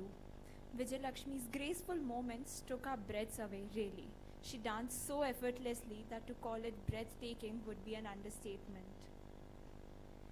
Since Rajasthan is well known for its cultural diversity and vibrant colors of Laharia and Bandhani, we would like to invite Pooja Shekhawat and her group on the stage to take us all to the voyage of this diversity through their group song on Satrangi Rajasthan, which comprises all the diversities of Rajasthan. It's a compilation of old Rajasthani songs. Satrangi means 7 colors, and this song is a combination of different songs from different areas in Rajasthan. It shows the unity and diversity of Rajasthani culture. Please give him a big hand of applause.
चम के चूंदड़ी बिन जा रहा रे चम चम चम के चूंदड़ी बिन जा रहा रे कोई थोड़ो तो कोई थोड़ो तो कोई थोड़ो तुम्हारे संग नाच रे बिन जा रहा रे कोई थोड़ो तुम्हारे संग नाच रे बिन जा रहा रे चम चम चम के चूंदड़ी बिन जा रहा रे चम चम चम के चूंदड़ी बिन जा रहा रे कोई थोड़ो तुम्हारे संग नाच रे बिन जा रहा रे कोई थोड़ो तुम्हारे संग नाच रे बिन जा रहा रे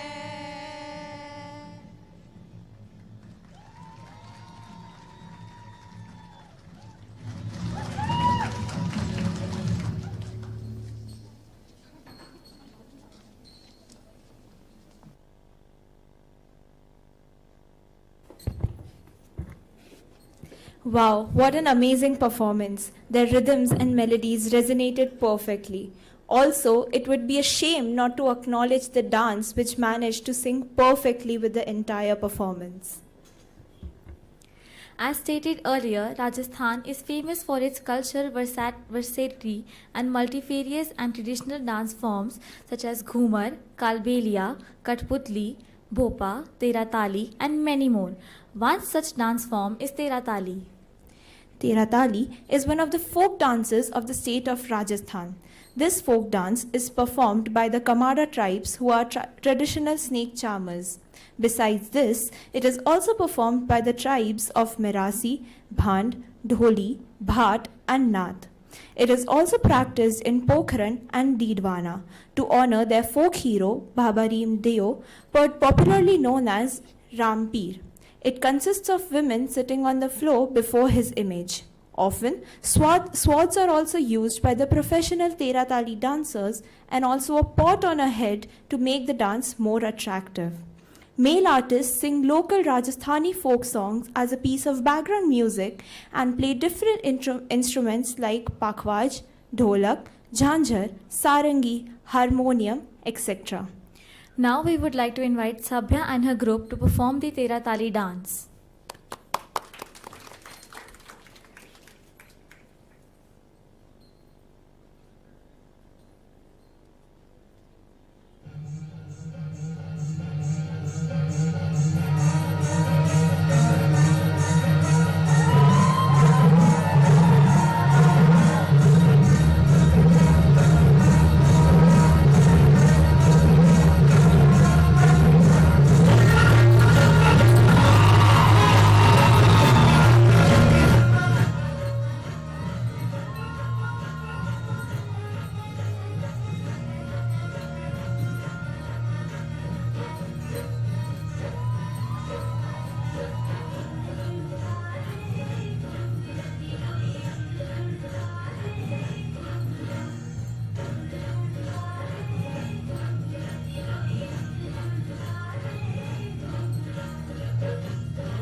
Wow, it was a heavenly and magical performance. The way they danced with those jhanjars was beyond mesmerizing, and we hope that the audience might have also experienced the divine beauty and enhancing spirit of this dance form. Taking a step ahead in the same direction, now we would like to invite Ms. Sonal and Ms. Riddhi for their beautiful dance performance where they are dancing to invite their guests. Please welcome Sonal and Riddhi on the stage.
Such a splendid and an engaging performance.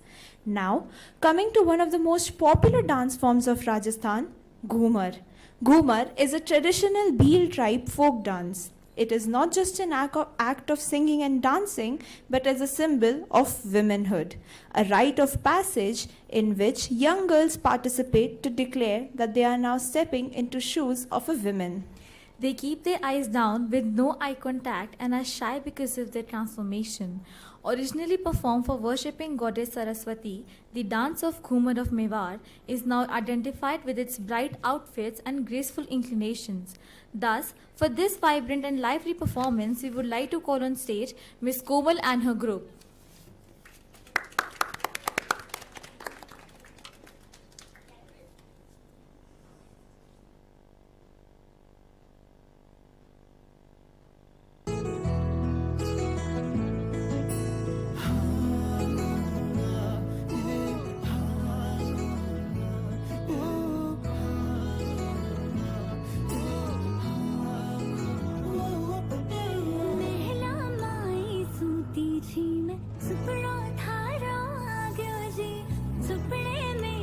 चांद सुमुखड़ो मनड़े म्हारे भाग्यो जी थारे सागे महिला में पायल छनकाती चालो सालो म्हारे महिला नीचे सा छरू खानी जैसा लगा लो हरियाणा थारे महिला नीचे सा छरू खानी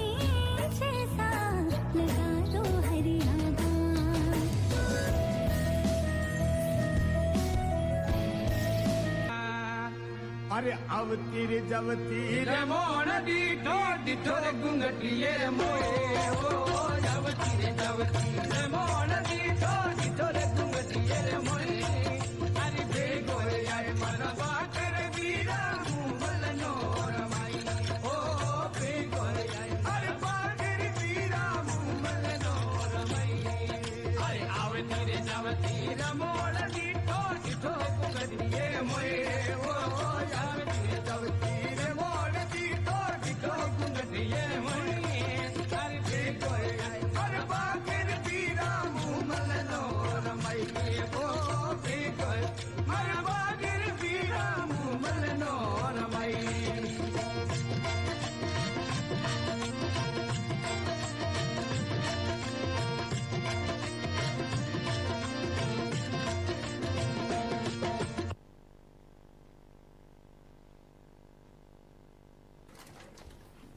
These girls, though shy, performed a truly glorious and gorgeous dance form. We couldn't take our eyes away. Thank you.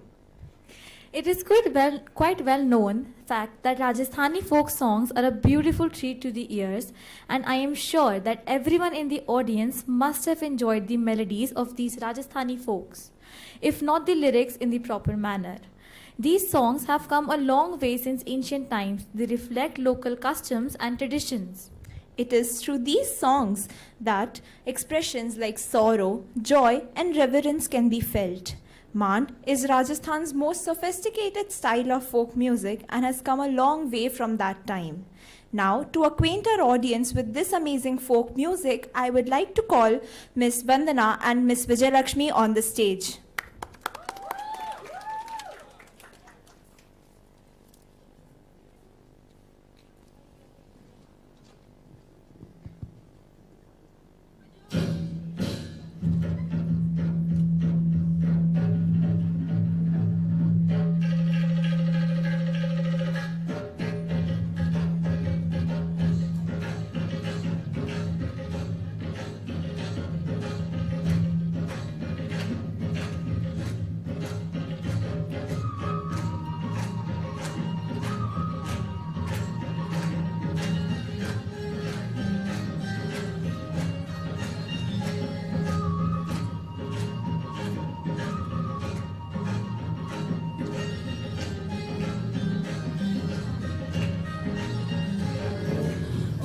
रंग दे रे मने ओ जू रंग दे और रंग देने मने ओ जू रंग दे मारा सासू जी के ताए को निया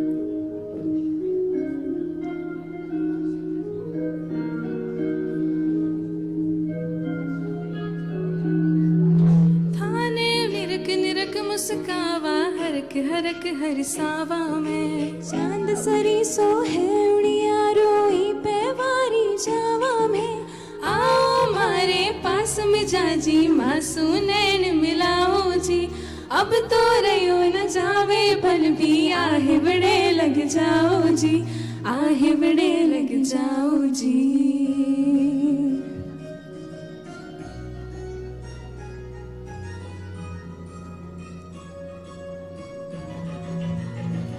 थाने का जड़ियों बना लियो मारे नैना मेरा मालियो राज झलका में बंद कर राखूनी ओ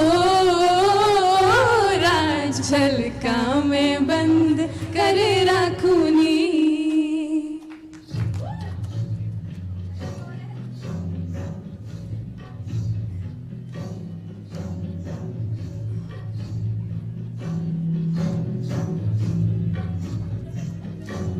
मारे हिवड़े में बह गई रे कटार रे मारे हिवड़े में बह गई रे कटार रे हाय कटार रे मोरिया छोरे बोलो रे रे ढलती रात माँ मोरिया छोरे बोलो रे रे ढलती रात माँ मारे हिवड़े में बह गई रे कटार रे हो कटार रे मोरनी बागा माँ बोले आधी रात माँ मोरनी बागा माँ बोले आधी रात माँ छनन छन चूड़ियाँ छनन छन चूड़ियाँ छनक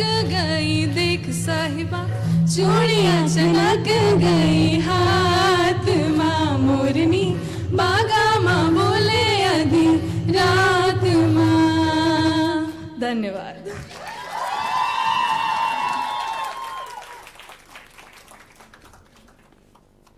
Thank you. With amazing power and control in their voices, these singers intoxicated us with their melodies. When we are talking about Rajasthani folk culture and we miss the Kalbelia dance form, it's beyond acceptable. The Kalbelia is a dance form that is associated with the Rajasthani tribe of the same name. The dance form consists of swirling, graceful movements that make this dance a treat to behold. The moments associated with the Kalbelia also make it India's one of most sensual forms of folk music. The Kalbelia dance is generally performed for any choice or celebration and is considered an integral part of the Kalbelia culture. Another unique aspect of the Kalbelia dance is that it is only performed by women while the men play the instruments and provide the music. Now, we would like to welcome the Banjara group of Miss Poonam Chaudhary for their dance performance.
Wow, the alacrity, the energy, the enthusiasm. One can truly see the passion these performers have for this art. Next up, Franklin D. Roosevelt once said, "We cannot build the future for our youth, but we can build the youth for the future."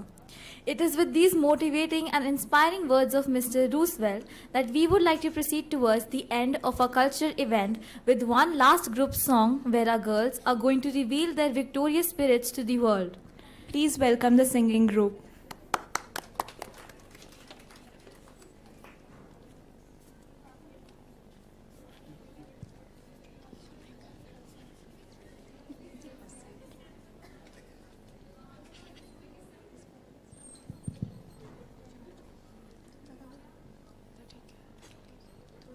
अगर तुझे डर लगे हाथ पकड़ मेरा इन्हीं अंधेरों से होगा कल सवेरा अगर तुझे डर लगे हाथ पकड़ मेरा इन्हीं अंधेरों से होगा कल सवेरा हाथ मिला कदम बढ़ा शुरू करें ये सिलसिला आज कोई आवाज उठा दुनिया को आदे दिखा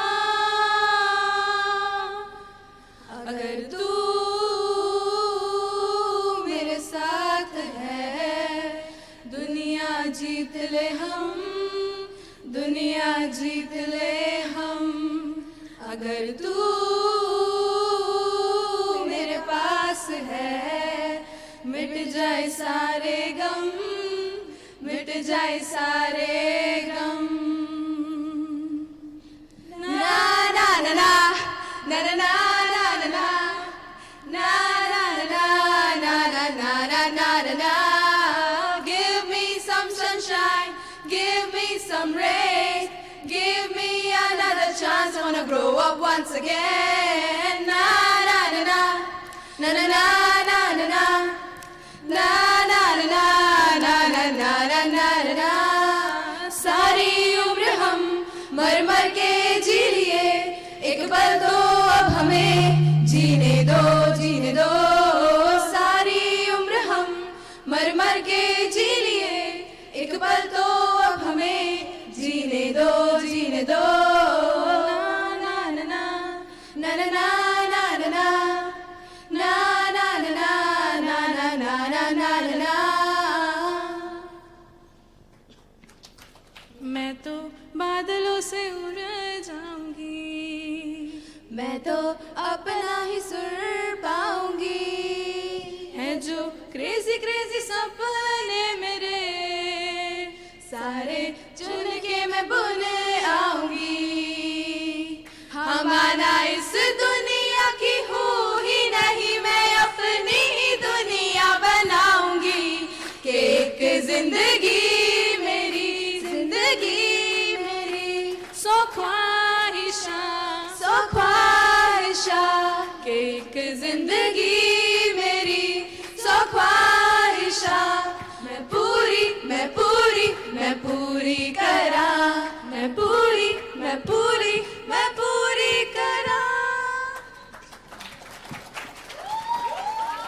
There's one more song left. इतनी सी हंसी इतनी सी खुशी, इतना सा टुकड़ा चांद का, ख्वाबों के तिनको से चल बनाए आशियां. इतनी सी हंसी इतनी सी खुशी, इतना सा टुकड़ा चांद का, ख्वाबों के तिनको से चल बनाए आशियां. Thank you.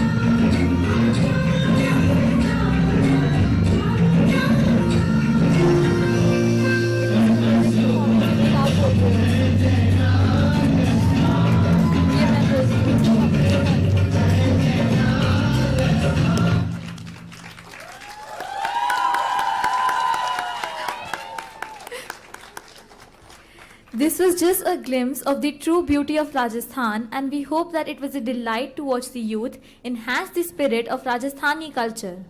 Now that this mesmerizing evening has come to an end, we would like to express our gratitude towards Professor Dr. Manish Sir, Dr. Rajneesh Kumar Gupta Sir, Mr. Pratikrit Paine Sir, Miss Arya Jha Ma'am, Mr. Pradyuman Malpani Sir, the Chairman Sir Rajendra Prasad Ji Modi, Raghav Modi Sir. Further, we would also like to acknowledge the support of the Honorable Director, Modi University, Professor Dr. Rajiv Mathur Sir, Dean Administration, N.K. Maheshwari Sir, Registrar Modi University, Dr. Vinod Purohit Sir, Deans of all schools, Principal SEFS, Principal Modi School, EA Kolkata and EA Lakshmangarh, General Managers of all divisions, HODs of all departments, all the faculty members, staff members, participants, teachers and the students for their encouragement and enthusiastic involvement in this cultural evening. Lastly, we would request you all to please stand up for the national anthem.